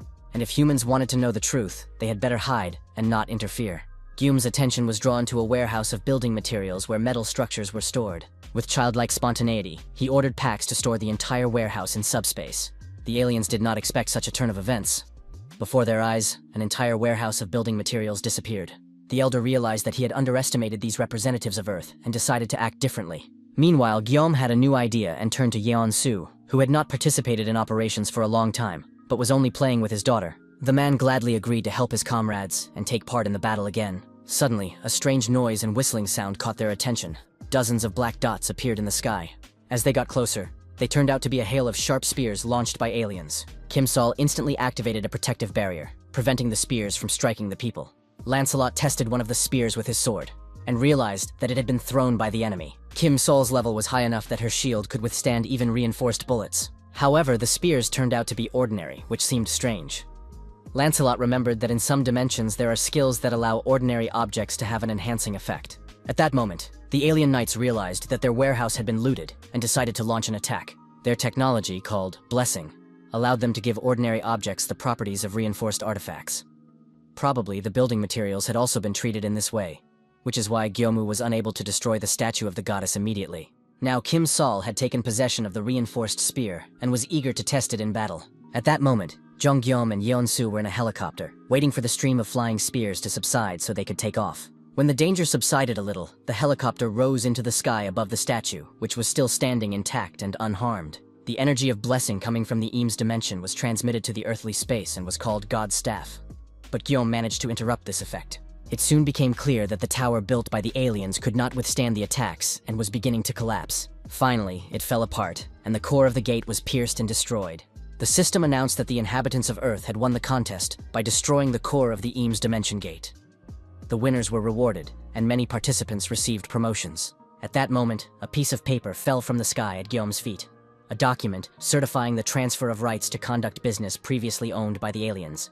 Now Gyeom had obtained rights in the Tertius region, and a new gate to another dimension appeared before him. The portal that appeared out of nowhere surprised everyone present, including Gyeom himself.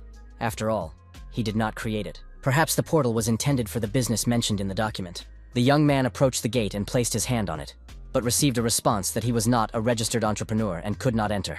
The papers stated that he had exclusive rights, but he did not have entrepreneur status. It seemed absurd. Having all the rights and huge compensation, he could not use them. Since he couldn't use them himself, Guillaume thought that perhaps it would be better to sell the portal. He hesitated, not knowing what to do. After thinking it over, he came to the conclusion that the representatives of the Interdimensional Chamber of Commerce had been acting strangely from the very beginning. They organized a competition and selected the competitors themselves. Despite all the unfavorable conditions, the Earthlings still won.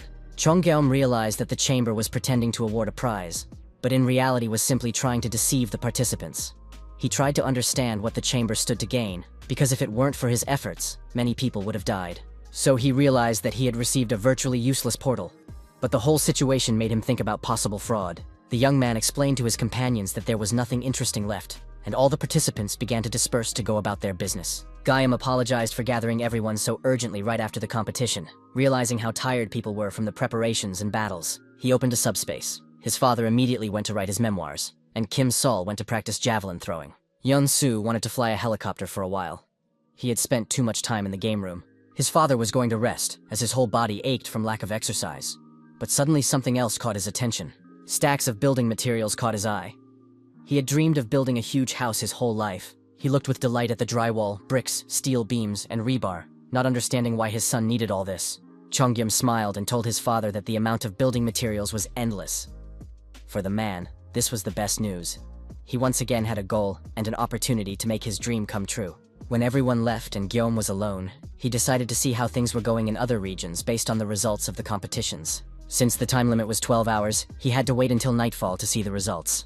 No one slept that night. The results were depressing. There were 6 times fewer victories than defeats. The Chamber of Commerce lowered Earth's rating by several points. In most regions, the level of defeats was extremely high.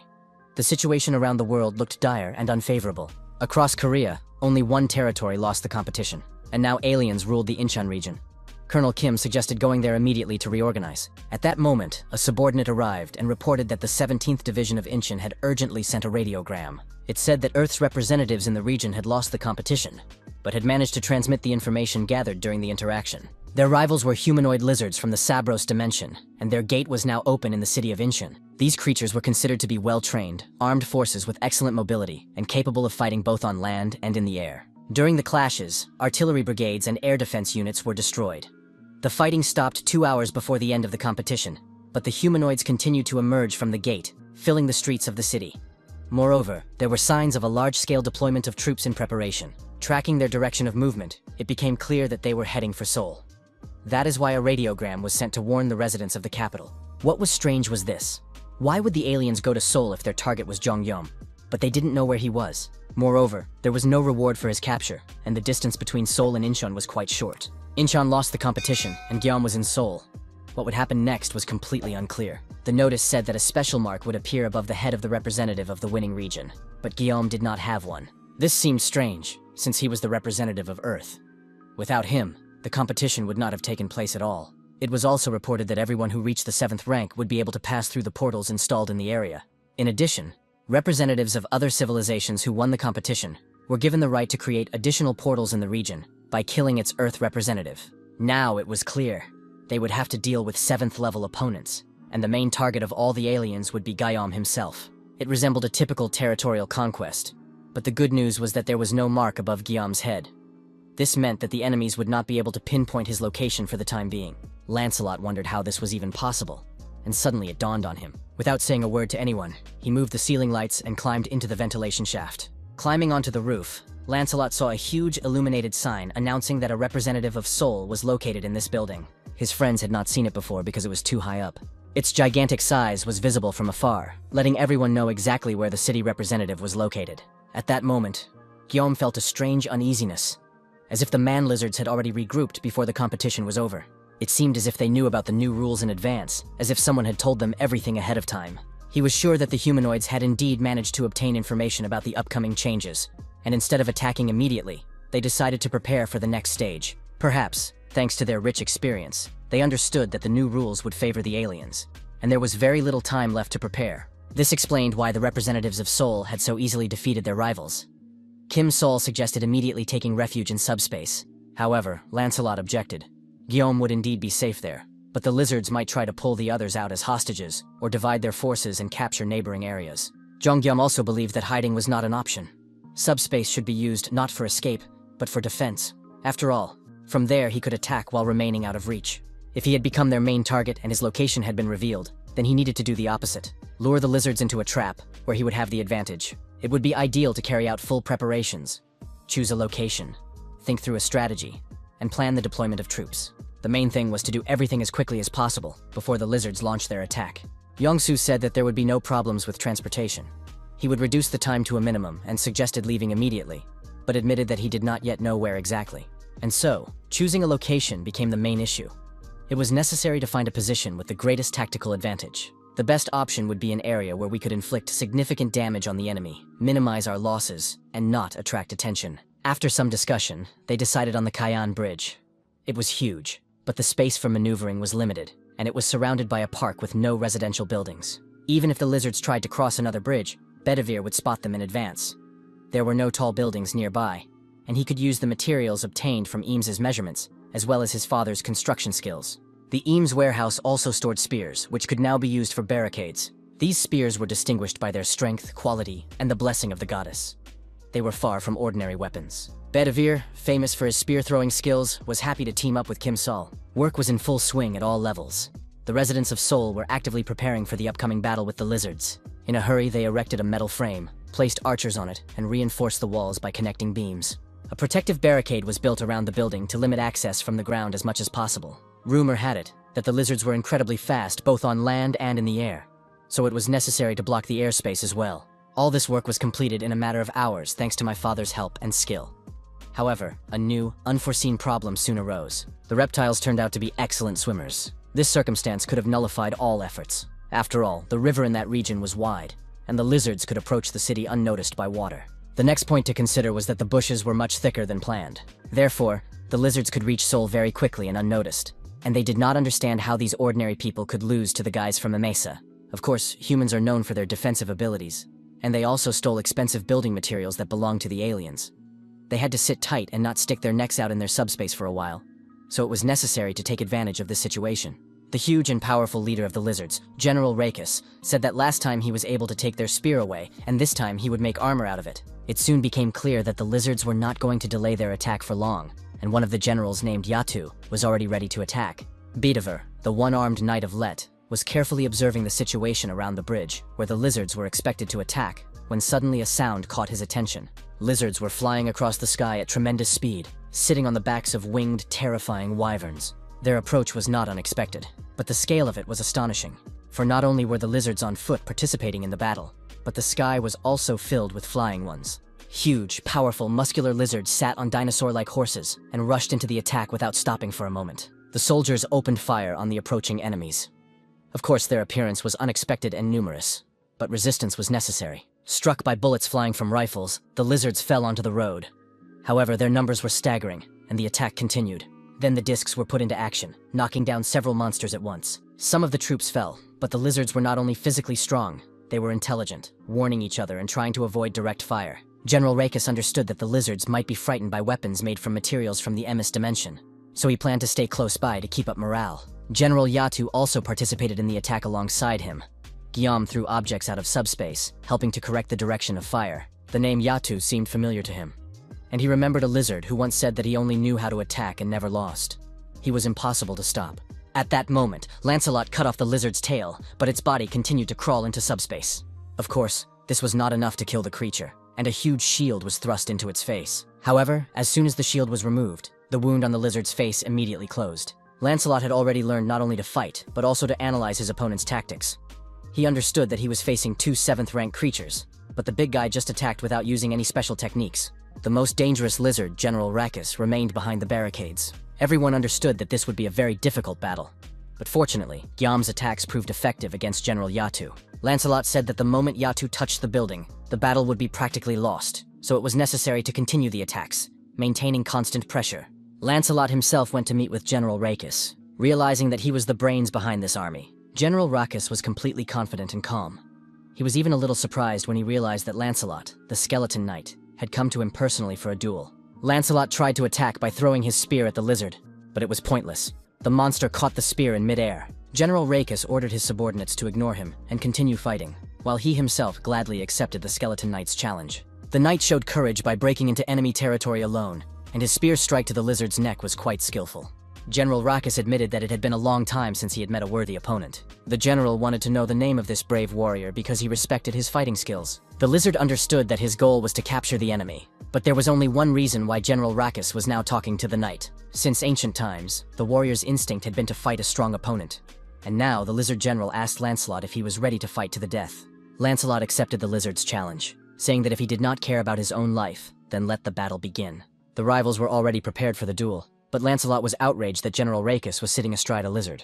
The knight considered this unfair, because a duel between warriors risking their lives is a battle to determine who is stronger. Therefore, Lancelot believed that General Rakis was riding a lizard because he lacked confidence in his own strength, and added that after his victory, he would not tell anyone about it. Hearing such a clear challenge and succumbing to provocation, General Rakis jumped off the lizard and stood face to face with Lancelot. Meanwhile, the armed army continued to fire on the ordinary lizards, which did not stop attacking the city. The lizards tried to break into the buildings, and the fire did not subside even at the cost of the lives of brave soldiers. While some of the defenders tried to block the exits, the lizards became more and more numerous, and the army could no longer cope. One of the lizards fell from his horse, losing his weapon. Before he could regain consciousness and come to his senses, Kim Sol smashed his head by jumping on the monster. She ordered the guys to continue shooting, while she took on the lizards that were trying to break into the building. The girl used all her strength and attacked the enemies with her fists, inflicting serious damage at close range. Ju Yeon worked as a nurse, using her healing abilities to restore the soldiers right on the spot. Air attacks were added to the attacks on the buildings, but the spears launched from under the portal accurately hit their targets and shot down the flying creatures. Another strike, delivered with the delivery ability, hit the flying lizard's torso and tore it to pieces. However, no matter how well the defenders of Seoul fought, the number of approaching flying lizards did not decrease. The one-armed knight Bedivere already understood clearly that he could not cope with the impending danger alone. The battle continued on the ground as well, and at one point one of the lizards was completely pierced by metal beams that flew out of Guillaume's subspace. The next moment, another batch of the same beams flew at the lizard, but it, without stopping to comment on what was happening, said that successive attacks that gave no respite were not a bad solution. Chong Guillaume was amazed by the new skills of the lizard, which possessed intelligence and was not distracted by the pain piercing its body. The young man was happy that he could at least distract the enemy, but at the same time, he continued to worry about his friend, the knight who was fighting one of the strongest lizards, General Rackus. At that moment, Rackus attacked Lancelot with the spear he had taken from Guillaume earlier. Lancelot parried the blow and defended himself with his sword. But the lizard thought that the knight was simply running away, trying to avoid a direct confrontation.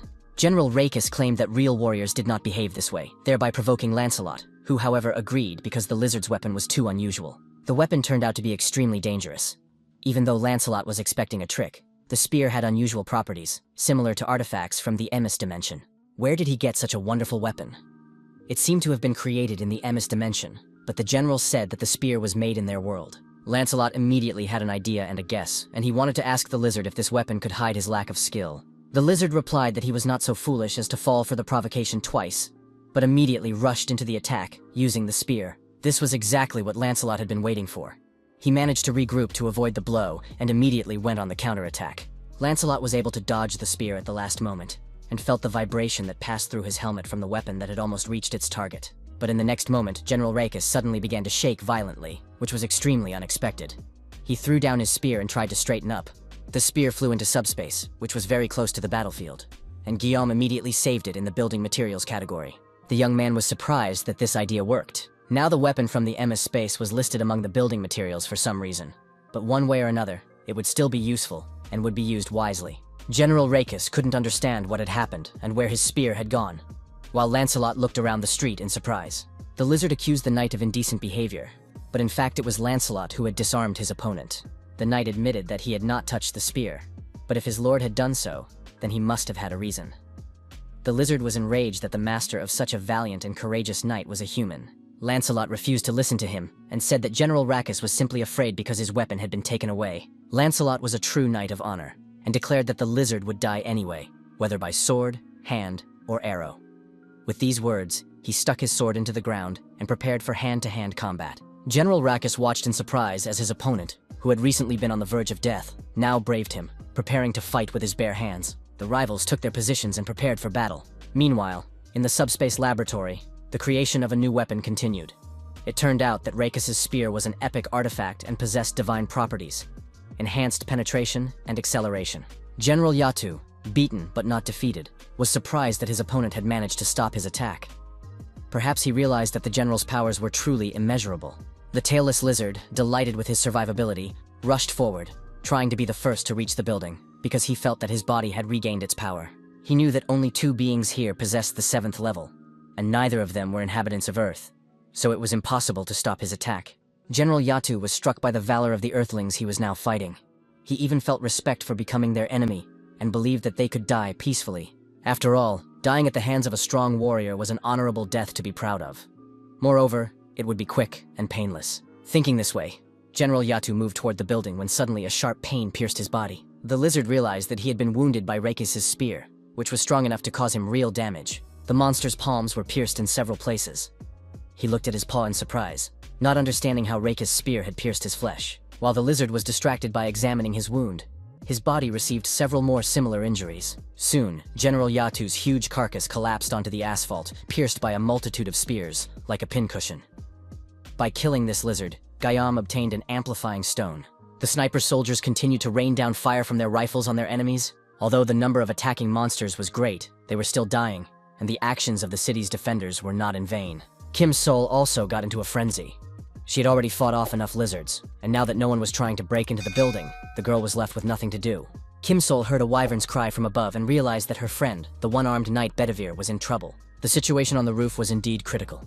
The one-armed knight sat, trying to catch his breath after killing many flying dragons. When he saw Kim Sol, he announced that she was too late. There was no one left, and now the girl was out of work too, all because she had spent too long fighting the lizards near the building. The most interesting thing now was happening in the fistfight between Lancelot and General Rackus. The knight struck the lizard and even hit his target, because he had an excellent teacher, Kim Sol. Lancelot entered a fighting frenzy and could no longer stop. Besides, he was a ghost knight and felt no fatigue. At some point, Lancelot realized that the lizard was his punching bag. After several hundred blows to General Rachus's body, it became clear that his opponent had no strength left. Lancelot asked the lizard if he had any last words. And the lizard, like a true warrior, thanked his opponent for an excellent duel. After that, Lancelot sent him to the other world with a punch. When Lancelot's battle with General Rachus ended in favor of the knight, the military also began to turn the tide of battle, and it became clear that victory had been won. The streets of the city were littered with the bodies of dead lizards. It had been an extremely difficult battle. The lizard men were not only physically strong, but also mentally resilient. But the defenders' strategy still worked, albeit briefly. The gate to their dimension remained open, and new lizards could invade Earth at any moment, so it was time for humans to strike back. Jean Guillaume didn't know what to do with the stone he had obtained after the battle with the lizard, but it was probably necessary to strengthen Camelot so that it could produce strengthening stones. Guillaume planned to obtain complete information about the humanoid lizards, and Yun Su reported that they had already arrived. Guillaume's plan was to find out the location of the lizard gates, as well as learn about the size of their army and their line of defense. Guillaume arrived to meet with the military and get information from those who had already encountered the man-eaters. He was met by Lieutenant Colonel Park In-bo of the Incheon City Operations Headquarters.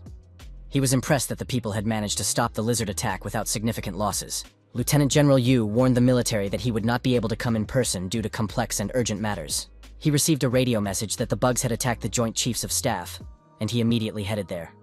It was clear that the Lieutenant General once again wanted to sit out the battle in the rear. Lieutenant Colonel Park was glad that nothing serious had happened, and was ready to provide Guillaume with all the necessary information. First of all, he reported that the military knew where the Man-Eater's Gate was located. However, the main problem was the core. Lieutenant Colonel Park's subordinates had been unable to determine its location. At first, they had deployed snipers to monitor the core's location, but recently, they lost sight of it, and substances resembling mud began to spread around the gate. The Lieutenant Colonel showed Guillaume photos taken in that area.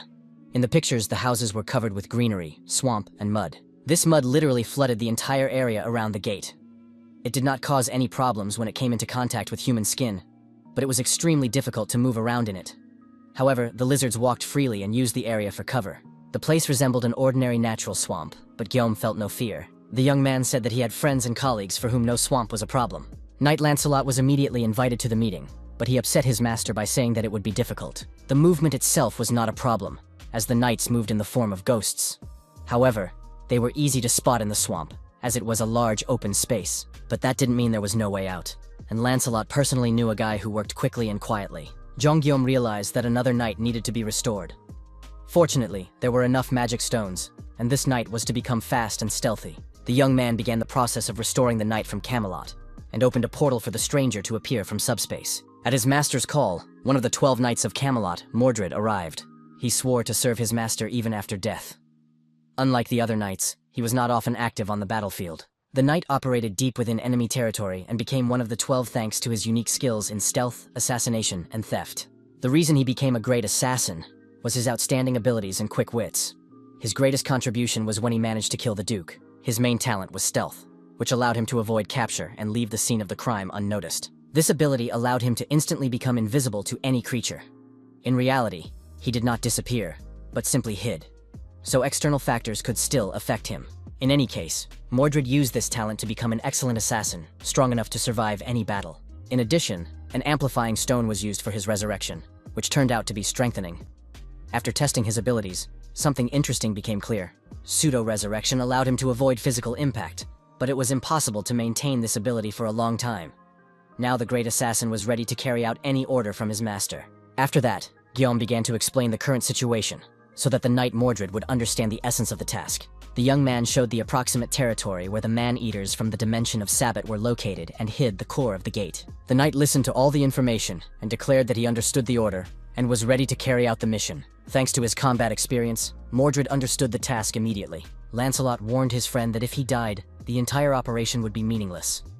Judging by the battles with the man-eaters, these enemies were not easy to defeat, so Mordred had to return at any cost, even without information. Knight Mordred confirmed that he understood everything and set off to carry out the task. Lieutenant Colonel Pack was very surprised that such important tasks were entrusted to the undead. However, Guillaume reassured him, saying that these guys were the best of the best and could be trusted. The plan for further attacks was to be developed after Mordred's return. Now everyone needed to rest. Guillaume advised Lancelot to also go to Camelot and rest, since they had been fighting just recently. But the knight reassured his master saying that he was not human and did not feel fatigue. Cheonggyum noticed that Lancelot's armor was always covered in scratches. The knight assured his lord that if his armor or weapons wore out, everything would be repaired in Camelot. Guillaume once again realized that he did not know much about Camelot's restorative functions. The knight explained that as long as an item was not destroyed, it could be repaired indefinitely. He also reported that a new strengthening stone had been created in Camelot that had the ability to regenerate wounds. While Mordred was out on reconnaissance and had not yet returned with new information, they could think about where best to use this stone. Lancelot thought it was an excellent idea, but suddenly became alert and interrupted the conversation. He informed Guillaume that someone was hiding nearby and eavesdropping on their conversation. It could be a spy or a man-eating lizard. Pulling his sword from its sheath, the knight said he could sense someone's presence but couldn't pinpoint their location. He advised his master to immediately enter subspace. The next moment, Lancelot noticed a shadow peeking out from behind a truck. Telling his master that he would return soon, he literally disappeared into thin air. A moment later, the knight's sharp sword almost touched the neck of the stranger hiding behind the truck. Lancelot declared that he served only his master and his friends, and that not all people were his allies. Depending on how the stranger answered his questions, the knight would decide whether to let him live or not.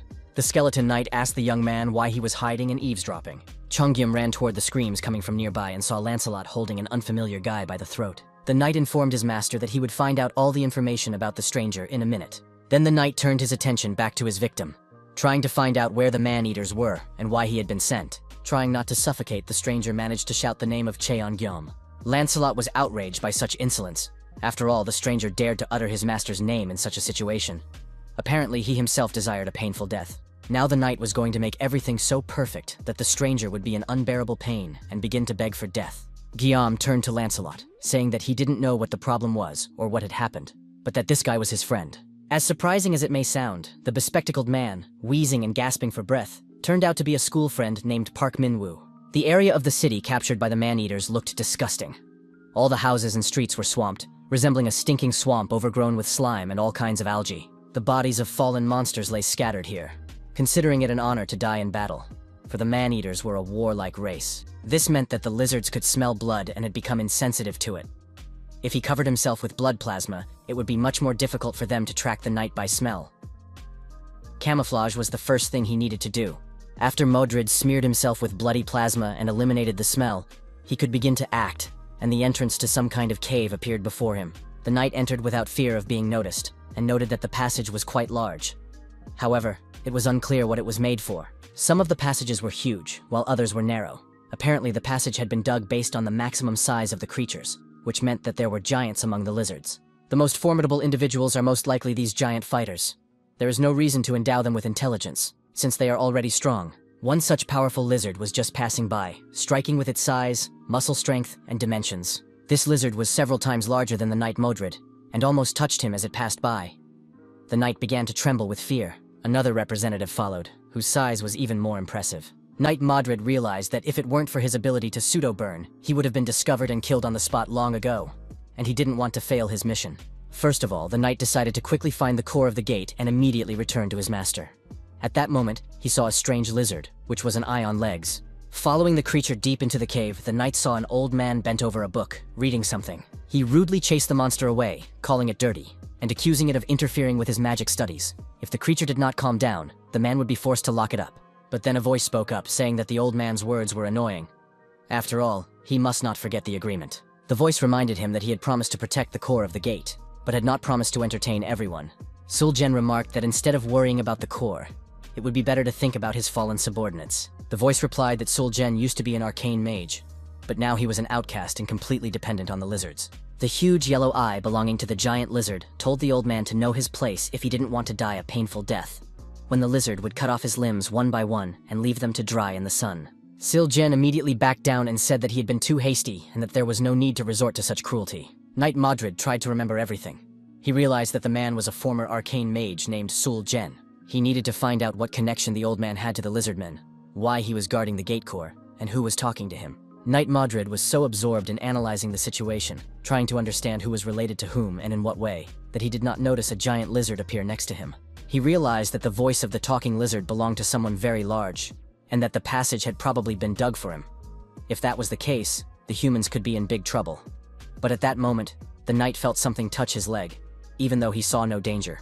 At that moment, the long tongue of the chameleon lizard licked Modred and removed almost all of the bloody plasma from his body. Siljen immediately sensed that a spy was hiding nearby and clenched a bundle in his hand, pointing it toward the threat. It was a magic projectile that struck the knight Modred. The boy with glasses turned to his friend, saying that he had a funny uniform, which he probably found in the trash. The boys picked on each other, teasing each other about their clothes and glasses. Another said that the boy smelled bad, and that from now on, it wasn't worth talking to him. The first semester at the new school began with fights and brawls. The bespectacled boy did not lose heart. Plugging his nose with a napkin to stop the bleeding, he quietly played his board games. He attracted the attention of his friends by bragging about his possessions and telling stories about how great his family was, as well as how much money he had. But in reality, there was no reason to envy the boy.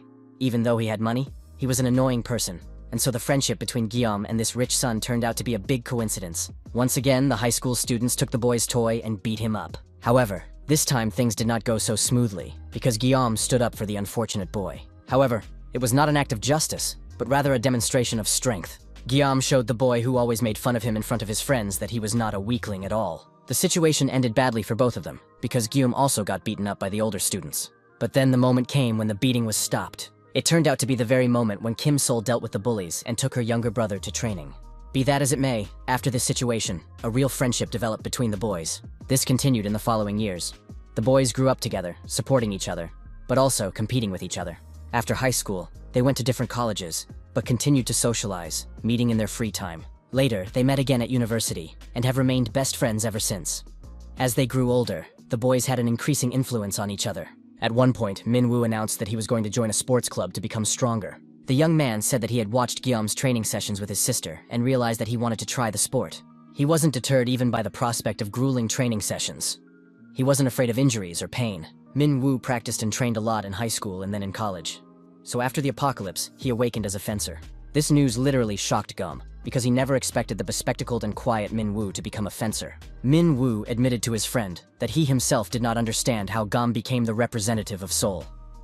He was afraid of his skeleton friend, so he could not approach him and hid, watching and waiting for the right moment to come out of hiding. But in the end, he was caught, and now the situation didn't look very good. The young man understood that he could be considered a spy.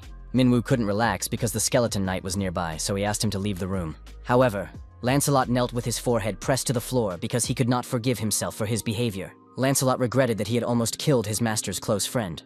It was so sad that it literally broke his heart. He realized that he was not fit to be a knight. The boys guessed that Kim Sol was involved, who most likely brainwashed the unfortunate skeleton. Jonggyum suggested that his friend's mother move to the subspace, because now they had the ability and opportunity to do so. They could make sure that their loved ones were always safe. Manhwa hoped that his mother was all right. He had not been in touch with her for a very long time. The woman lived alone in an area that had been taken over and swamped by man-eating lizards. She hadn't left her home for many days, and had been eating only canned food, trying to stretch out her water supply so she wouldn't die of thirst. Suddenly, her ears caught a sound outside the window, and to her horror, the woman saw a huge skeleton knight standing on the windowsill. The skeleton knight introduced himself, saying his name was Lancelot, and that he was the commander of the Knights of Camelot, loyally serving his noble lord Kim Jong-gu. The knight asked if the woman was Mrs. Beck, Manhwa's mother.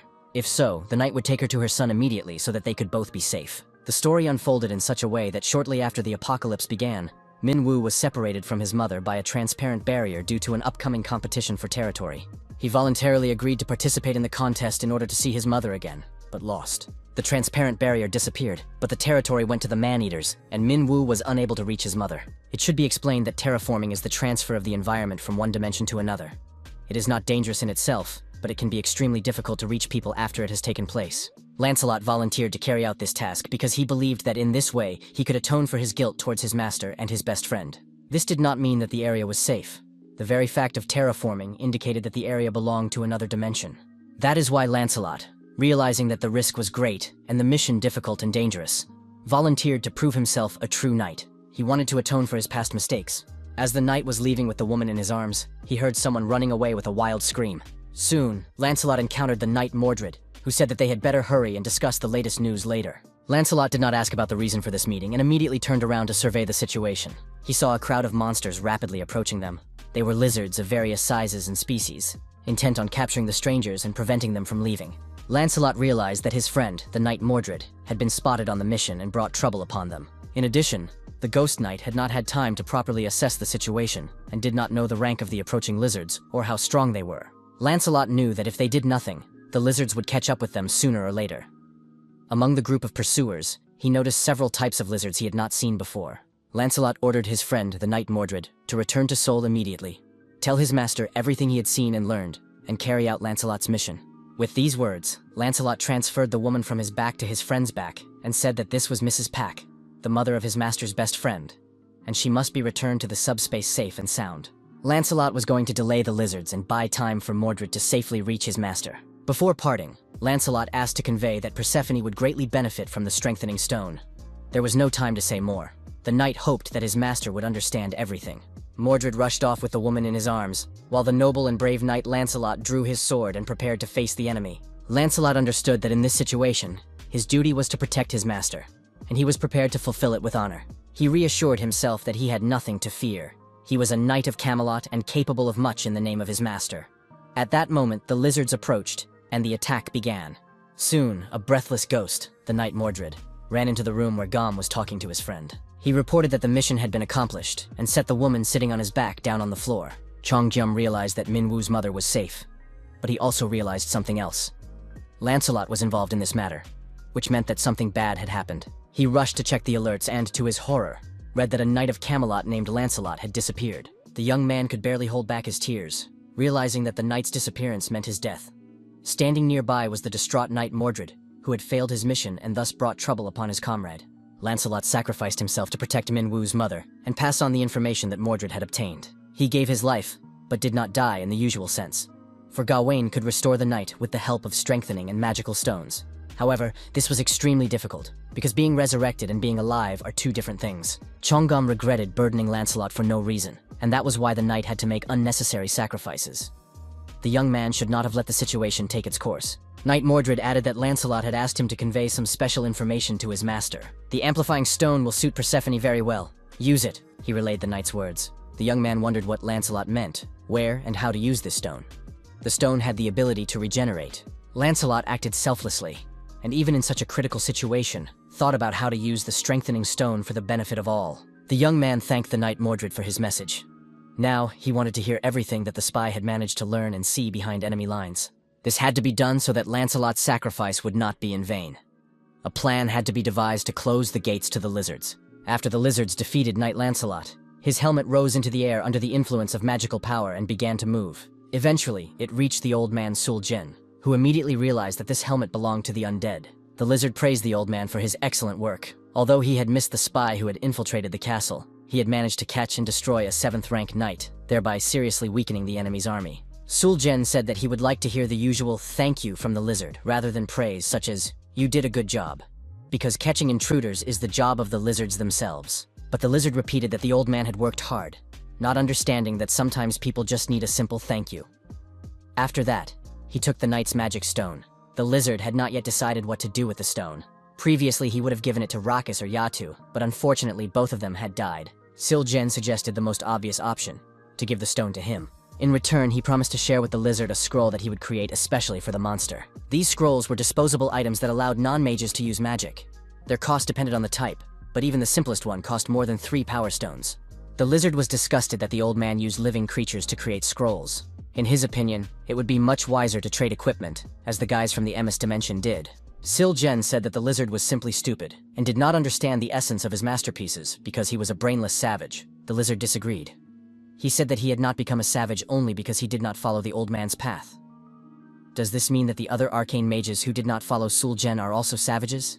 After all, the old man himself was expelled from the arcane mages and became an outcast. The lizard decided that he would use the amplifying stone himself when dealing with the guys from Emis, and advised using the prisoners provided by the lizards under the agreement for the scrolls. Sul-Jin considered this extremely foolish behavior, but there was no point in arguing with the lizard. Soon, footsteps were heard nearby. The old man became alert and turned to the newcomer, asking who he was and what he wanted. The visitor turned out to be a huge knight, powerful, clad entirely in armor. He held a shield and an axe in his hands, and his single eye glowed green. The knight introduced himself as Persephone. The old man realized that, judging by his appearance, he was a companion of the young man who had recently been killed, and he had come to take revenge. Persephone said he had brought a gift and stretched out his huge hand toward the old man. The second circle magic scroll fireball was instantly activated and aimed at the knight. Persephone covered himself with his huge shield, and the tongues of flame only licked the iron, causing no harm to the knight. Sul-Jen realized that the knight was a very strong opponent and could not be defeated so easily. The old man decided to try the next magic trick and see if the knight could withstand it. He tried to reproduce the scrolls in his hand, but soon realized that for some reason they were not appearing.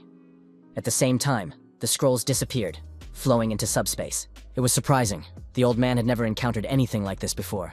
It turned out that someone had outsmarted the arcane mage. Chongyum received a notification that he had been able to store all items corresponding to the magic scrolls in his subspace. After that, he gave the order to take care of the rest. The command was received by Persephone via radio. The device was built right into his armor, so he could always hear his master's orders. Persephone confirmed that he understood the task and asked Mordred if he could hear their master's words.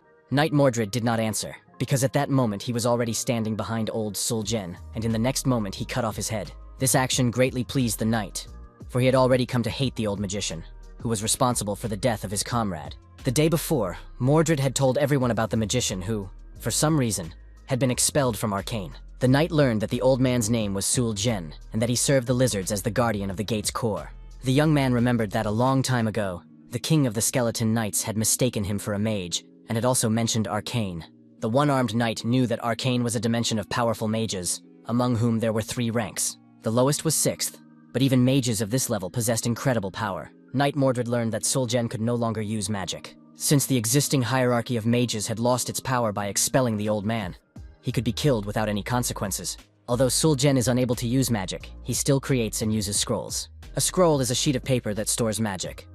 Only relatively simple spells can be sealed in it, but it is still a valuable thing, because thanks to the scroll, any non-magician can use magic. The old man made these scrolls himself, and he had a lot of them.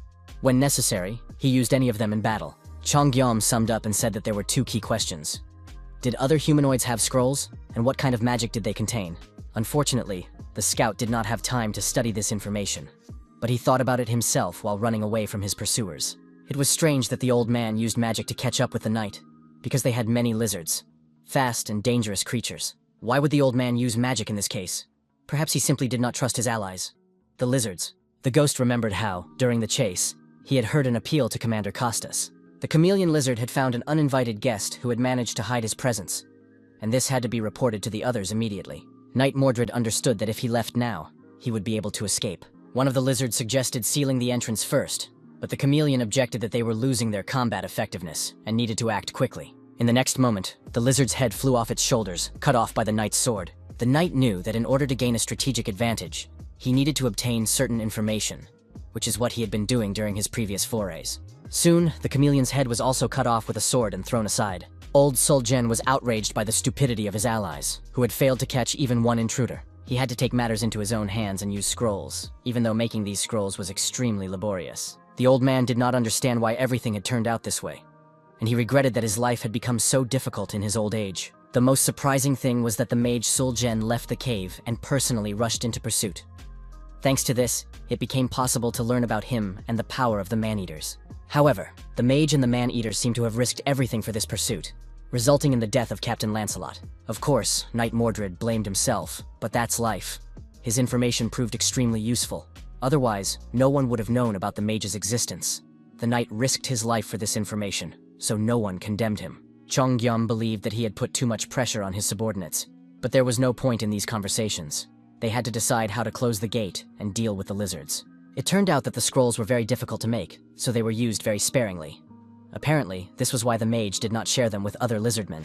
The fact that Kostas, a potential leader of the lizards, and the mage worked together to guard the core of the gate suggested that their main task was defense. However, despite the importance of the mission, the old man left the cave and went in pursuit. There could be 2 explanations for this. Either the allies' forces were insufficient, and the mage was forced to participate personally, or the core required full mobilization to prevent information leaks. If that was the case, then they needed to catch the old mage, and dealing with the rest would be easier. The only problem was how to neutralize him, but Gom already had an idea about that. After reaching the 3rd level of subspace, he gained a new ability, categorization.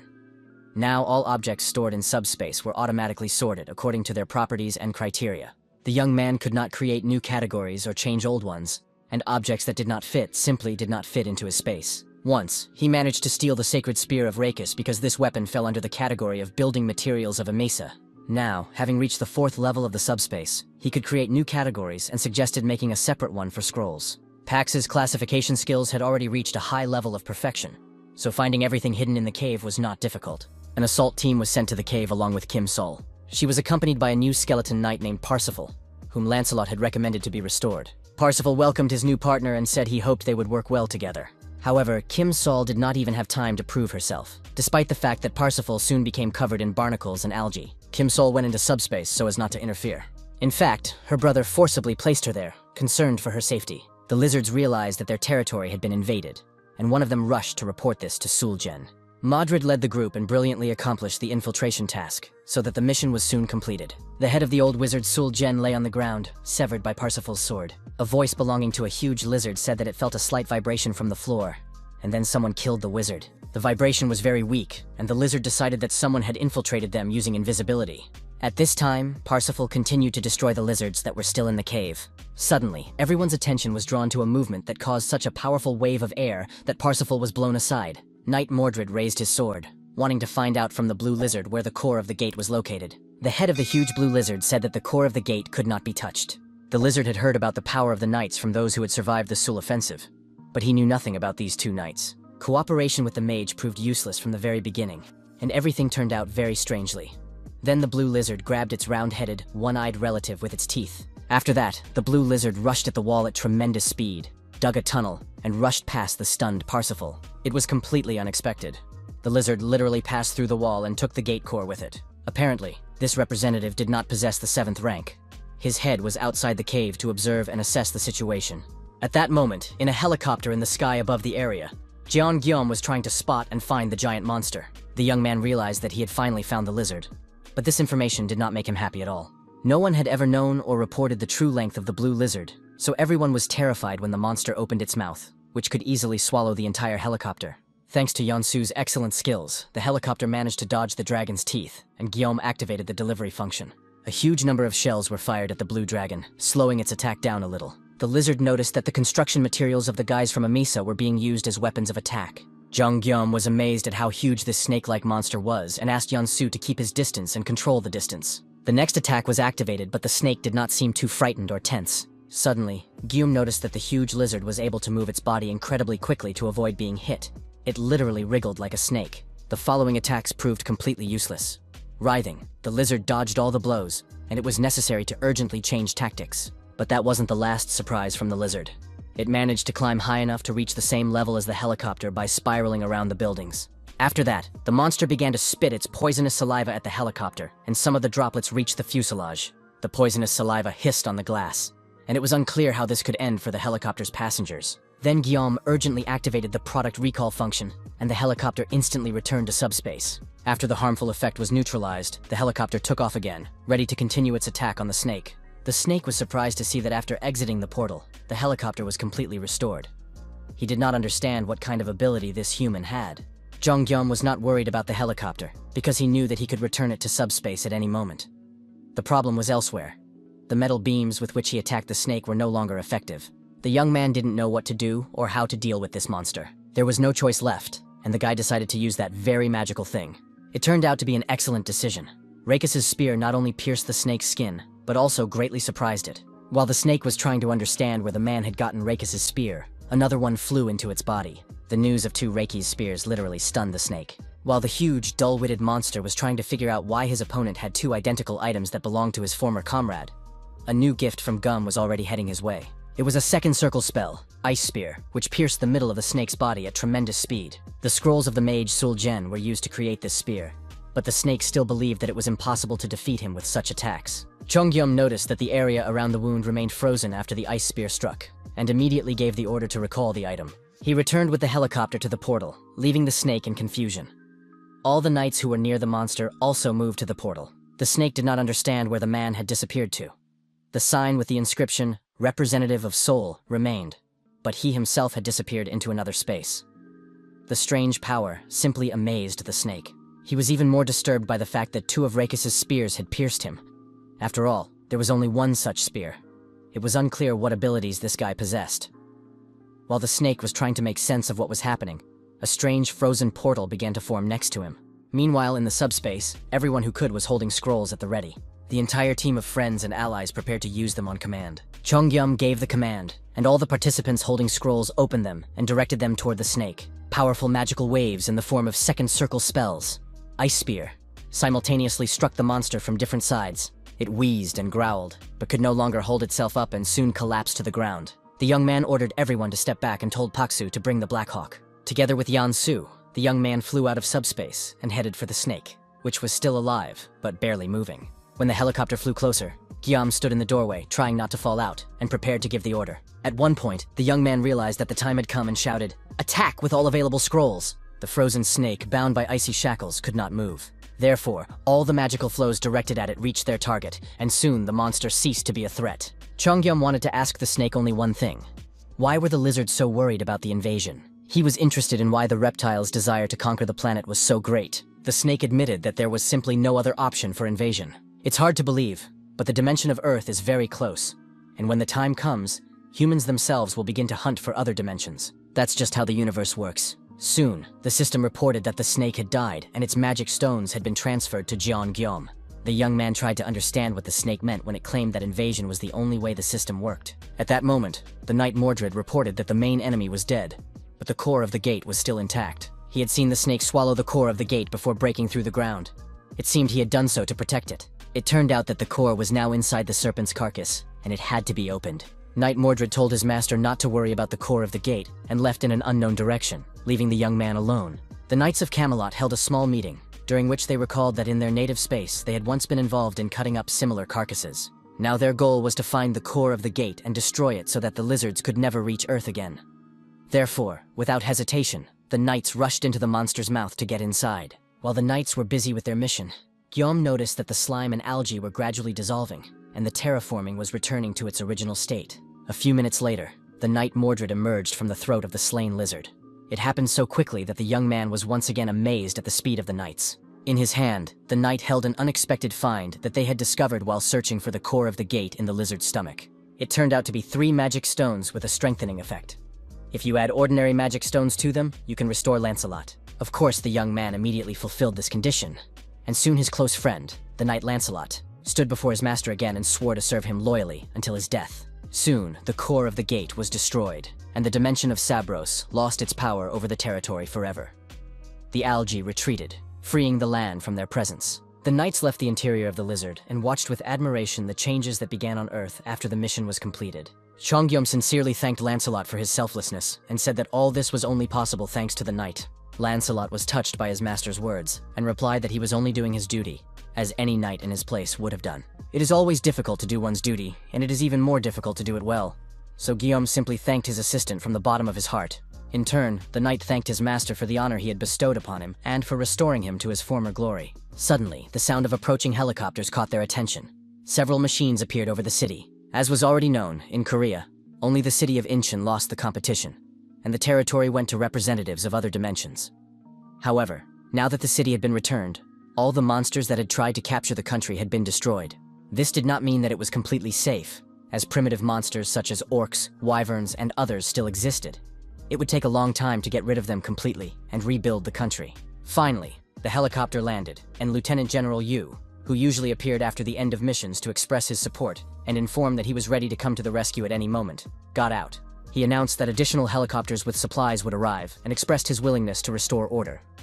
However, the question remained open as to what to do with the huge carcass of the lizard and how to dispose of it. In Guillaume's subspace, it was festive, noisy, and delicious.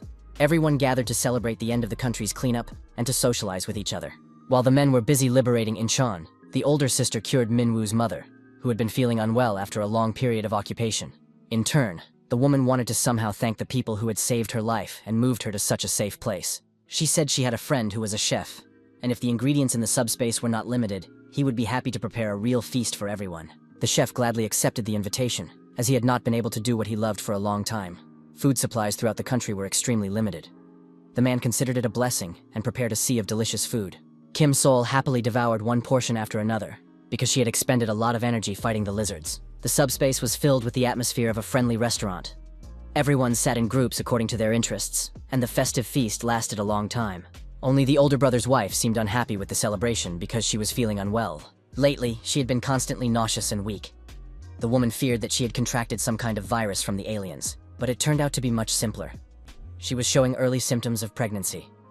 This meant that soon a new child would appear in the subspace, and Jonghyum would become an uncle. The celebration flared up with renewed vigor. Now there was another reason to rejoice in life. But suddenly, Lieutenant Colonel Park called the young man in for a talk. A radio message had come from the chief of the operational headquarters. It turned out that terraforming was continuing. In neighboring countries, China and Japan, the competitions were not as successful, and part of their land went to other dimensions. Terraforming was taking place on a large scale there, and its consequences began to reach Korea. The details varied from country to country, but soon Korea would begin to suffer from toxic gases coming out of Beijing and poisonous water coming from Japan. The problem was approaching from two sides and could cause significant damage. However, that was not the worst of it. The greatest danger came from giant beetles. Although the toxic atmosphere of gases from Beijing had not yet spread, the insects were already approaching. The giant insects began to appear, which meant that the gases would follow them. It was only a matter of time. The gates to Beijing had to be closed urgently. The military planned to send troops there, but, of course, this problem could not be solved by their forces alone. The young man did not wait for them to persuade him, and declared that if they did not act quickly and decisively, the entire Korean peninsula would soon turn into hell. Gyeom was worried that simply going straight to China without an invitation could cause diplomatic problems. However, he was reassured that there was no need to worry. Jonghyum could not allow his nephew to be born into a world where giant insects polluted the air and spread poison. It was time to restore normality and order to Earth. The young man checked the parameters of his subspace and strengthened its defenses so that it could withstand the effects of gases and poisons if necessary. After that, he installed new portals in the necessary places. They were different from the ones he had before. Each of these portals was fixed in place and could not be moved. The portals themselves had no physical strength, so it was impossible to use them as walls. However, those who were allowed to pass could move through subspace, avoiding enemy attacks. Now it was possible to enter and exit the subspace to obtain the necessary items. An incredible ability, almost like cheating. Min Woo watched with admiration as his friend prepared to travel to China and then Japan to close the gates there. The young man was gradually rising to the world stage, all thanks to his unique ability.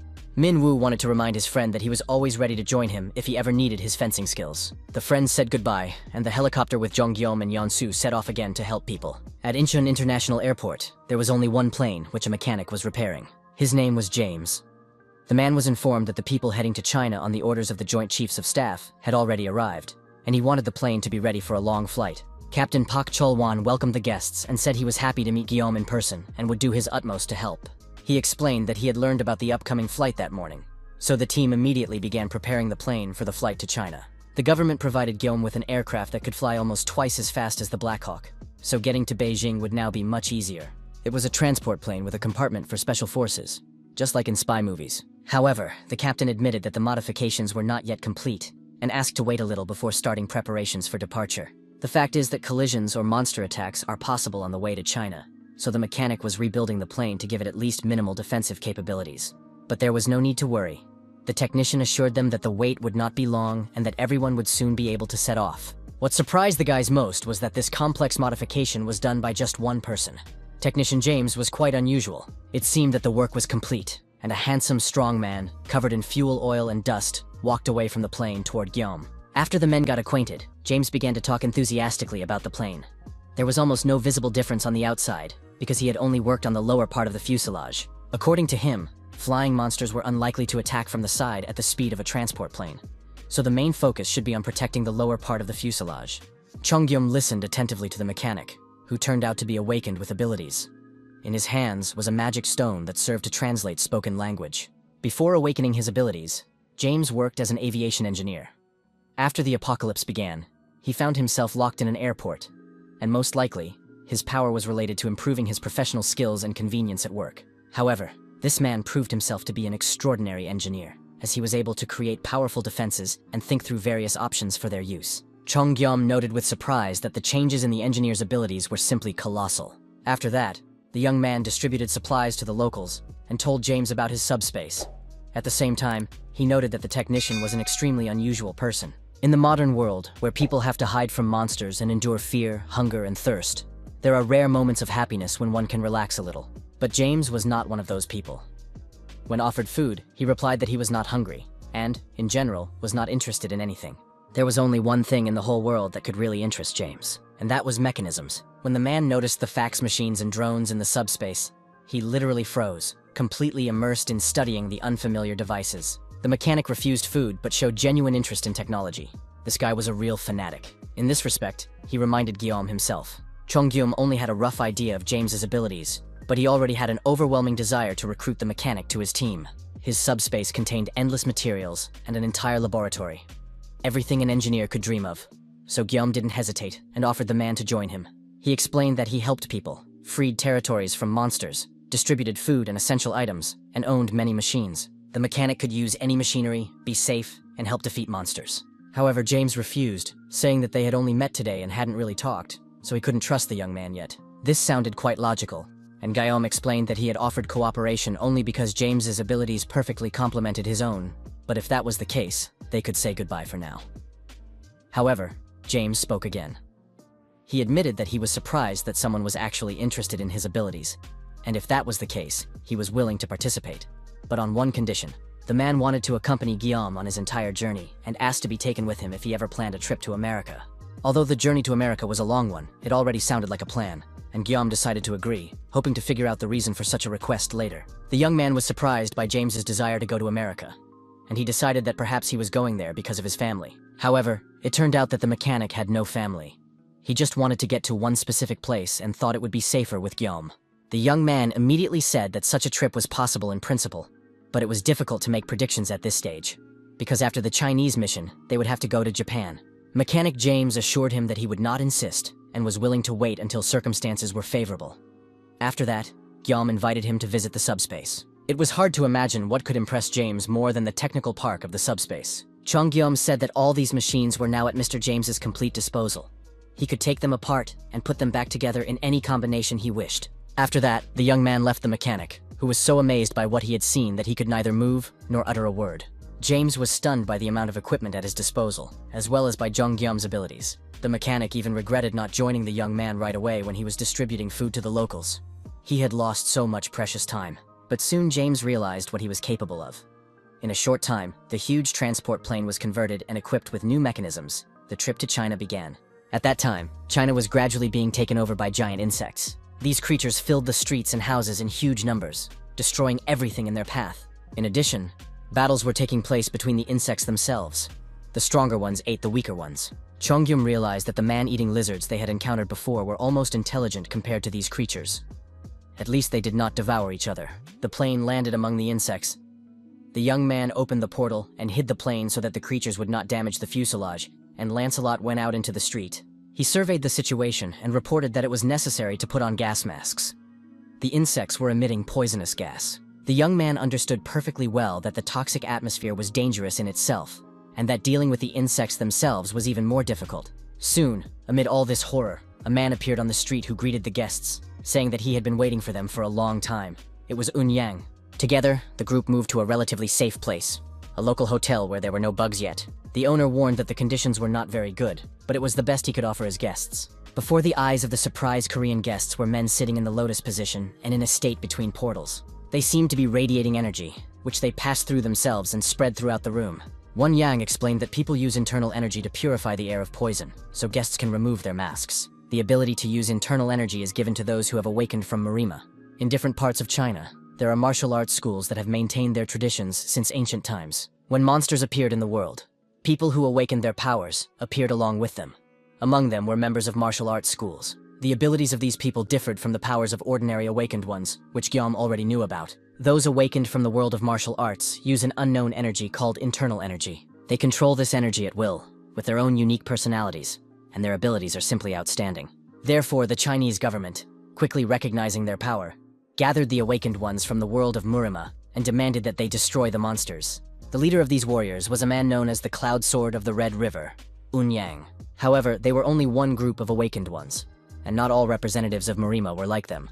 In any case, the Chinese government called on the people to defeat the monsters, but the problem was in the competition. Two were held in Beijing. The winner was a region called Beelzebub, and the awakened lost because they lacked information about their opponents. The aliens emitted a toxic gas that proved to be extremely dangerous.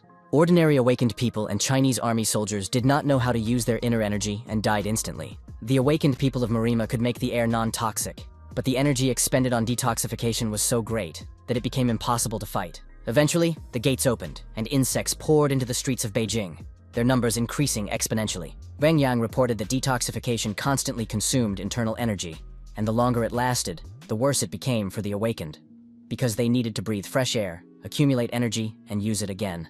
In addition, toxic gases continued to spread, so there was very little time left. Chongjum asked if the awakened ones felt a surge of strength in the fresh air, because he already had a brilliant idea. Eun-yang confirmed his guess, and the young man briefly went into subspace to come up with a solution. Guillaume found air from Mount Chirisan preserved in jars. He estimated how much he would need and how he could use the laboratory's capabilities to extract the contents of the jars. With this, he could create a layer of air, and when the air masses accumulated in layers and became the size of a giant rock, he could register the mass as a commodity.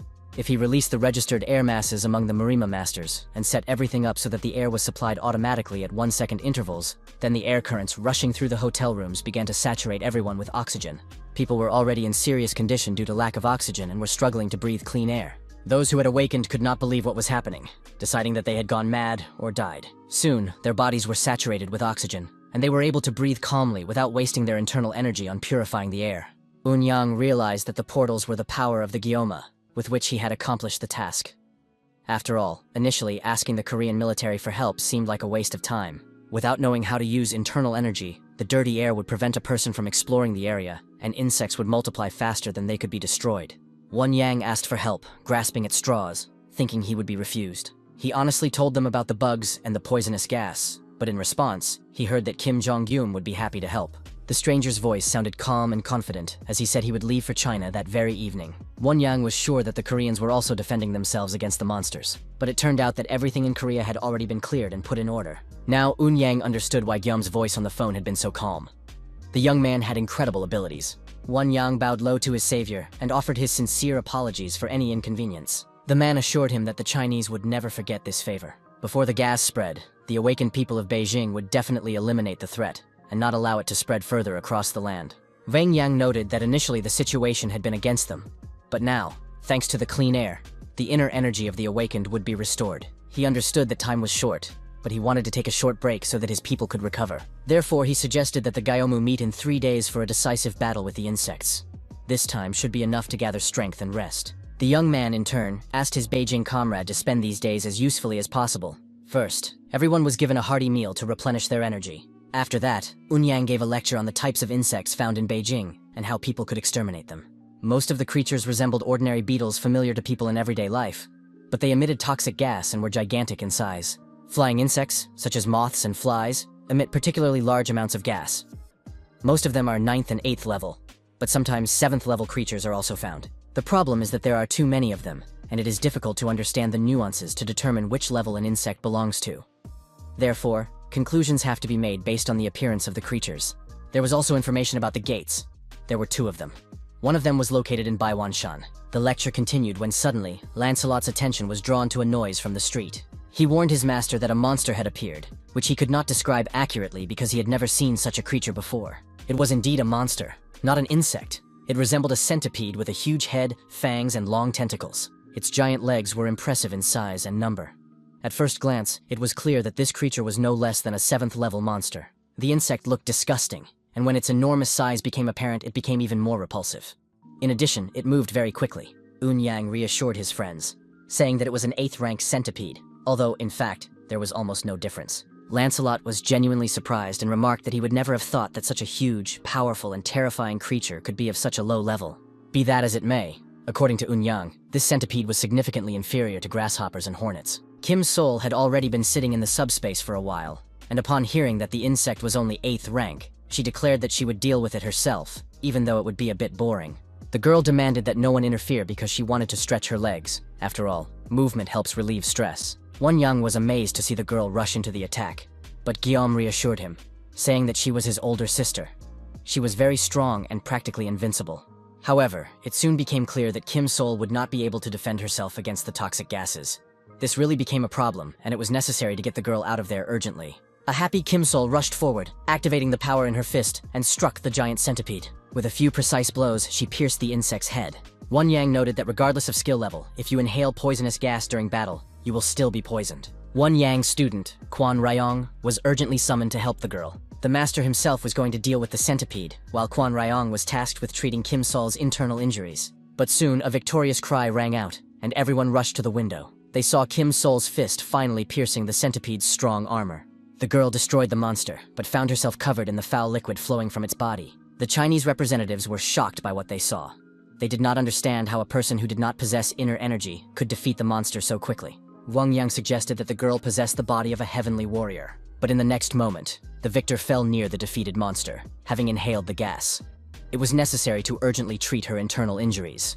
Later, the lecture continued, and Yang talked about breaking through the gates of the beetles and other features of their appearance. In conclusion, it could be said that the polluted atmosphere makes movement difficult. There are too many insects, and it is impossible to catch them one by one. The rescuers have a maximum of 3 days to close the gate. Therefore, in order to destroy the core of the gate, it is necessary to avoid collisions with insects as much as possible, and break through to the mountain where it is located.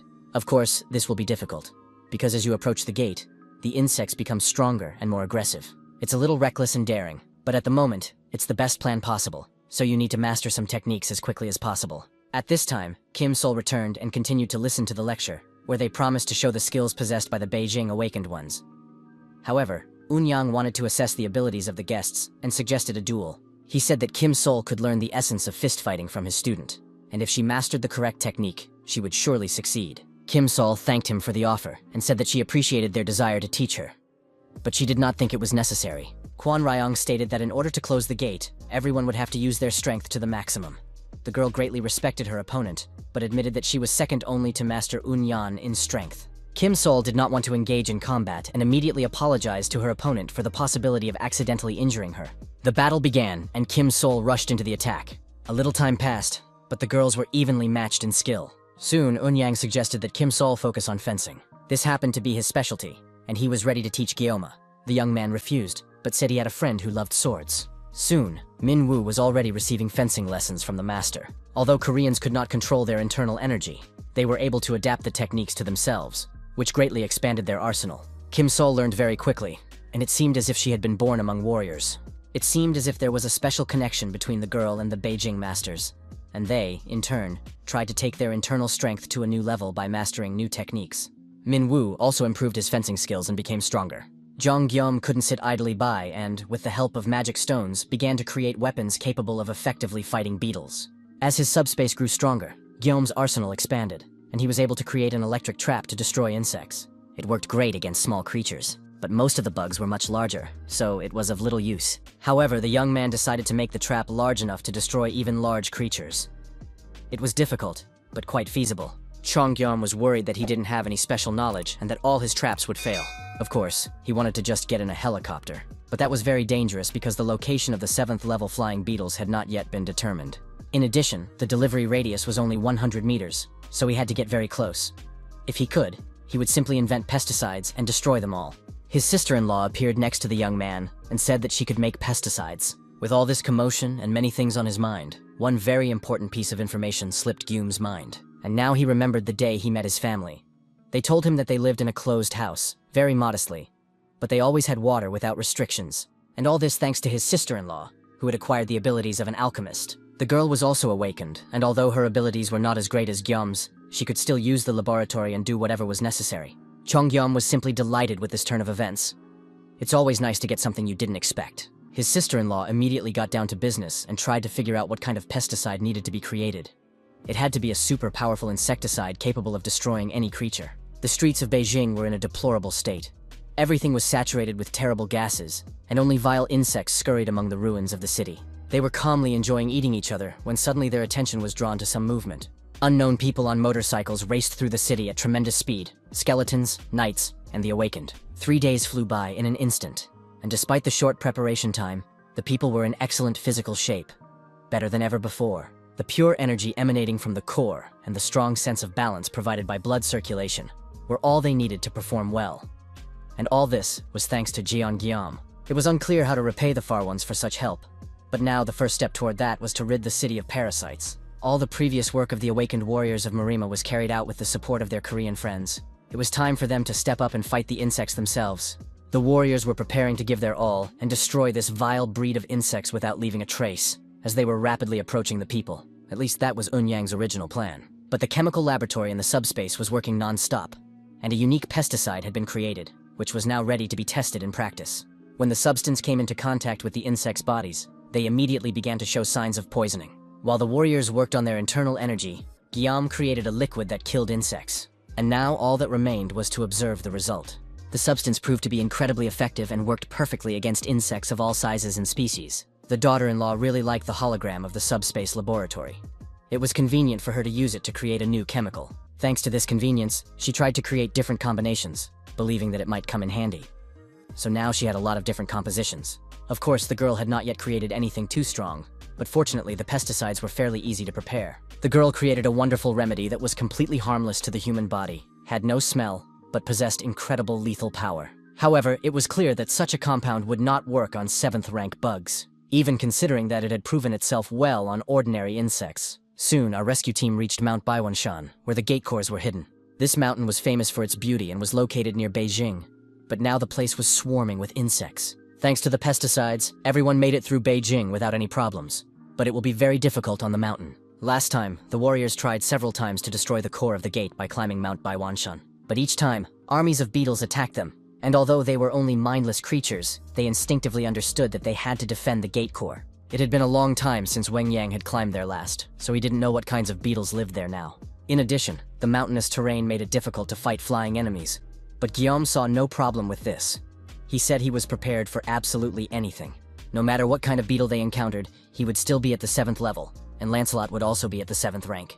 It could be said that the group had weapons with which to counter such enemies, so there was no need to worry too much. What he had said the day before now sounded very funny after a grasshopper came out to meet the guys, its size and appearance completely paralyzing them.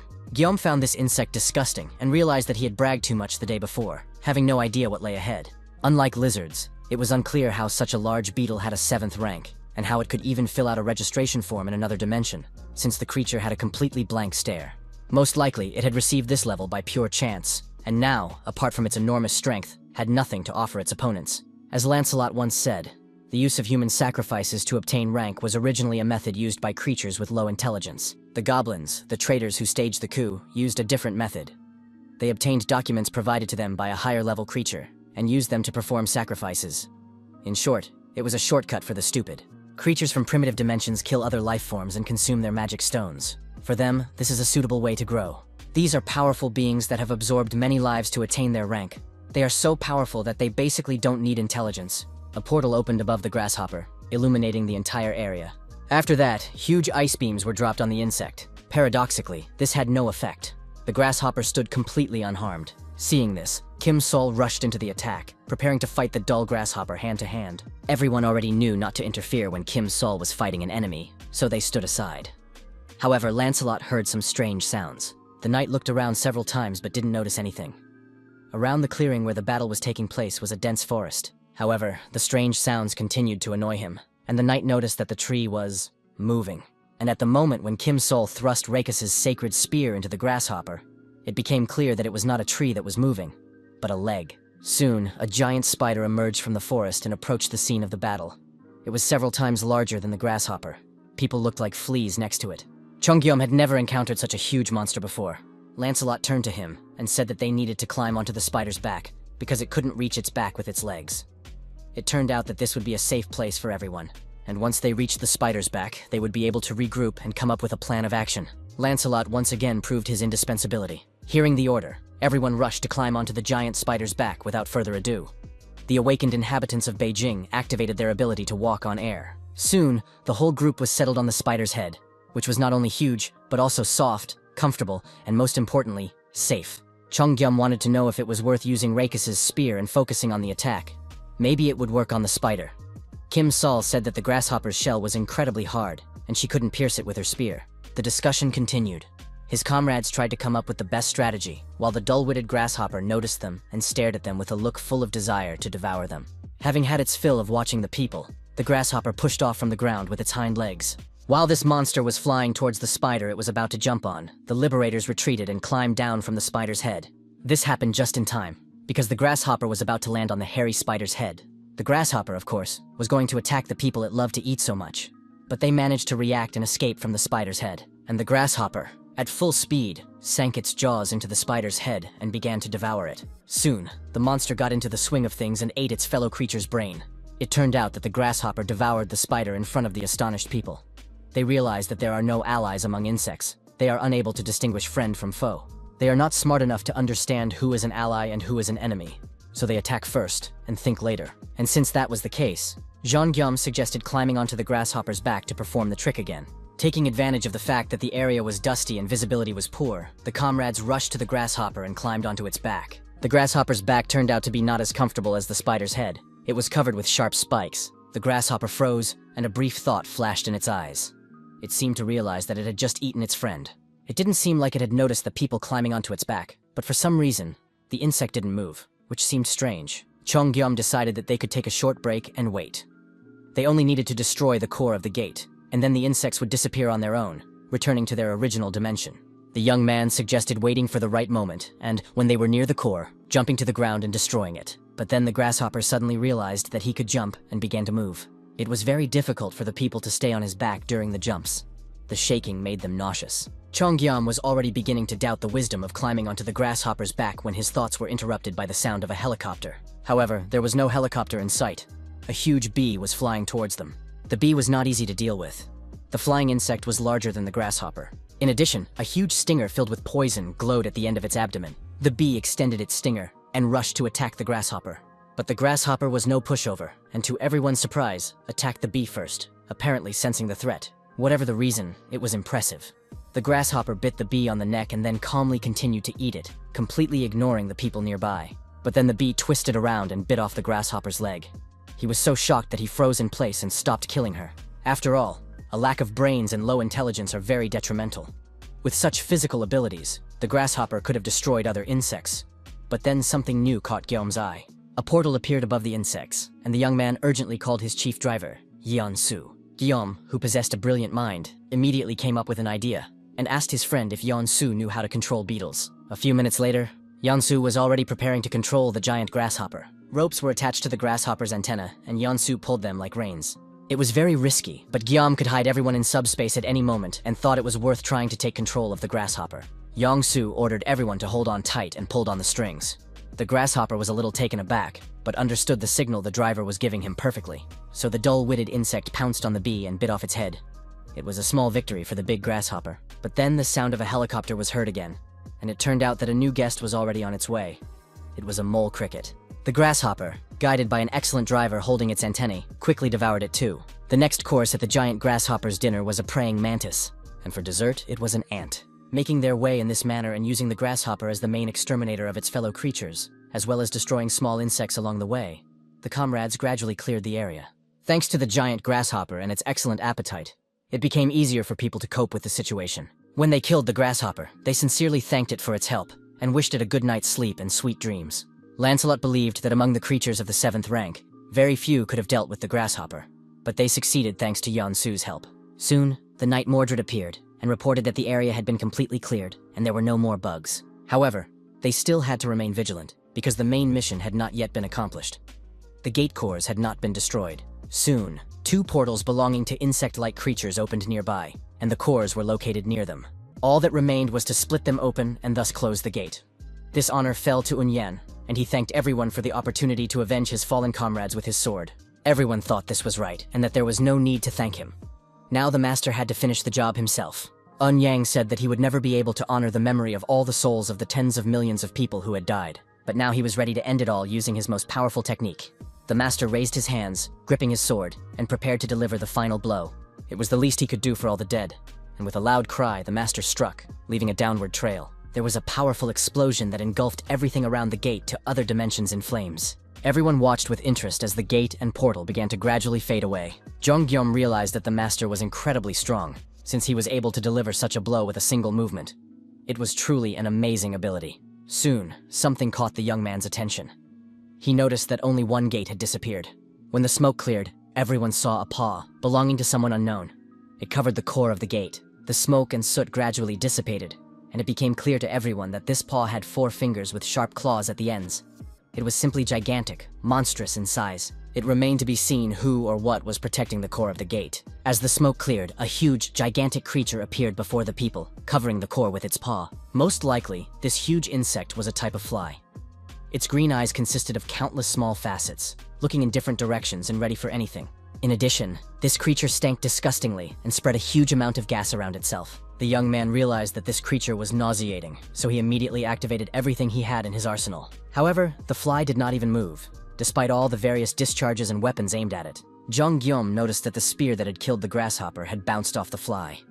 It became clear that it was not a 7th level creature. This giant fly was at least 6th rank. Its eyes seemed to be communicating with each other, discussing the weapons flying past and preparing to devour those who smelled particularly delicious. The fact that this insect was so high-ranking made the young man think and remember how he had acted when fighting stronger opponents. From the very beginning of his career, Jonghyum regularly encountered dangerous creatures. Among them were not only monsters and lizards, but even skeletons. The young man was guided by a single principle at the time: use everything at his disposal and attack without stopping. There was nothing else left to do, and it was time to admit that there was no choice but to attack with all the strength the team had. Since they did not know what this monster was like in battle, it was decided to attack from a distance, from the portal, and Guillaume took care of this. But all the weapons they had bounced off the fly's body without causing any noticeable damage. At one point, the creature's head was almost completely engulfed in flames, and the humans began to hope for success. But soon the fire died down, and the fly decided that it was tired of it all and needed to get rid of the humans. After all, they were going to die anyway. Chong Guillaume didn't know what to do. Perhaps he should have attacked harder. Something had to work. Lancelot intervened, saying that it was not worth fighting such a monster. They just needed to destroy the core of the gate, and then the giant fly would disappear and return to its original dimension. It was an excellent idea, because destroying the core was the main task for which the humans had ventured so far into the insect's territory. If the core was destroyed, all the bugs and toxic gases would return to their original dimension, just as had happened with the knights from Emis and the lizards from Sabros. Lancelot suggested distracting the fly with something, and, as soon as the opportunity arose, destroying the core it was holding in its claws. Lancelot volunteered to distract the monster. Chongyeom wondered how to attract the fly, since it did not react to weapons at all. Perhaps it was necessary to give it something it liked. All insects react to electric shock repellents. The young man received a device from subspace that he had developed during his vacation.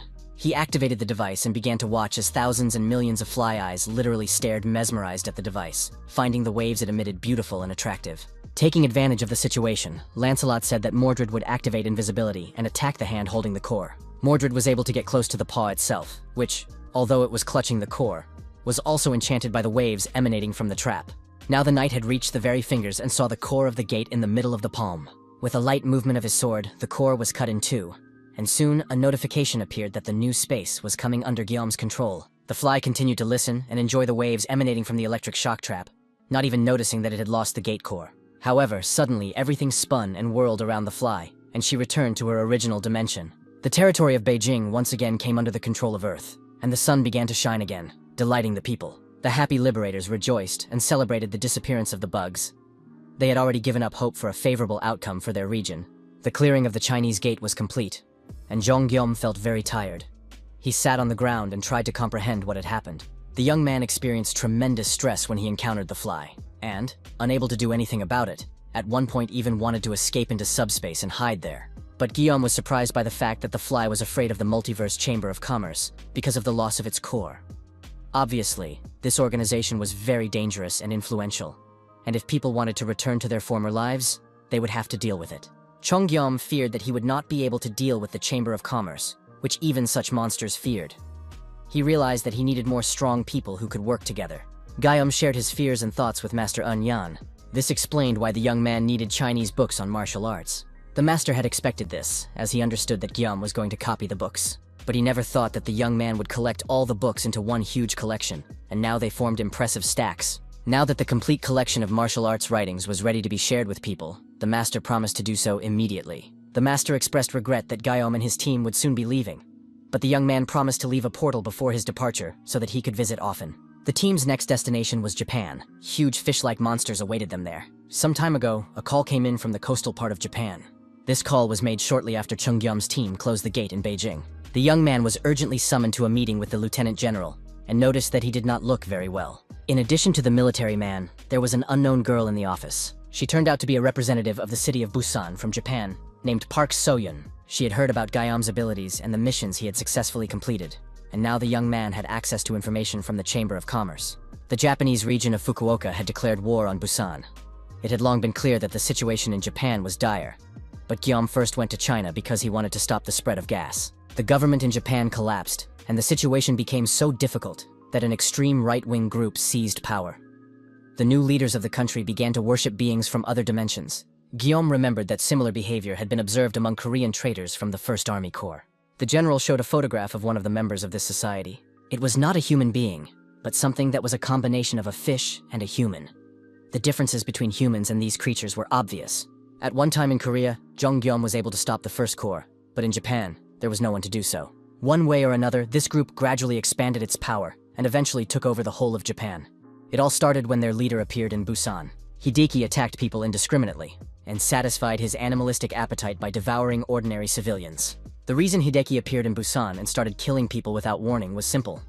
The society had taken control of all of Japan and was now eyeing other countries. Immediately after Hideki wreaked havoc, the society sent a notice of war. It didn't make sense, but that was the situation. Guillaume believed that people should help each other survive. There was absolutely no information about the enemies, except that they were half fish. Nothing was known about their abilities, but in 6 days, these fish people were supposed to attack Busan. The citizens of Japan turned to the armed forces to recruit the awakened, but their numbers were negligible. The young man understood that after Japan, these monsters would move on to Korea. At first glance, the situation resembled that of the First Korean Corps, where the strongest of them had the 8th rank. But gradually, the young man faced increasingly powerful opponents. Even the grasshopper's level was very high, although it was only at the 7th level. Guillaume understood that at least one 7th rank creature would appear in Japan. But the problem was that it was unknown who they might join forces with. Now it was impossible to use the old tactics. There was only one thing left to do: prepare for the worst in advance. The frightened lieutenant general promised to make Guillaume a general, but expected the young man's team to go to Japan, even though they had just returned from China. Guillaume immediately agreed to participate in the operation and try to stop the monsters. Plans immediately began to form in his head. The young man wanted to know how many awakened ones were on the Committee of Chiefs of Staff. After obtaining this information, he reproduced a book on martial arts and gave it to the lieutenant general to distribute among the awakened ones. These martial arts compendiums were intended to help the awakened strengthen their abilities. The young man wanted to distribute these books not only to the immediate participants in the mission, but to all the awakened ones in general. He informed the lieutenant general that, in addition to his group, there were still some people who would also study these books. For example, one of the former hospital employees, whom the young man had not seen for a long time, Sun Hyung-gu, said that he felt great and was still in excellent physical shape. Hyung-gu remained strong thanks to his abilities, and was able to kill small monsters little by little, which did not require much effort to destroy. Guillaume said that he also managed thanks to his abilities, but there was a reason why he turned to the strongman. The young man took out a copy of a martial arts book and said he had a difficult favor to ask of Hyung-gu. It was related to a job scheduled for 6 days later in Busan. After that, Guillaume went to his arsenal, located in subspace. When he met James there, he heard that the man had been expecting him. James had once agreed to help if the matter concerned America, but now he realized he had been wrong. It was just that at the time, he didn't know what the guy was capable of and didn't trust him. All these huge machines, equipment, and helicopters were connected to Guillaume's power. James wanted to know what else the young man could control. Guillaume was surprised that James didn't know about his abilities, and was glad that he had finally pretended to be stupid, so that the misunderstanding could finally be resolved. It was time to take another look at his powers. Now the young man had at his disposal 200 members of the awakened squad from the Joint Chiefs of Staff, plus 20 awakened individuals, including Sun Hyung-gu and James. It was too early to turn to the martial arts masters from Beijing, as they were busy rebuilding their city. But there was someone else who could help. He hadn't used strengthening and magic stones in a long time, and during that time he had collected a significant amount of them. So it was soon decided where the guy could put them to good use. Now, more than ever, it was necessary to increase the power of the group. Looking at his new companions, Guillaume felt a feeling similar to when he was reunited with his family. The faces of many skeleton knights were already familiar and beloved. In addition, the rest of the Knights of Camelot joined them. James had also finally decided on his place in this world, and the mission he was ready to carry out. He realized that he wanted to help people so that the beautiful sun would shine as long as possible on good people. 5 days before the war began, a meeting was held in Busan. This meeting concerned the upcoming battle, as there was no information about the enemy, and everything had to be done to minimize possible damage. Based on the decisions made at the meeting, Father Guillaume and James got down to work in earnest. The father built a fortress to protect against enemy attacks. James built a ship that allowed them to fight the fish people at sea. James's role in this battle was particularly important, and Guillaume was a little worried about him. James took on too much responsibility and became an unusually kind and gentle person who loved everything cute. While there was still some time left, Guillaume turned to martial arts masters for help, who had just finished all their organizational work and could take a little rest. But even if the matters in Beijing had not been completed, they would still have responded to Zhang Guillaume's request. However, not all martial arts masters were able to leave China. Only a few of the strongest, including Master Enyang and his student Quan Ryong. They were happy to help train the awakened ones using a martial arts book, but the master had one important request for Guillaume, or rather a favor. Master Enyang took out the Cloud Sword, which had been passed down from generation to generation in his clan. The master had once used a strengthening stone obtained while hunting beetles, and the power of this sword had increased significantly. Now the master asked the young man to copy this sword through his subspace. The master was sure that if he could share such swords with people, it would help them in their common struggle. Zhang Guillaume understood how serious this was. It was not easy to give away a precious sword that had belonged to his family for centuries. The young man accepted the weapon with trepidation and promised to reproduce it. After that, the swords had to be distributed to those who needed them. Zhang Guillaume returned to the subspace satisfied after distributing the swords and went in search of his best friend. He found Minwu bored and lonely. Mingwu admitted that he didn't have enough magic stones to raise his rank and create an account in the dimension, so he went hunting monsters to get them. But while hunting bugs, he returned to the subspace because he had absolutely no rank. After all, most martial artists had 8th or even 7th level, received a registration certificate, and were thus able to raise their rank. In addition, they strengthened their ranks with their abilities. Everyone did so, including Guillaume. Zhang Guillaume understood that in this situation, his friend would not be able to participate in worthy battles anytime soon due to his low level. It turned out that Minwu had about 300 stones, but Guillaume said he would give him the rest if he fulfilled his request. Minwu was supposed to participate in the battle against Fukuoka in Japan, and preparations for the battle with the fish people were underway. The days flew by unnoticed, and the moment of truth arrived when the war between Fukuoka and Busan was declared. The beautiful sea surrounding the city of Busan, unfortunately, brought great misfortune to all its inhabitants. It was home to mutant monsters that were a combination of fish and humans. These creatures had fish-like heads but possessed upper and lower limbs, developed muscles, and sharp, toothy mouths. They arrived in the city in numbers of about 1,000, and declared that human weapons would have no effect on them. So it would be better for the inhabitants of Busan to immediately hand over power to them and become subjects of the new Japanese empire. The monsters declared that they had not come to shed blood, but Guillaume replied that he did not believe a word they said. The fish people noticed that the stone barrier surrounding the city was open in one place, so the monsters decided that victory was already in their grasp. They rushed at full speed to storm the city's shore. But as soon as one of the monsters tried to push its snout through the barrier, a powerful electric shock pierced its body. Soon, this electrical charge spread through the water to all members of the pack. One of the skeleton knights held a whip that emitted electric discharges, thus protecting his master and the entire city from invasion. The Knights of Camelot came out to meet the fishmen and announced that the monsters would not be able to pass any further. The fishmen were quite cowardly and immediately realized that the atmosphere in Busan was not at all what they had been told. A hammerhead fish named Makio dispersed the ordinary fishmen, deciding to go ahead himself and clarify the situation. The monster turned to the knights, saying that he would show them the staggering difference in strength. But then Percival came up to him, grabbed the fish by the hammer with one hand, and threw it away. One of the fishmen suggested that his comrades overwhelm the knights with their numbers. But at that moment, Master Yang stepped forward. With his miraculous sword, he cut down several dozen fishmen with a single stroke. Then he resorted to hand-to-hand combat, which he had learned from Kim Sol. Watching his subordinates die one after another, the leader of this menagerie, Hideki, rushed into the attack. He wanted to show that even within the same rank, there was a difference between creatures. But subspace delivery was activated, and Hideki was thrown into the sea, far beyond the horizon.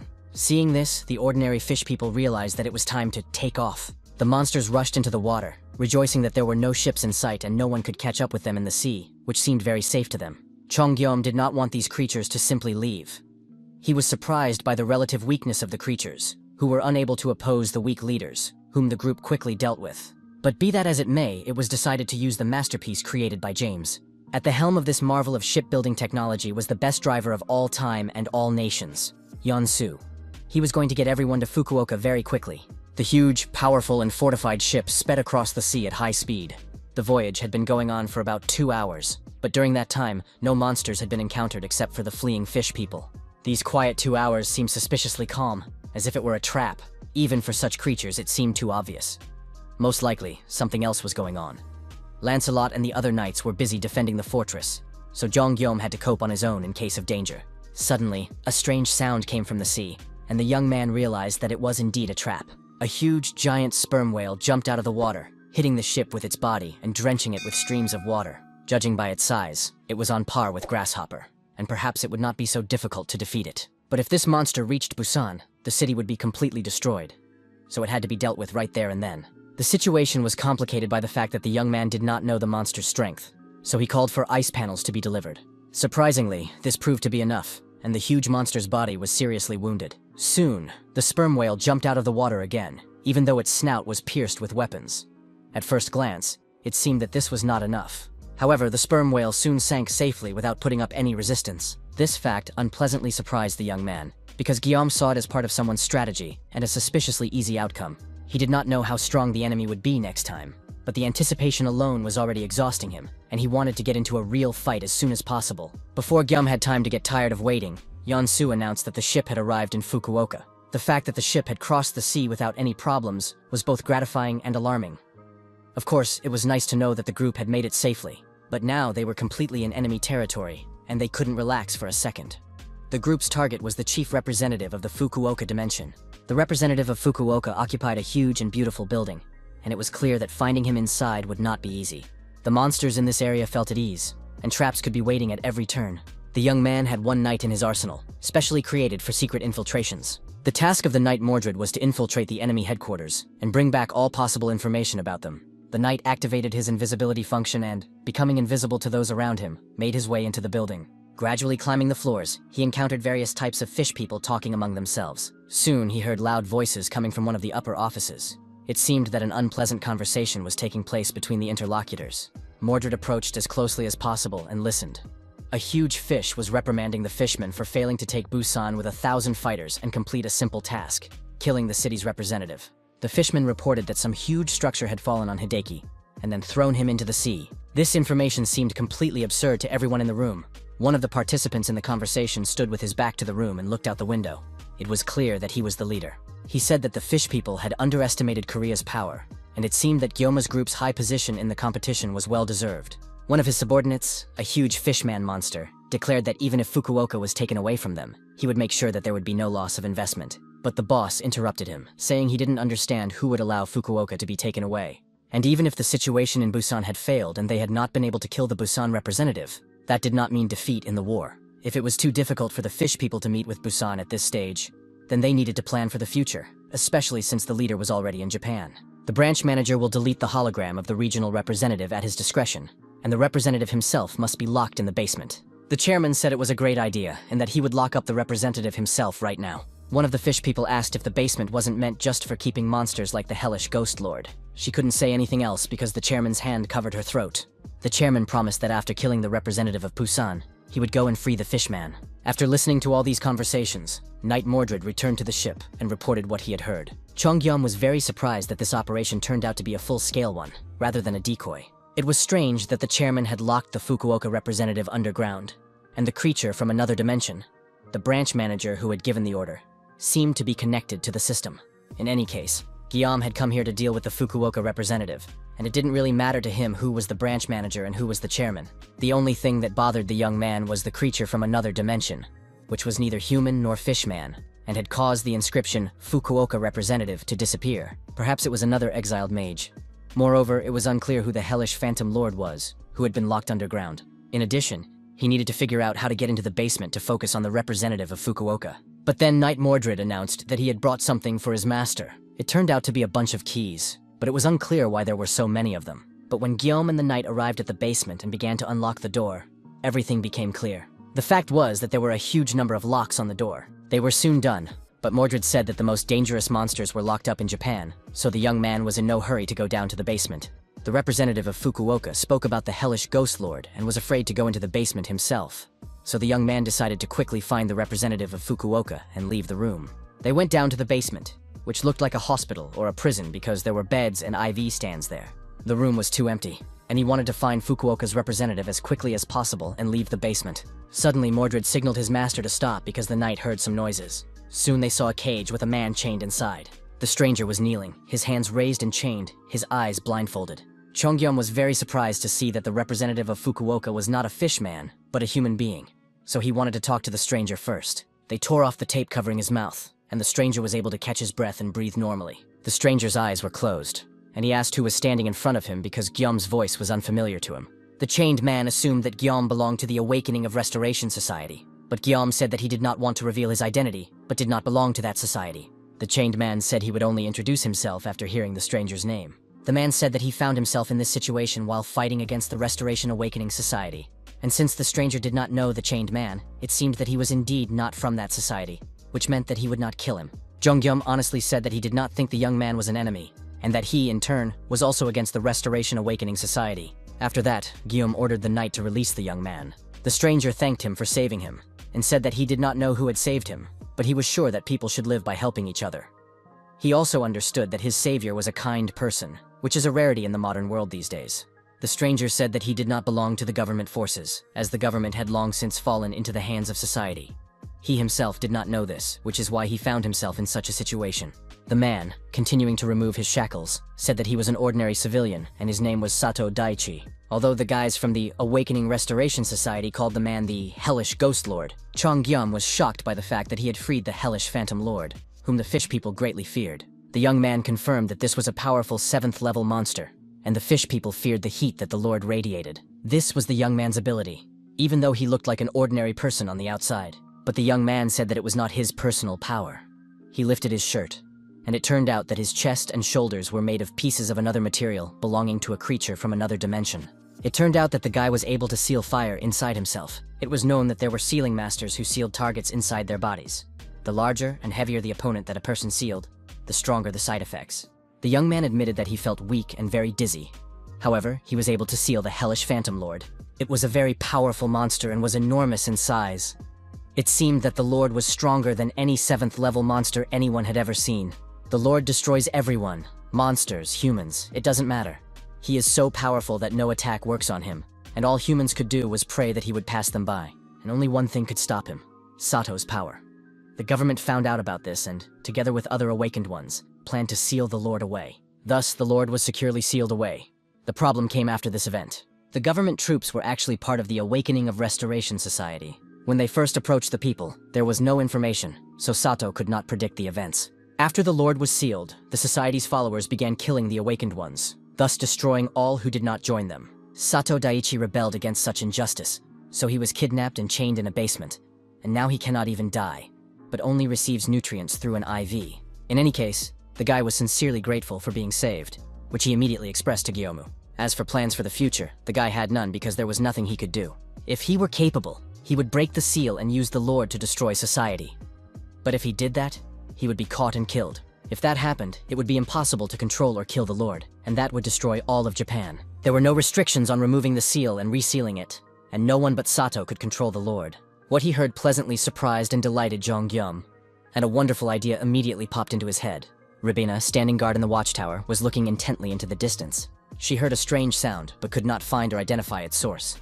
But in the next moment, the huge tower that housed the Fukuoka government began to crack and shake as if from a powerful earthquake. Soon, flashes of fire burst out of all the cracks in the tall building, and it was clear that it was already burning inside. Huge, powerful explosions rang out in the area around the tower, and it crumbled to pieces in a matter of seconds. When the smoke and dust from the explosion and fire cleared, and the landscape began to clear, a huge red eye appeared out of nowhere. And behind the eye, the Hellish Phantom Lord stood in all his glory in the middle of a ball of fire. Shocked by what they saw, the fish people stood with their mouths open, unable to comprehend how this could have happened. When the initial shock passed, and the fish were able to move to save themselves, it was already too late.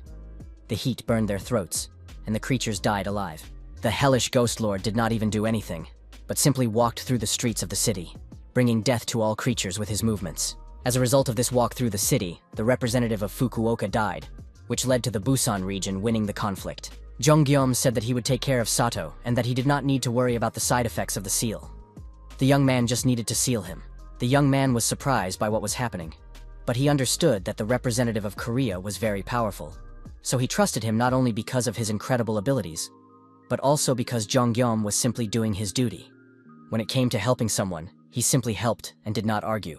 The young man began to take off his clothes, continuing to think that his appearance and behavior did not give the impression that he was some kind of tough guy. However, the time had come to contribute, and he simply had to do what was required of him. Sato Daichi, having taken off his clothes, turned to the Lord and announced that the freedom of the Hellish Phantom Lord was coming to an end. After that, Sato shouted for the Lord to begin sealing himself again. The young man gathered and strained all his inner energy, creating a ring of fire around himself, and began to suck the Lord into himself like a vacuum cleaner sucks up dust.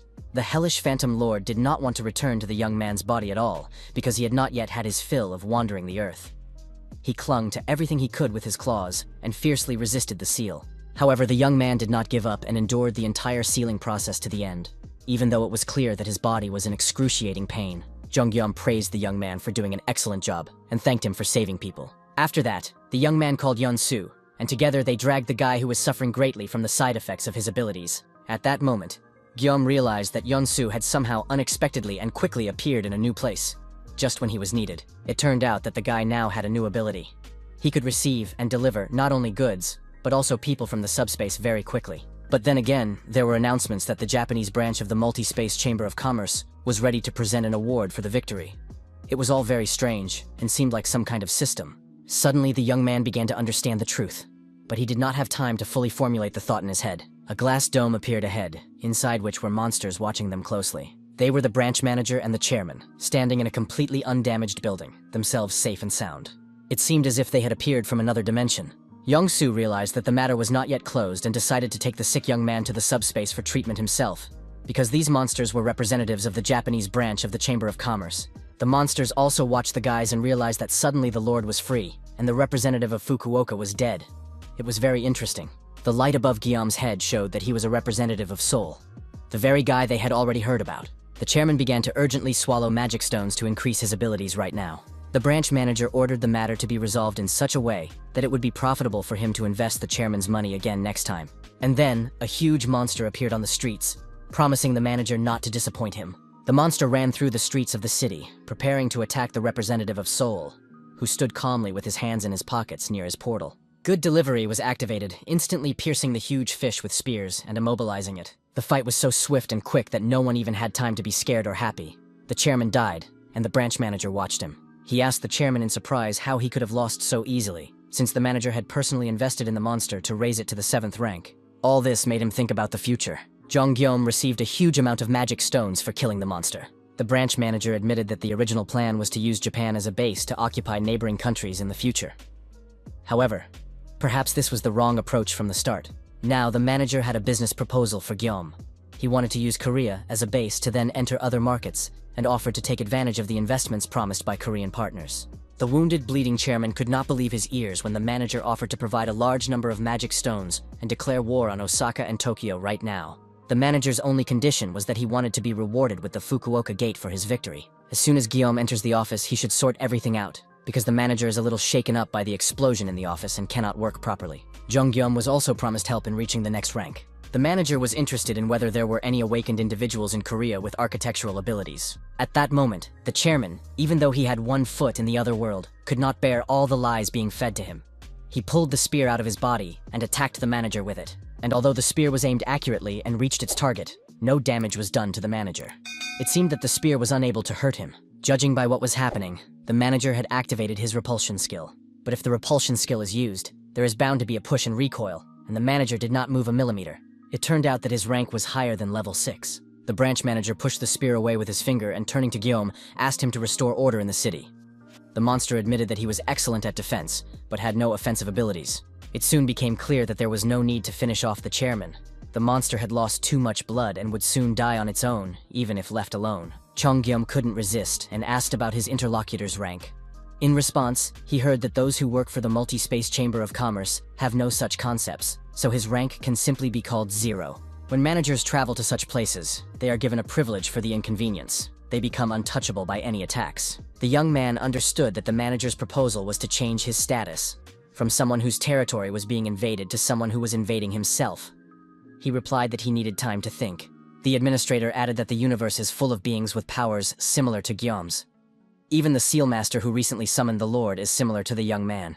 And if even here, on Earth, there are people with such abilities, one can imagine how many similar beings there are in the entire universe. So decisions should be made quickly. But this information made the young man think that the manager did not understand his abilities at all, since he compared him to Sato Daiichi. Before leaving for his portal, Gyeom asked what would happen if he refused. The branch manager said it would be the end, and at that moment, the young man refused his offer. This position surprised the monster, who did not expect to hear such a response. He suggested that the young man think carefully about his decision. But the young man announced that he had already made up his mind and seen everything he wanted to see. To say that the branch manager was stunned would be an understatement. As a member of the Multiverse Chamber of Commerce, he was obliged to remain neutral. But now, the monster was on Earth and openly putting forward its terms. Watching the young man disappear into the portal, the monster couldn't tell if the guy was stupid or if he had some kind of plan. In any case, he needed to find the right person as soon as possible and deal with the insolent young man. Gyom thought that he had previously intended to deal with the Multiverse Trade Chamber because it only complicated his life, but now he understood one thing. The manager's repulsion was too strong, so the guy couldn't deal with the chamber, and making enemies among such powerful beings was a dead end. The manager was surprised by the young man, because it turned out that he did not want to be an invader. He was a very strange representative of Earth civilization, in the manager's opinion. The young man did not know what to do until the very last moment, but he realized that at that moment it was best to just leave, or at least pretend to leave. Entering his space, Gyom gave Pax the command to preserve the building. It was an incredibly cunning and devious plan. But Gyom didn't lose his cool. He stole the office. After defeating the reptiles, the young man leveled up, and as a bonus, received the right to save. But he still couldn't figure out what exactly was worth saving. The manager's problem was that he could level up from the office, but he didn't know his abilities. The next moment, the branch manager's head simply exploded. It seemed to be punishment from the Chamber of Commerce for losing the office and completely failing the mission. The streets of Fukuoka were adorned with an oil painting, the bleeding and dying chairman, as well as the headless manager of the Chamber of Commerce branch. The chairman even felt a little sorry for the manager, because in the end, he was just a subordinate who was punished for failing the task. And from the perspective of the vast universe, the manager was an insignificant creature, as was the chairman himself. Thus, all the magic stones left over from these monsters went to Gyomu. The young man did not expect such a rapid end to the branch manager's life. Perhaps he should not have kept the office, or perhaps it was precisely because of this preservation that the monster's head exploded. And although the young man was overcome with anxiety, perhaps he really shouldn't have kept the office. Nothing could be changed now. The young man decided to think about it later, since the situation had been resolved for now, and the problem was no longer relevant. First, he needed to return to Busan and talk to Lancelot. A notification informed him that a relevant update had been found in the newly saved object, and the system requested permission for this action. Perhaps the young man had not saved the office in vain after all. Sato Daiichi was completely healthy and feeling great, which was amazing, considering how little time had passed since he sealed the hellish Phantom Lord. The young man turned to Gyomu, saying that he had already recovered and wanted to leave the subspace, because there were many other things to take care of in his hometown and country. The Japanese representatives had lost almost all the competitions, and the situation had developed in such a way that the awakened from other countries were now fighting monsters in Japan, risking their lives for the sake of others. Therefore, Sato decided that he must start fighting and follow the example of Jong Gyom. In fact, he was a representative of Yokohama, so he hoped to attract and gather the awakened ones to join forces and liberate his country. Jong Gyom expressed regret about their imminent separation.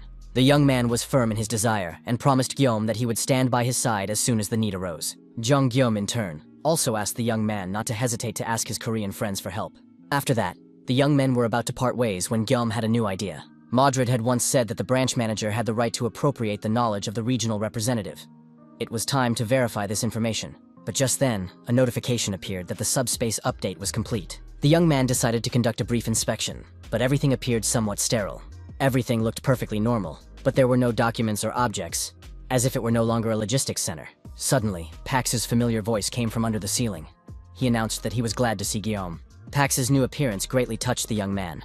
Now it was a cube with a propeller, like a drone. He informed his owner that after the update, he had taken on a more suitable form, and offered to review the new features that were now available. Pax decided to describe and explain the added features. He reported that there had been changes to the notification delivery system. Now they could only be delivered to targets within certain zones. A zone was a specific area subject to certain functions or influences. Zones were set up around the portal. The next important feature was the satellite surveillance system, which allowed surveillance within the designated zones. Another function was the hologram adjustment system, which allowed holographic images to be viewed and modified. And among the new functions was an application for registration in multidimensional space. Not all functions worked fully because the security level was quite low, but all this could be changed after the next rank increase. Currently, the maximum was level 7. According to Jeon Gayam, Pax was a true deity. The more portals were installed, the higher the overview would become. And already, it was not just a logistics center, but a unified command logistics room. The sea near Busan was calm and quiet. The sun was shining, and the weather was perfect for a beach vacation. However, Kim Sol was in a terrible mood. She was disappointed because she had been preparing for a very long time, and the situation turned out to be complete nonsense. It was all over before it even began, before she could even hit anyone. She was especially annoyed by her new friends, the Knights of Camelot, who never seemed to tire and did their job perfectly, leaving nothing for the others. If she had known that it would all end so simply, she would have just gone to Japan with her brother. Now the girl was dying of boredom. Suddenly, she heard Master Yang calling her, telling her about Kim Sol's incredible talent. The system announced that Kim Sol was the strongest girl in the world. With some kind of sisterly intuition, she understood that her brother had a hand in this, so now Kim Sol had a new task. At that moment, the ship on which Jonggyum was sailing appeared on the horizon.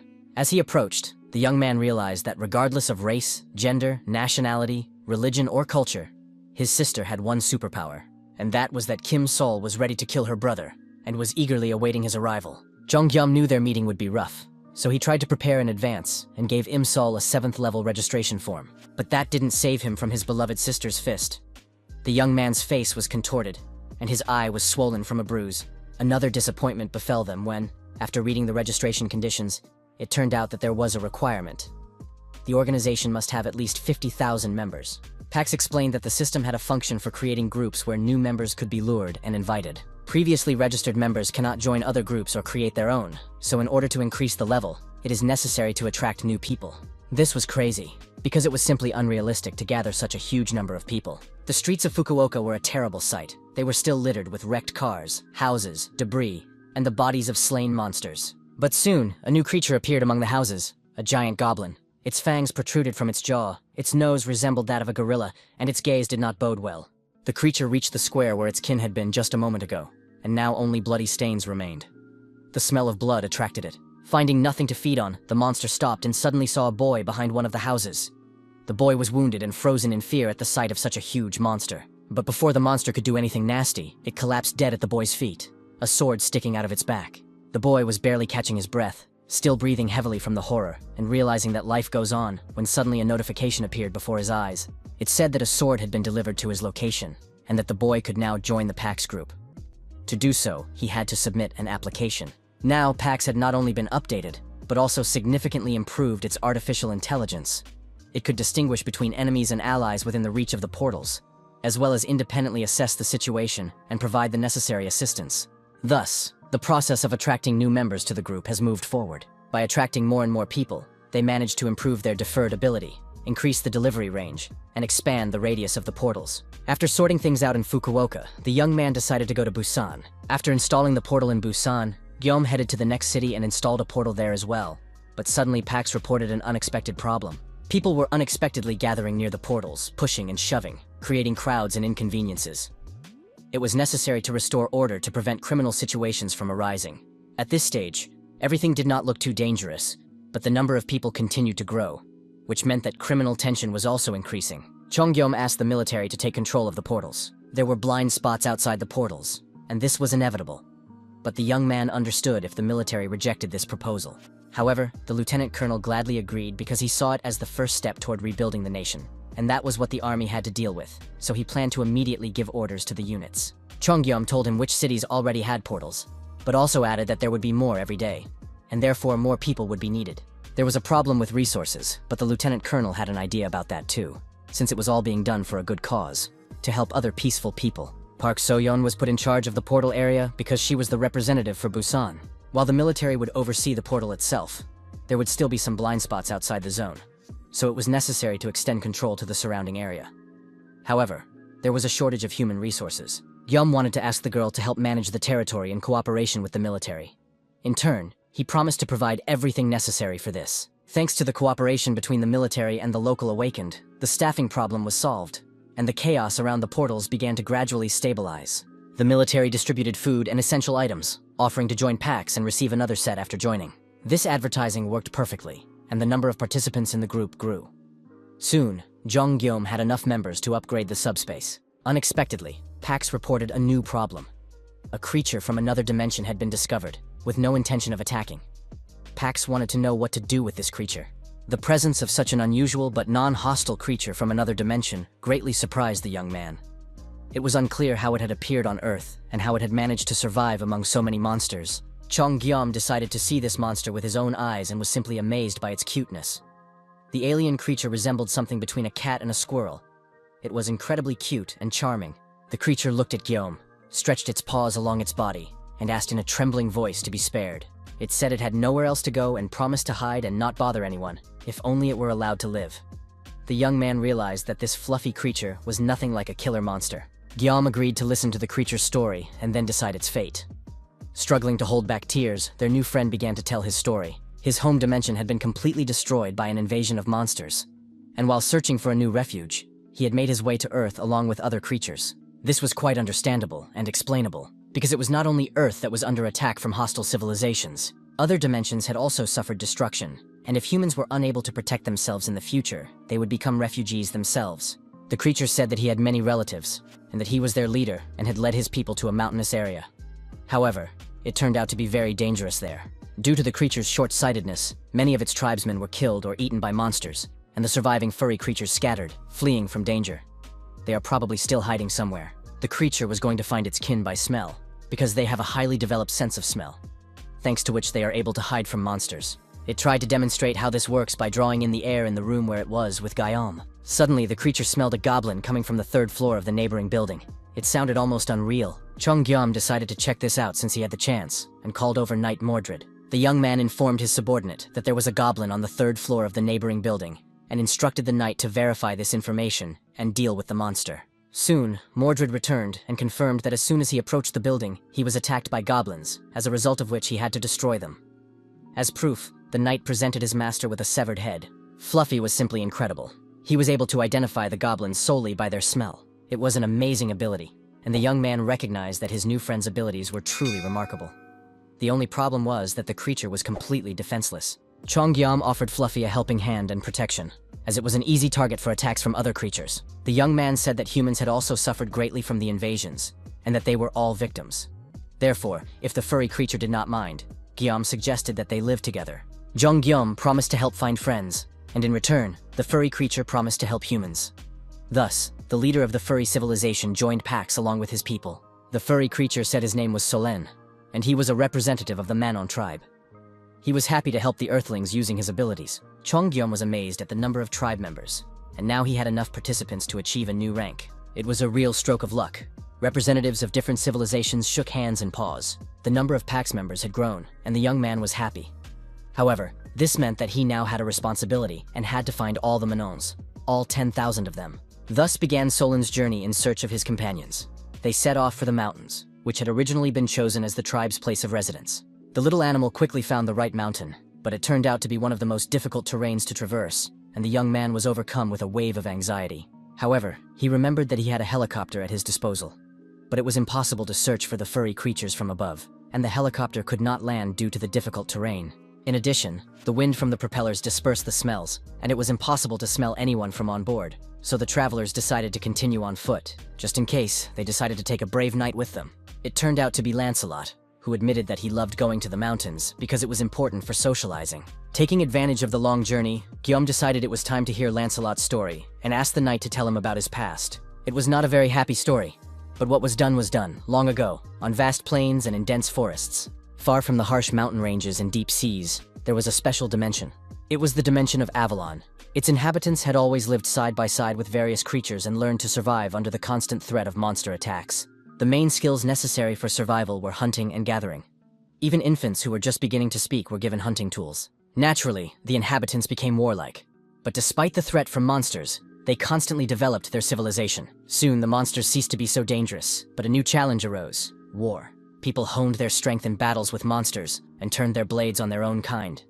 The struggle for survival turned into a bloody struggle for power and territory. Civil wars lasted for hundreds of years, and when everyone was tired, a young knight appeared. He ended the war through diplomacy, preached love, and was loved by all the inhabitants. He became a king named Arthur and gathered knights who had become famous in battle, declaring that the sword that had once been drawn to take lives no longer existed.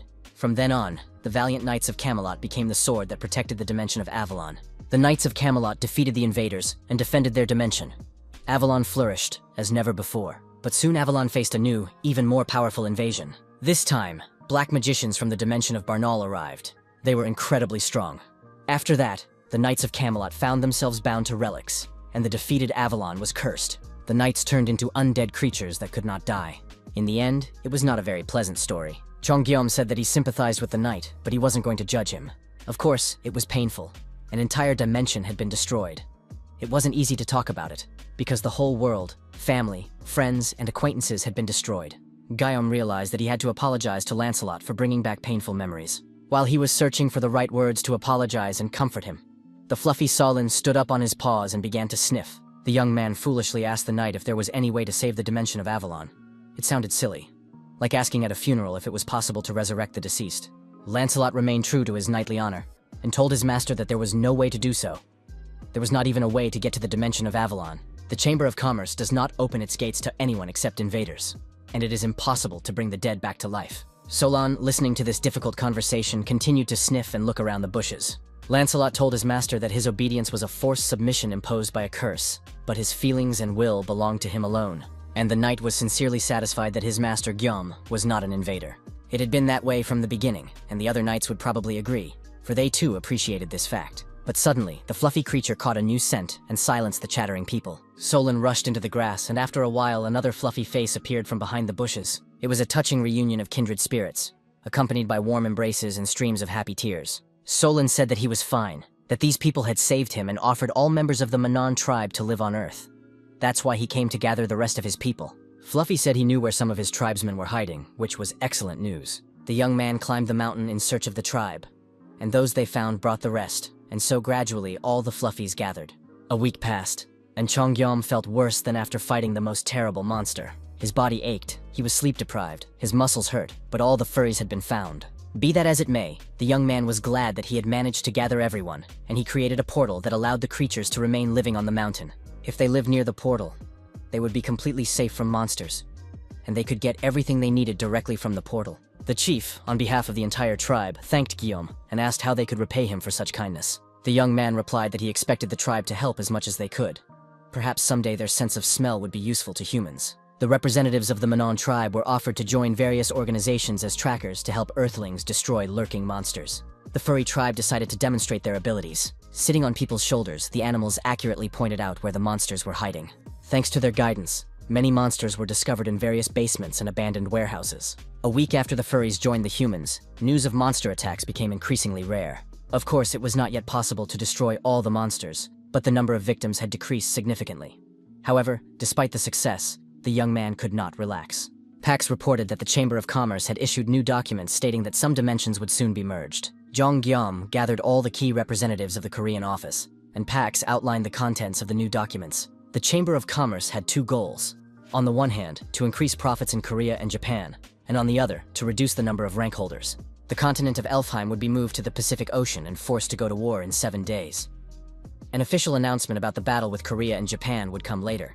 The document was distributed within the Chamber of Commerce, and thanks to the fact that the young man had taken over the office, he received the information before anyone else.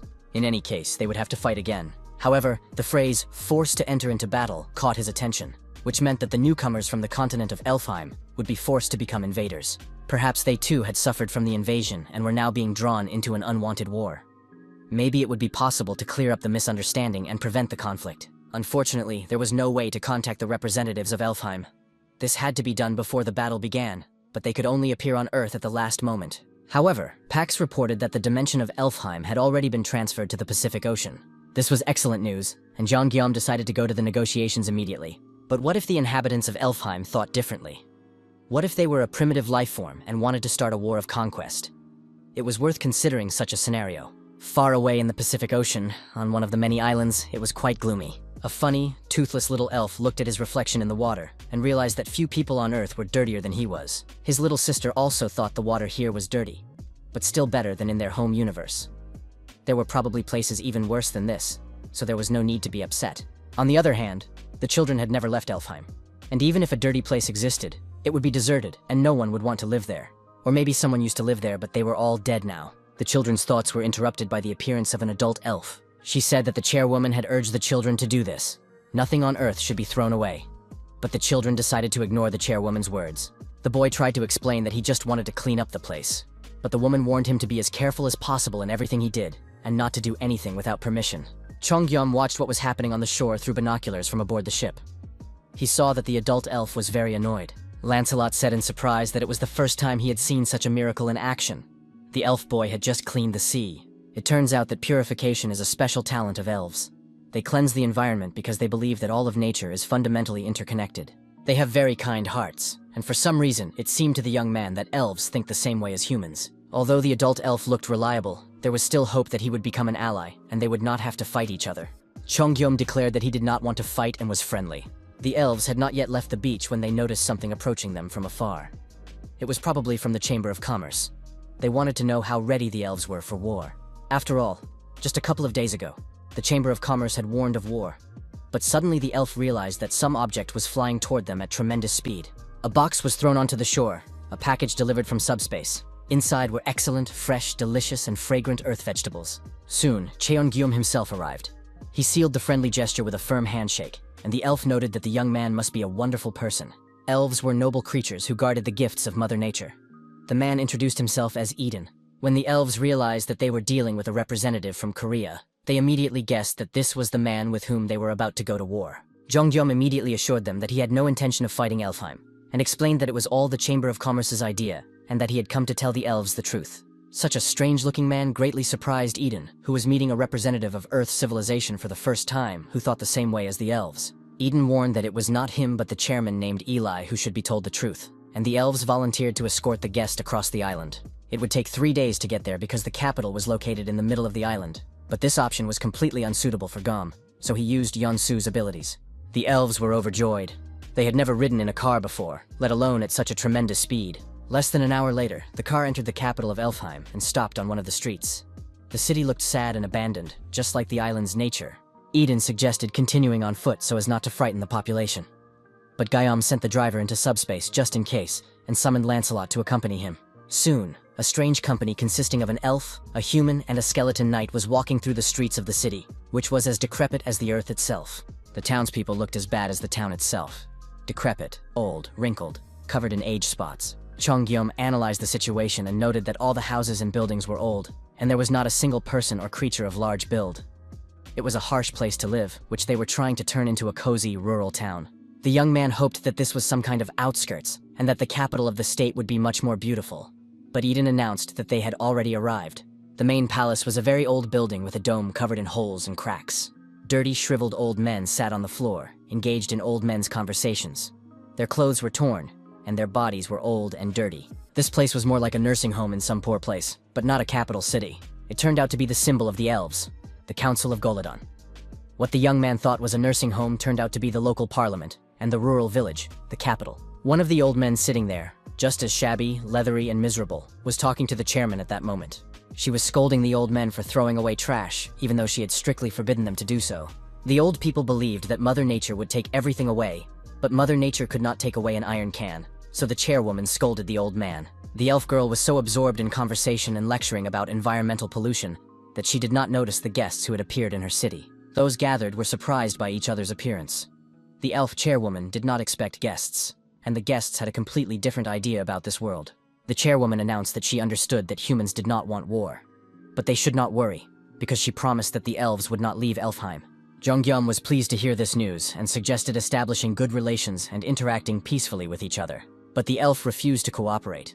She only promised that the elves would not invade Earth, but at the same time made it clear that no one could attack them, because those who attack Elfheim simply die. Chongyum was simply amazed by such arrogance and self-confidence. At that moment, Lancelot joined the conversation and, addressing the elf, said that the girl had made a mistake in front of the gentleman who had come to talk about peace. The elf's words were tantamount to ignoring the gentleman who represented the people and spoke of peace, and Lancelot demanded an immediate apology. But before the poor knight could finish his angry speech, he was struck in the head with a blow. As a result of this blow, the knight flew a great distance and crashed into the wall of the building. The elf took the knight by the head and said that humans live an average of 100 years, and in those 100 years, elves only become adults. The longer elves live, the more they have to fight for survival, and as a result, most of them are at the 6th level. Among the elders, such as the one who was throwing out the trash, there are many who have reached the 5th rank. Saying this, the girl dragged the knight by the hand across the asphalt without any effort. She said that the humans had come to discuss peace, but had drawn their swords, so she would not apologize. In general, she had already encountered many deceivers, but she was willing to give them a chance if they bowed their heads before her and apologized. In that case, she would spare their lives. The elf pulled Lancelot's arm away and stood over his torn body, waiting and looking at Guillaume.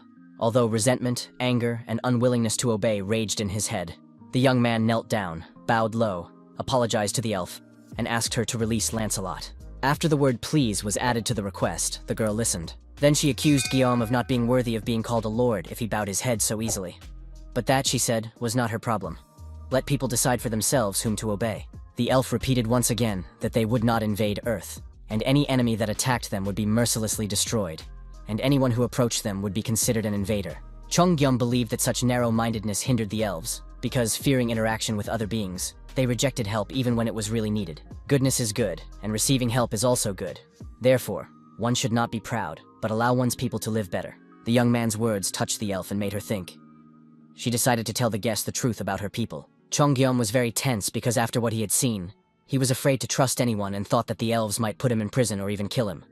But the young man decided to trust her anyway, and as they walked through the city, a real mental storm raged in the young man's head. He thought up ways to retreat, tried to keep his cool and a clear head, and learned to trust the elves. They walked along the shore and saw a girl shooting a bow and arrow in the distance. When she fired, the arrow hit the target precisely, and everything around them was illuminated by a powerful magical force. The elf leader explained that this was one of the students who had been failing and had problems with shooting, so she was training extra. The girl was behind her peers and was now practicing her shooting, because elves are always ready for war, even though they never invade other territories.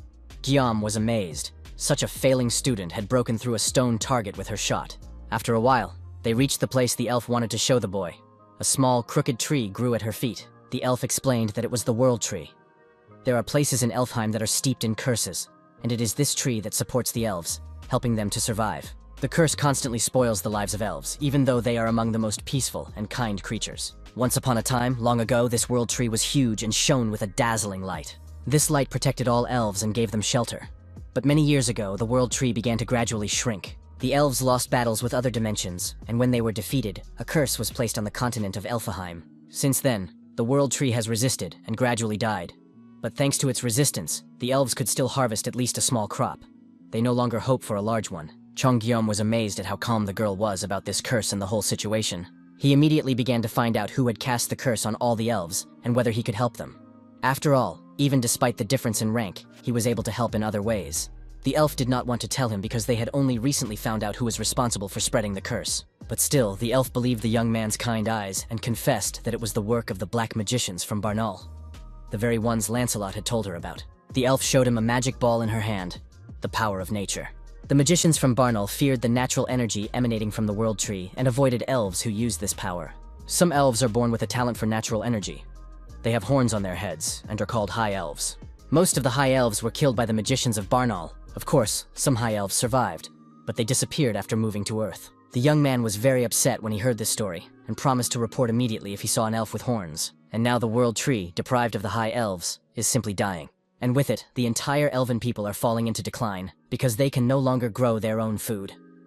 After that, the girl said that their conversation was over, and now Eden would escort the guest back. As he left, Cheongyom glanced once more at the World Tree and thought about how amazing it was. Just one tree had been fighting the curse all this time, and the young man decided that the problem could be solved by cloning the tree. He tried to do so, but nothing came of it because there was no such plant in the logistics center, and the corresponding category did not work. To duplicate the tree, he needed to use the save option, but he didn't have enough magic stones for that. The young man decided to think about this problem later. But before the elf chairwoman left him, he wanted to give her a gift. It was not a gift for Eli personally, but for her entire people. A treat. The delivery option was activated, and a huge amount of vegetables immediately appeared in the central square of the elven city. The young man said that he asked for nothing in return, and that sometimes you can just do good deeds as a gift. He quickly said goodbye to the elf and went to his subspace, where Sato was waiting for him. Sato said that he had almost cleared all of Japan of fish people, but there was one place left that he couldn't handle. Fish people had settled in the Sapporo area, seized the core of the gate, and fled to the sea, where a huge kraken appeared to protect them. The elf leader realized that despite the difference in rank, they could help each other in other ways. Thoughts swirled in her head. If the guy was just giving away such a huge amount of food, then people really did have enough food. The girl was afraid that it would turn out to be a trap, or that he would end up demanding some kind of special payment. At that moment, Jonghyun was already thinking about how he could help Sato with the kraken problem, because the giant octopus was releasing acid ink, and it was difficult to get close to it. Even magic cast from a distance did not help. The kraken's ink spread further than the abilities of the reception, so another solution had to be found to solve this problem. A powerful long-range attack was needed. All that remained was to figure out what could help in this situation. It had to be some kind of long-range weapon, which meant the young man had to go back to the lab and try out different combinations. But then a voice called out to him. The girl didn't have time to say anything before Jonghyum asked her for a favor, and she immediately thought that now she would have to pay for the vegetables. Jonghyum wasn't asking for help in exchange for food. There was plenty of that, no strings attached. He just needed her help. He needed help dealing with a huge octopus whose tentacles were preventing the Japanese representatives from destroying the fish people. This octopus looked disgusting. It was huge, powerful, and its mouth spewed poisonous ink that destroyed everything around it. Ellie agreed to help, and together with the boys, made her way to the Sea of Japan, where the Kraken was splashing around in the water and enjoying life. Taking the bow in her hands, the girl took aim and pulled the string. The arrow flew straight to its target at tremendous speed, covering a great distance and creating a hypersonic rupture in space. The Kraken did not have time to dive into the water, and the arrow tore it in half. It was amazing. Just one shot from the elf leader destroyed not only the Kraken, but also the gate core it held inside itself. As it turned out, the magic stones from the Kraken and the core of the gate would soon be added to the inventory, and Guillaume would be able to receive a large number of bonuses to use at his discretion. A large number of magic stones would allow him to preserve and duplicate the world tree, and the young man would save Elfheim. But, knowing the elves, the boy understood that they would not agree to such help, given their character and reclusive lifestyle. The second option was to collect even more magic stones and do it all in secret so that the elves wouldn't even know. Both options were difficult because everything had to be kept secret. Chongyum continued to divide the magic stones for a long time, but suddenly realized that he would not get them because the Kraken had killed Eli.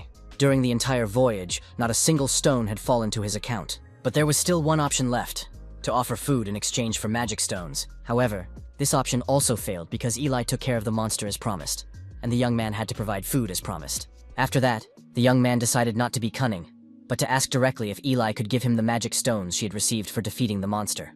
Of course, there was no such agreement between them, and although the young man promised to quadruple the food supply, Eli still found it strange. She understood that the guy was up to something and wanted to know why he needed these stones. The magical stones would also be useful to the elves, so it was better for him not to interfere and just give her the food as promised. The young man realized that he would not be able to negotiate amicably, and if he resisted or delayed the delivery of food, he himself would become dinner.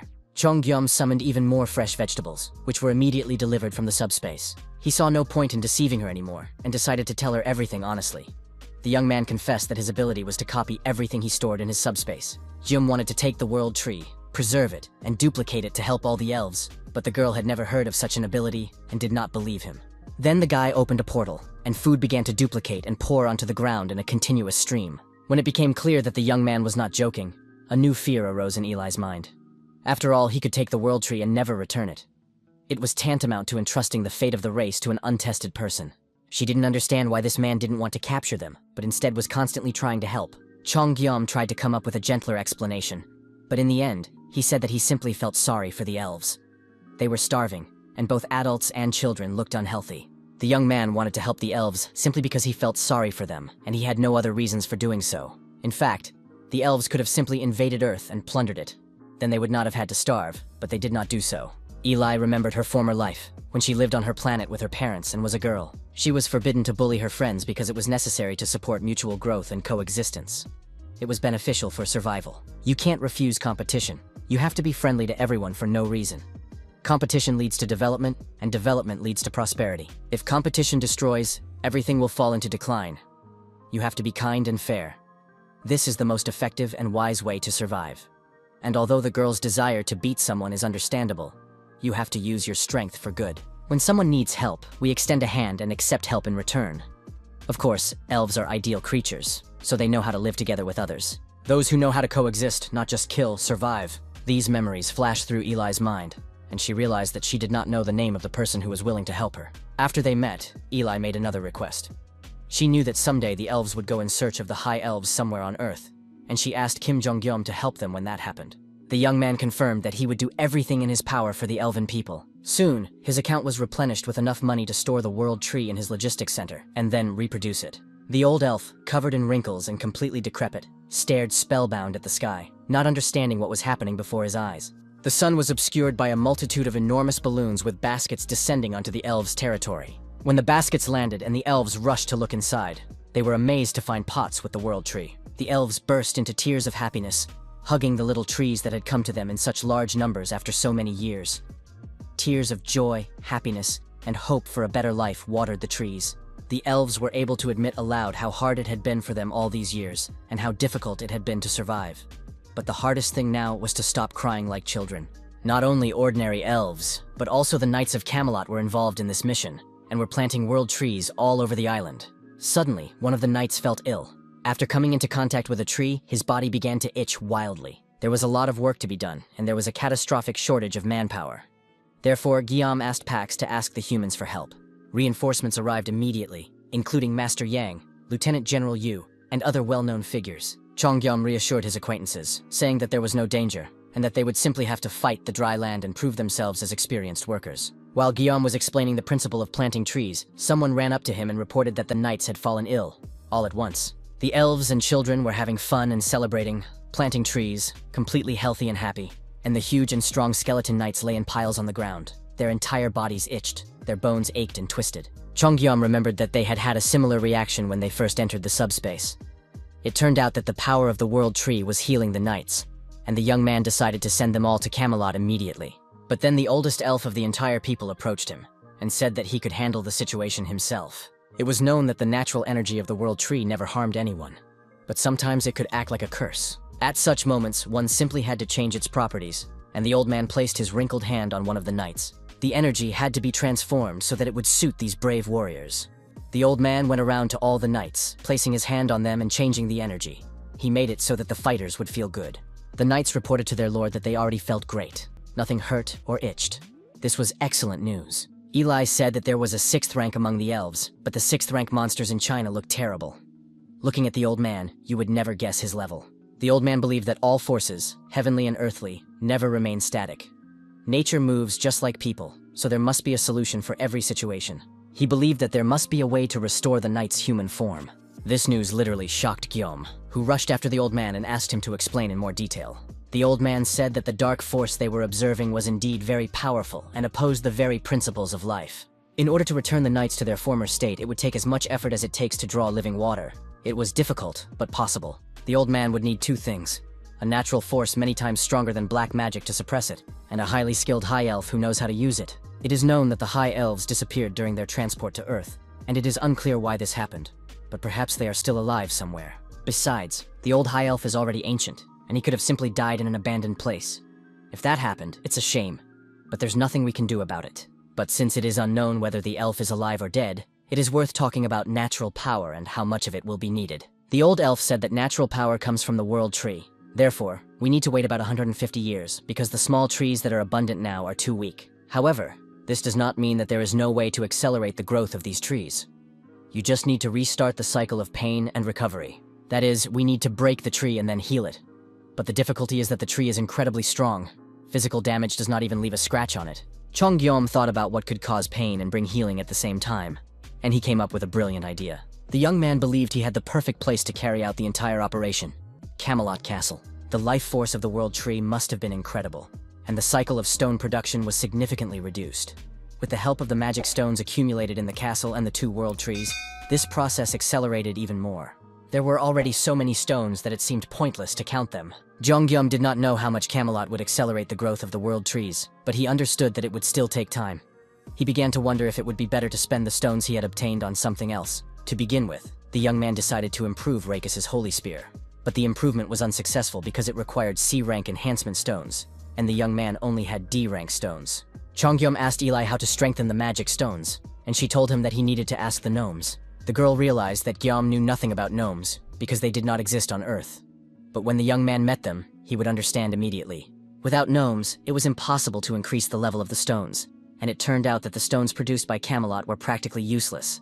Eli, however, believed that gnomes might exist on Earth because elves were not the only creatures that had been subjected to spatial displacement. The level of the gnomes' world coincided with that of the elves' world. If a huge mountain appeared somewhere, then there were surely gnomes in it. He had to find it. Guillaume thanked the elf for the hint and wondered where he could find gnomes. The young man admired the sunset and thought that there were almost no serious problems left on Earth, and he was no longer needed to save people's lives. Guillaume decided it was time to go on a long journey. He shared his thoughts with Lieutenant General Yu, who looked wonderful in a farmer's hat and had already learned to plant trees in neat rows, just as he used to line up soldiers on the parade ground. Guillaume said that James wanted to go home, and that the young man himself dreamed of getting some fresh air. and now he wanted to ask the military man if there were any particular difficulties with this journey. The general confirmed that there was indeed a problem, but he did not know the exact details. He only knew that the federal government of America had collapsed, and the surviving state governments were sorting things out among themselves. But it wasn't about domestic politics. The real problem was the monsters looming over the Pacific Ocean. Some time ago, the general had obtained a video recording of American bombers in flight. Suddenly, the pilot noticed unidentified flying objects ahead of him. These objects were moving so fast that the plane didn't have time to change course before they collided, and a powerful explosion tore the fighter jet to pieces. The fighter jet exploded immediately after being shot down by the monster, but the pilot managed to eject. Thanks to his help, the military was able to recover the footage. After this incident, American troops in Korea made several more attempts to return home, but each time these attempts ended in tragedy. Of all the soldiers who were in the territory, not a single person returned to the United States. Perhaps James will be able to figure this out by modifying the plane so that it can fly to America. After listening to the soldier's story, James said that the monsters were faster than fighter jets and strong enough to pierce the plane. It would take more than 13 hours to fly through them. So James came to the conclusion that it would be better to live happily in Korea. Jung-gyum tried to persuade the mechanic, reminding him that America was his homeland and he had long wanted to go there. But James remained adamant. He knew that he could not modify the plane. It was necessary to build a new one. But the mechanic himself had a limit on modifications, and too many obstacles could not be overcome with modern technology. Even if he somehow overcame these difficulties and built the plane, it would take too much time. Therefore, it would be faster to cross the ocean. It was easier to remodel the ship, and everyone could set sail together. Guillaume liked this idea very much, and decided to start preparing for the journey right away. The military intervened again, stating that if the ship sailed across the Pacific Ocean, it would be extremely risky. It would be better to fly by plane. The Pacific Ocean was not entirely calm either, but perhaps the problem was not related to monsters. After the apocalypse, the weather had changed dramatically, and the military had no information about how the ocean had transformed and what monsters had appeared in it. Chong-gyum did not believe that anything catastrophic could happen. His level was now high enough to deal with monsters without any problems. In extreme cases, he could hide in subspace. In addition, the young man said that he would go to America with reliable protection. His sister Kim Sol had formed a strong female friendship with the chairwoman of the elves, Eli. The girls were tired of planting flowers and trees and wanted to stretch their legs, and perhaps find information about the lost high elves. Jung-gyum warned the girls that the weather might deteriorate and that they should go inside the ship, but the beauties refused, saying that they were fine on the deck. Eli thanked him for his concern, but reminded him that she was an elf and that many human problems posed no danger to her. Night fell, and a storm raged in the ocean. A thunderstorm began, and the sky lit up with flashes of lightning. The girls continued to enjoy the weather. Eli knew that such weather was normal for her dimension, but the joy on Kim Sol's face was striking. Jung-gyum once again suggested that the girls go down to the hold, but they sent him away, and the young man decided to go to bed. By the middle of the night, the storm had reached tremendous strength. Waves were crashing over the ship, tossing it from side to side. Eli stood with her legs apart, balancing on the deck, which was constantly flooded with water. At one point, the elf was even surprised by such a powerful storm, as it was unusual even for Elfenheim. But the most surprising thing was that Kim Sol was still happily facing all the hardships and whims of the elements. The girl enjoyed the storm, and the higher the waves rose, the stronger her admiration became. I wonder if such waves were typical for Earth, or if they were a rarity. Ellie didn't want to show the Earth representative that she was bothered by the weather, so the girl spent the whole night on deck, buffeted by the wind and drenched by rain and seawater. However, Ellie did not know that the Pacific Ocean was the birthplace of typhoons and hurricanes. Due to the compression of measurements, unprecedented geological shifts occurred, and Earth's climate became extreme. It all ended with the ship getting caught in a super typhoon. The elf barely held back and made a tremendous effort to survive that sleepless, stormy night. The morning brought complete calm. The ocean was quiet and boundless, and the bright sun dried the ship's sides. Chong-gyum went up on deck and found the girls in the same place, safe and sound, but quite battered and dirty. The girls said that nothing terrible had happened during the night, and that they had even enjoyed what had happened. Guillaume went down to the wheelhouse and realized that they had already arrived, even though they had only left Korea the night before. Yong-soo had also improved his ability, but that wasn't the point. As the soldier had said, something had changed dramatically. The distance between Korea and America had shortened. How serious must the changes have been if they had traveled a distance that was supposed to take a week in just one night? With such drastic climate shifts, it seemed like a disaster. Despite not feeling well, everyone arrived safely at their destination. Yeon-soo went to rest after a night at the helm. They were now in California, but their plan was to get to New York to find James's family. But for now, they had to look around and be extremely careful. Jung-gyum suggested moving slowly and gathering information, trying to behave normally and not attract attention. Jonghyam tried to send the girls into subspace, but Kim's sister said she would kill him immediately if he moved her back to planting trees. Realizing that arguing with the girls was useless, Guillaume asked them to change their clothes so they wouldn't stand out among the locals. Guillaume tried to look around and get a feel for the general atmosphere in the city while the girls were busy changing their clothes, but the streets of the city told him nothing. They looked completely deserted. There was not a single person in sight, let alone monsters. But then a wall with announcements caught the young man's attention. Jonghyam began to study them, trying to understand what was happening in the country. He soon discovered that the states had begun to compete with each other, and the forces had divided into two factions at war with each other. It was still unclear where all the people were, but then the young man's attention was drawn to an announcement about a mine found in the Grand Canyon in Arizona. This mine was relatively close to California, and the young man decided that it was worth starting his search there. At that moment, his companions were already ready to travel across the United States. The girls said they tried to dress as inconspicuously as possible. Ellie chose traditional clothing from the southern states of America. The hat was uncomfortable, of course, but she had to put up with it for the sake of disguise. Kim Sol dressed in a tracksuit, believing that this would make her less noticeable among the local population. The friends loaded into the car and set off for Arizona. On the way, Guillaume told them everything he had managed to find out. The car was traveling at such a high speed that soon everyone felt even worse than they had on the ship.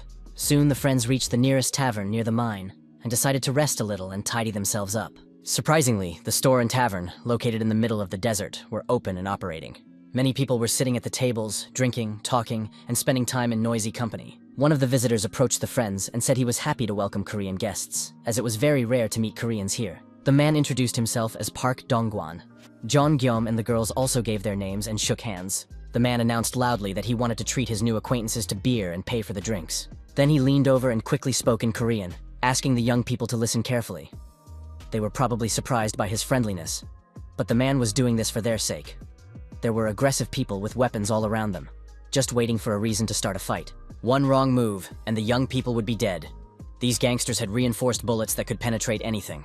Dongguan understood that he was crossing the line, but the girls were wearing clothes that were too revealing, and were now putting themselves at risk by appearing here dressed like that. At that moment, the waiter brought beer to the guests, for which Dongguan paid with magic stones. The man continued his warning.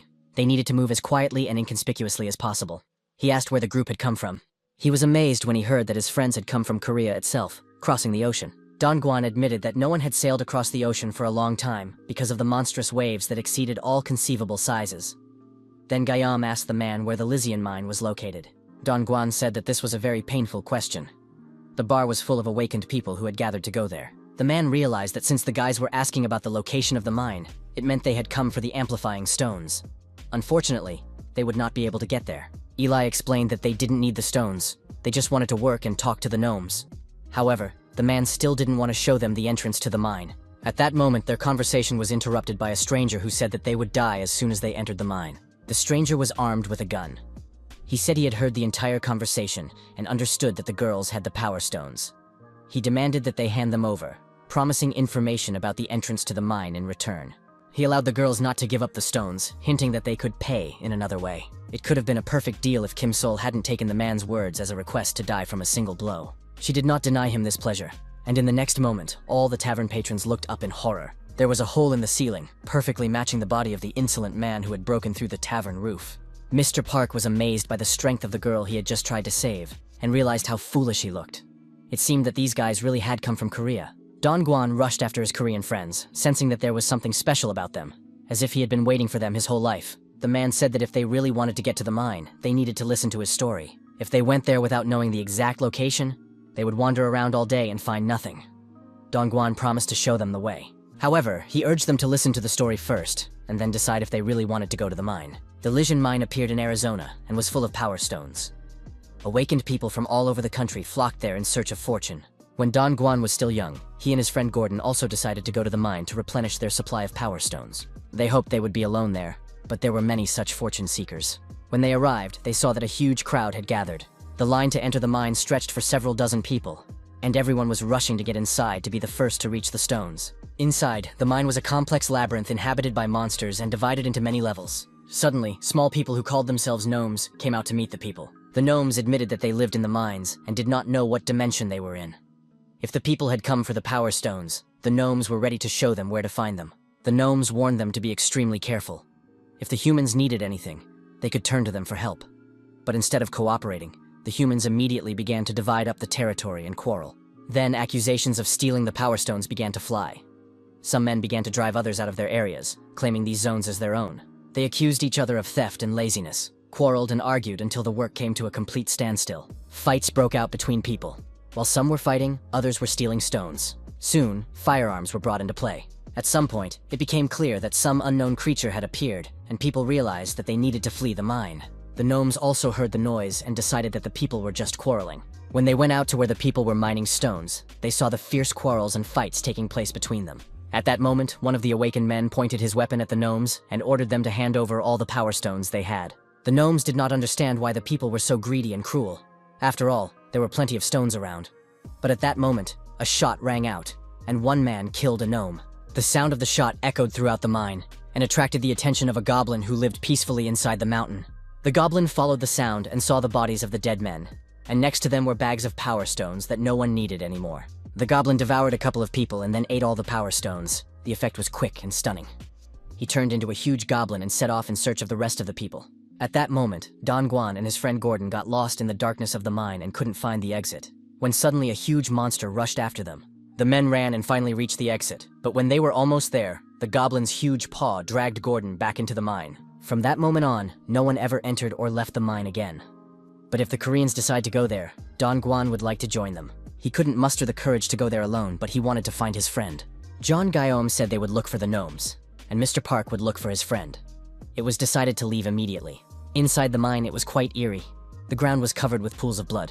The mine was indeed huge and consisted of a multi-level network of passages. But there were no signs of life. Guillaume realized that they would be wandering around the mine for a long time if they didn't enlist the help of Solen, a fluffy creature from the Manon tribe. Solen sniffed and told the group to move forward. Suddenly, the animal sensed something approaching rapidly. It was moving at an incredible speed, and it was clear that an ordinary person, Gordon, could not move like that. Gnomes couldn't run fast either because their limbs were short, so it became clear that there was a monster ahead. Chongyam activated the launch, and the magic-enhanced spears were aimed in the direction of the sound the animal had heard. But it soon became clear that they were facing a real monster, because it deflected the holy spear, which was moving at a speed of 1,500 kilometers per hour. Then the chairwoman of the elf dimension came to the fore. She realized that the sound was getting farther away. It seemed that the monster was running away. The friends decided not to pursue the monster, because they had not come here to hunt. The group continued onward. Soon, Solen smelled a strong scent of blood, and the friends ran toward it. In one of the mine's back alleys, they found a strange creature. Apparently a gnome. It was a bearded man, covered in blood from head to toe. It turned out that the dwarf had lost a lot of blood and was almost completely exhausted. He needed urgent treatment, so Guillaume sent him into subspace. The young man was about to join his older sister when she finished treating the sick gnome. But then the fluffy creature's attention was again drawn to someone approaching. Aaliyah decided to deal with the monster herself this time. She did not reveal herself until the monster approached, drawn by the smell of humans and blood. Soon, the friends saw the face of a huge and terrifying goblin, greatly enhanced by magic stones, and it rushed to attack. But the elf's powerful fist hit its target. Another blow put an end to this monster's life. Soon, its lifeless body lay on the floor of the mine. However, Elia was dissatisfied with this encounter. She thought she had imagined the monster to be stronger. It was strange that her senses had failed her. At that moment, the dwarf came to his senses in the subspace. Seeing many unfamiliar faces around him, the dwarf was initially frightened and tried to jump up and run away. Chongyam explained to him that this was a completely safe subspace, told him that they had found him in the mine and brought him here. The doctor noted that the dwarf's injuries were serious, so it was better for him to lie down and recover. Elia introduced herself and said that she was the leader of the elves, adding that she had already killed the monster that was in the mine. The dwarf was surprised that the elven elder was cooperating with humans. However, it was a long story, and right now, it was more important to find out what had happened inside the mine.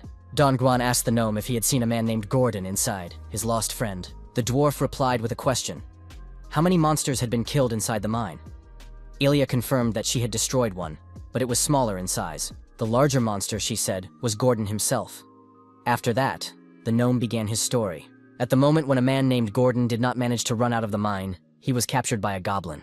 The monster did not devour him immediately, but threw him back into the depths of the mine because it was not hungry at that moment. As the goblin moved through the tunnels, it saw the power stones and began to eat them. Gordon took advantage of the fact that the goblin was busy with the stones and quietly managed to escape. Soon he heard the voice of a dwarf nearby, who was also hiding in the mine.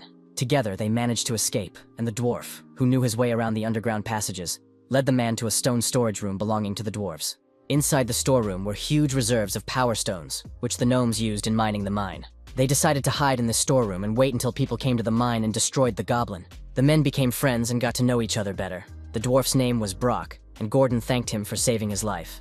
The dwarf explained that the monster was an ordinary goblin who had become hungry, stumbled upon the bodies of dead humans, and used the power stones to transform himself into a monster. Now he was obsessed with magic and power stones. The goblin had finally gone mad. It was decided to simply wait, because people would soon learn that this territory was occupied. Gather together and destroy the monsters. The gnome said that if this place was occupied, then a defender would soon appear who could solve all their problems. This defender looks like a large moving stone. The Chamber of Commerce probably placed it somewhere in the mine, so they needed to find this stone. It would protect them from the monster. But the problem was that the gnome did not know exactly where this stone was, and the mine was simply gigantic. Gordon said that unfortunately, he couldn't move fast enough to escape from the goblin, and he didn't know where to find the protective stone either. He hoped that people would soon come to clear the dungeon and rescue them, but fortunately, he had plenty of food in his pockets. Gordon and the dwarf spent several days like this, eating chocolate bars and listening to the man's stories about his childhood. Rescue did not come. They had lost track of time, and there was almost no food or water left. Then Gordon turned to the dwarf and said that he had the only idea for salvation. Earlier, the dwarf had said that if you ate a magical, strengthening stone, you could turn into a monster. Gordon's brilliant idea was precisely that. He announced that he would eat the strengthening stones and turn into a monster. Then he would deal with the monster that lived in the mine, and Brock would be able to escape. This idea seemed more interesting to the gnome than Gordon's children's stories. However, the gnome then tried to dissuade the man because the act was extremely reckless. No one knew how many magic and power stones he would need to eat to gain the strength to fight the monster. Moreover, after that, the man would no longer be able to become human. He would forever remain a monster, living only by his instincts. But Gordon saw no other way out. He was very hungry and soon ready to start chewing on his own fingers. He believed that at least one of them would survive, and that was the best they could do, because they had nothing left to lose. The dwarf offered to cut off his hand to feed his new companion, just so that he would not turn into a monster. But Gordon could not accept such a sacrifice. He did not want to remain a human with the soul of a monster. Besides, Gordon wanted to do it primarily for himself. Before ending up in the mine, he was already on the verge of death. A pack of huge, monstrous dogs attacked the city and devoured everyone in sight. But Gordon was lucky. His friend saved him. That friend's name was Park Dongquan. He had saved Gordon's life many times, and now the man didn't want his friend to regret it. Gordon wanted to apologize to his friend and also see his family. The dwarf couldn't believe that a human was willing to go so far, but the man said it was his last wish. Brock said that simply eating the stones would not change anything.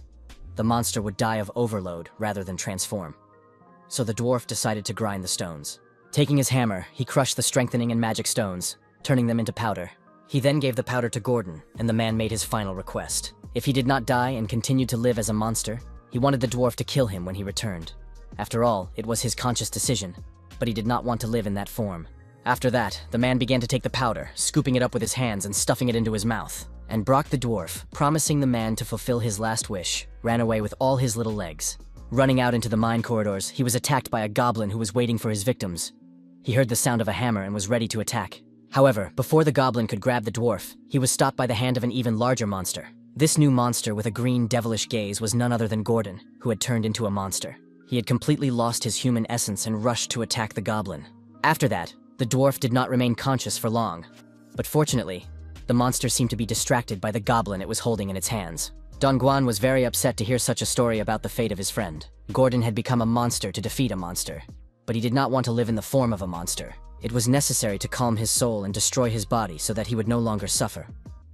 Only Elia could accomplish this task. However, the available weapons were not capable of killing the monster, so Zhang had to create an S-class enhancement stone.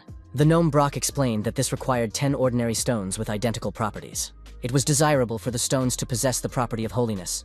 In other words, Rakus's sacred spear could not be strengthened. Guns and bullets were also unsuitable. They were inferior to rifles in terms of firepower and range, but they were easier to carry. Without much effort, the young man made the pistol more powerful, but the test results disappointed him. In the end, it turned out that the pistol could only be improved slightly, and after firing, it fell apart. However, this was not a problem. It was possible to create multiple pistols for a single shot. The next step was for Zhang to announce to his knights that they would now begin pistol shooting training. At that time, Dongguan asked the young man if he could participate in the expedition to fulfill his friend's last wish. Zhang agreed, even though it was very dangerous. But he set a condition. Dongguan had to carry the fluffy creature on his shoulder. Soon, the expedition consisting of Elia, Jonggyom, Dongguan, and the fluffy creature descended into the mine. Soon, Solin's sensitive nose detected the monster's approach. Soon, the furry creature's sensitive nose detected the monster's approach. It turned out to be extremely fast. Out of the darkness, a monster ran towards them at incredible speed. A goblin who was once a beautiful man named Gordon. Shedding bitter tears, Dongguan fulfilled his friend's last request with his own hands and shot him with an improved pistol capable of dealing with such a monster. The shot was accurate, and after the goblin's death, a pair of reinforced magic stones remained. A dwarf named Brock took on a very important and responsible task. Now his mine was free of monsters and goblins, and he could live there again. The dwarf wanted to pay tribute to a man named Gordon, who sacrificed his life and turned into a goblin, realizing that only one of them would survive. He left this world, leaving behind warm memories. The huge blue magic stone, which was larger than ordinary crystals, turned out to be a summoning stone. With its help, it was possible to summon guards. Even the dwarf had never seen such a stone before. Brock suggested that everyone try to activate this summoning stone together. I explained that the summoning stone should summon a guardian, and that a guardian is a golem that protects the occupied territory. Simply put, it was a huge doll hiding in the mines and acting as their guardian. The process of activating the stone began. No one appeared before the company. However, there was some noise in the distance, and the ground shook slightly. To be more precise, it was necessary to go towards these sounds and figure it out on the spot. What they saw amazed everyone present. Somewhere in the distant underground, deep in the mine, there was movement accompanied by a bright glow. Soon the guards approached and appeared before the company. They were 5 golems, whose figures resembled stone cosmonauts. They amazed those present with their gigantic size. People barely reached their knees, and bright blue eyes burned on the faces of these guards. The defenders of the territory were indeed enormous. There were a huge number of magic stones around them. There were very few at the entrance to the mine, but deep inside, the reserves were astonishing. It became clear why this was happening. People began to compete with each other for the stones they found and eventually killed each other. The Chamber of Commerce was also to blame for this. There are several such occupied territories in America. It was surprising that they were apparently originally intended to increase competition. It turns out that the Chamber of Commerce planned all this, and even placed the number of stones inside the mine with the aim of pitting people against each other. It was terrible and disgusting, but one thing is clear.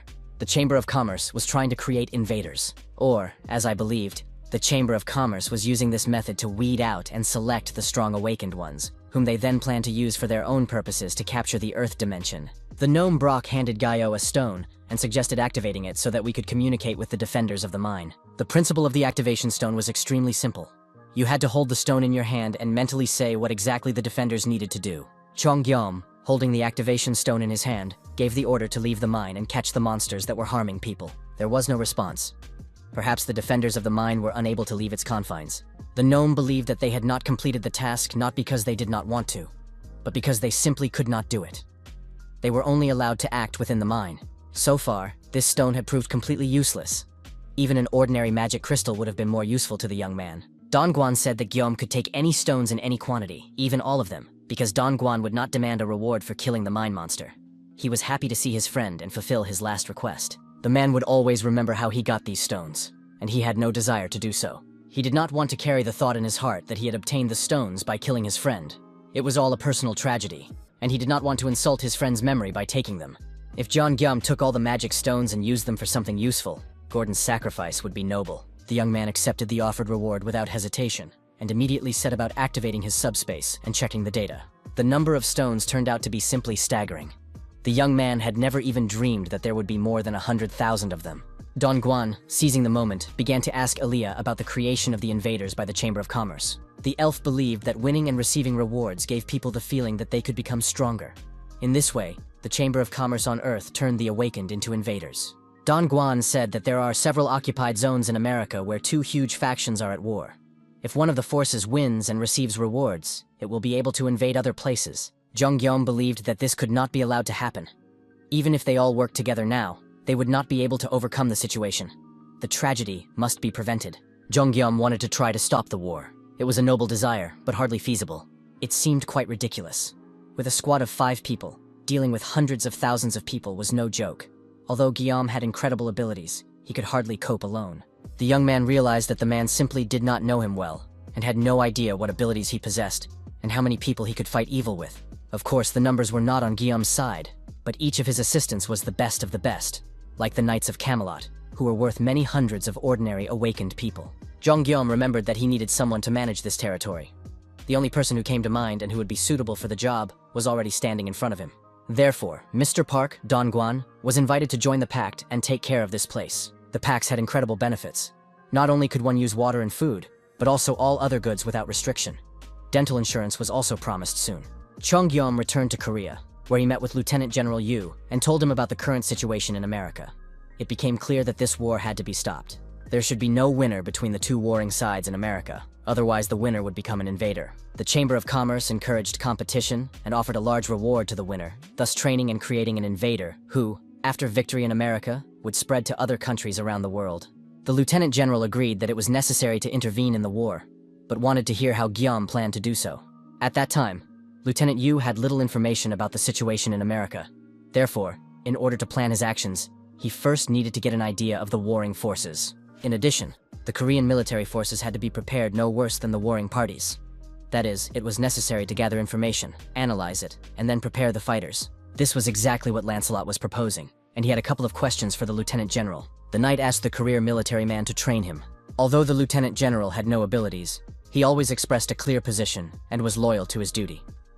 This was very important for knights who wanted to be useful to their lord, even when their attacks could not be significant. Jong-gyum already foresaw the possibility that the war would soon reach a new level, and the knights would become useless, so he created special items. The knights had already learned how to use pistols and other firearms, but now they needed to acquire knowledge of tactics and combat strategy. The Lieutenant General listened to the knight's request, and after a while was ready with an answer. To turn the Knights of Camelot into a special rapid response unit, he changed his approach slightly and warned the knights that the training would not be easy. Later, the general shared his plan, explaining the direction the knights' training would take and how best to strengthen their abilities. Soon, the fighters began training, and while his trusted friend and comrade Lancelot was busy, Jong-gyum focused on other matters. He tested his abilities, but it turned out that nothing had changed except for a slight increase in his health regeneration speed. Travel through portals, the feedback system, and many other activities had been unlocked, but none of them directly helped in battle. Jong-gyum asked James to help him figure out the firepower. The childish mechanic decided that the young man had come up with another silly request. Jong-gyum tried to laugh it off and asked if James was satisfied with the living conditions in the subspace. James had a difficult sense of humor. He said that everything was fine, and that he was now creating an automatic machine for grilling. Gyum asked James to build robots. They should be robots like in movies and comics, ones that look powerful and have lots of missiles. The mechanic explained that even if he had the ability, it didn't mean he could create everything out of thin air. In other words, his power wasn't quite up to such a complex task, but Gyum managed to convince the sloth to at least try. After the robot issue was resolved, the young man and the furry Solon went back to America. The guy was going to come with Park Dong-guan, but he was still grieving and couldn't calm down after the death of his friend. With the help of Solon's sensitive nose, they finally managed to find the gnome Brock. He was spending time near Gordon's grave because this man, who had sacrificed his life, had deeply touched his gnome soul. The young man admitted that he had been climbing around the mine for several hours until he found the gnome. But he realized that he had found him at the wrong time and was ready to come back later. Brock believed that he was too old to mourn the loss of his comrades for long. He was simply sad and a little melancholic. But when a gnome is crafting something, these feelings quickly dissipate, and he gladly agreed to the young man's request to live and work inside the Cheonggyeom subspace. James pored over the drawings, inventing and sketching new types of weapons. Working alongside him was Brock the dwarf, who was tasked with bringing these drawings to life. A big guy from the hospital named Sun Hyung-gu also got an invite from Gyum to help out in the war in America. The bully was ready to support the young man in everything, but he had a few questions. If he joined the war, he would have to interact with other awakened ones and representatives of the regions. Hyung-gu believed that few awakened ones would agree to participate in the war in America because the situation in Korea had already stabilized, but monsters still appeared without warning. Near the portals, the young man's abilities helped to deal with the monsters, but the huge number of blind spots required the participation of other awakened ones. Now they had to choose between defending their region and intervening in the American war.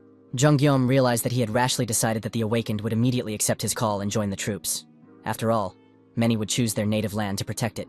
Gromila said he had several people in mind who would definitely be able to help Gyum. Jong-gyum realized that the task ahead would be much more difficult than he had expected. The current situation in Korea was such that within a radius of 500 meters from the installed portals, packs automatically destroyed all monsters. Areas outside this radius were controlled on foot by regional representatives, the Awakened, and the army. Of course, it would be foolish to ask them to help America instead of protecting their own region. The situation in Korea needed to be dealt with and the country completely liberated. Then the Awakened would agree to act elsewhere. Perhaps James should be tasked with developing automatic hunter drones. Chong Gyom decided to re-examine his skills. He realized that it was impossible to increase the zone, since it corresponded to the transmission range. However, it was possible to create a communication channel and use it to expand the radius of influence. Pax explained that a channel could be devised to receive feedback on products and expressed his willingness to take on the task with pleasure. Soon, automatic rescue and support numbers were created, and the Awakened began to distribute them to people. But many saw a catch in this, because they understood that nothing in the world is free. And once Pax gained popularity, he would try to take everything back. Perhaps that was true, but it was still better than dying. Now help was available not only near the portals. They said that Pax provided support outside the portals as well. And that was, of course, just amazing, because monsters appeared periodically. Once upon a time, people's lives were very difficult. At any moment, one of their comrades could be killed. To survive, you had to save yourself, and many sacrificed their lives for others. This was noble, of course, but everyone wanted to survive. Therefore, if help arrived quickly, there would be a chance of rescue. A huge lizard held a man in its teeth, and it was clear that his chances of survival were slim, as were those of the entire group of people. But the man had a phone with an emergency call button in his hand, and he managed to activate the signal at the last moment. A few moments later, a noise of unknown origin caught the girl's attention. Kim Sol appeared at tremendous speed and instantly destroyed the monster with her fists, saving the people. Jung Gyom was able to unlock new abilities that significantly sped up and made life easier. Moving between portals now allowed him to go from one portal to another without returning to subspace. Food delivery was expanded, the radius around the portals increased, and it was now possible to leave reviews about it. Pax could now receive automatic location information. This ability could also be used as an emergency call. This is how the rescue button was created. The system determined the location and sent a request to a defender who was free at that moment. The defender received information about the location and headed there to deal with the monster and save the people. The Fluffies also participated in the rescue operation. They worked as navigators, and thus help arrived at the scene of the battle with the monster. Even people who would surely have died in previous situations were now being rescued and receiving medical treatment. James was very skeptical of his new partner and watched him silently for 3 whole days. The gnome Brock worked silently, completely ignoring James and making no attempt to communicate. The mechanic didn't know if the gnome took breaks to sleep and eat because the little man worked constantly. Did he really enjoy it? Was it possible to do something day and night? James himself lost enthusiasm and interest very quickly. Soon, the young man realized that he needed to return to his roots and once again experience the anticipation he felt while waiting for the results of his inventions. The gnome Brock finally finished making what he had planned. It turned out to be an amplifying stone with powerful properties. In the first 3 days after the emergency response system was introduced, thanks to Brock's boundless enthusiasm, many powerful weapons were created. Chong Gyum came to America to get information about the groups, and this could only be done on the spot. Gyum decided to improve the standard military knife so that it could even fight a 6th-rank creature. However, the knife fell apart and could not withstand the load. The gnome believed that ordinary weapons could not be improved. The strengthening power of the stone was too great, so the weapon had to be special in order to remain intact. A truly unusual weapon could become a special weapon. Pak Dongguan stopped grieving and appeared before the young man with a gift. He handed the boy a weapon found on a raider at the Lizion mine. The Southerners attacked unexpectedly, but the mine guards dealt with them, and Dongguan took the weapon. There was something strange about it, and the man decided to test it in practice. He fired it into the distance. A huge, powerful stream of magical energy struck everyone. But there were no bullets in the weapon at all. It was clear at first glance that this was a weapon of the gnomes, for few creatures are capable of creating such a thing. However, it was strange that the weapon ended up in the hands of the Southerners. Gnomes never harmed others, for they were a people who feared death above all else. They did not participate in wars and did not manufacture weapons. However, perhaps this was forced cooperation, not voluntary. If the Southerners really had such a powerful arsenal, they would soon be able to defeat the Northerners and expand beyond the borders of their country. There was very little time left, and Jonggyum wanted to find out where the Northern forces were stationed. The young man believed that it was necessary to unite with the Northerners, so he decided to go and find out for himself. Chicago was a sad picture of a metropolis destroyed by monsters, with its infrastructure destroyed and streets empty. Huge goblins and monsters roamed Chicago. They were angry and hungry, scouring the streets in search of anything to eat. Suddenly, a hand grenade was thrown from behind a wall toward the goblins. It couldn't cause serious damage, but it did manage to stop and delay the goblins. Taking advantage of their confusion, the people took up positions and prepared for battle. In the battle, they used baseball bats and sticks. It was clear that their arsenal was extremely weak. A pack of wolf-like monsters was already rushing to the goblins' aid. They were fast, and the people were unable to cope with them, so an urgent order to retreat was given. But the speed of these monsters was too great, and it soon became clear that not everyone would be able to escape. One of the men tripped on some rocks and fell. He had already resigned himself to the fact that he could no longer escape and prepared to die. The monster's huge jaw was about to close on his body when suddenly the monster was wounded. The creature fell dead, and the same fate befell the rest of them. They all collapsed to the ground. People watched this miracle in amazement, not believing their eyes and realizing that they were still alive. When all the monsters were destroyed, a group of people appeared in the distance, attracting the attention of the residents of Chicago. The strangers approached, and 3 saviors appeared before the people, Jeongyum, and 2 knights equipped with powerful firearms. The voice of the ghost knight announced that the people had nothing to fear, even though they were standing in front of skeletons. Knight Mordred addressed the people and said that his master wanted to talk to them.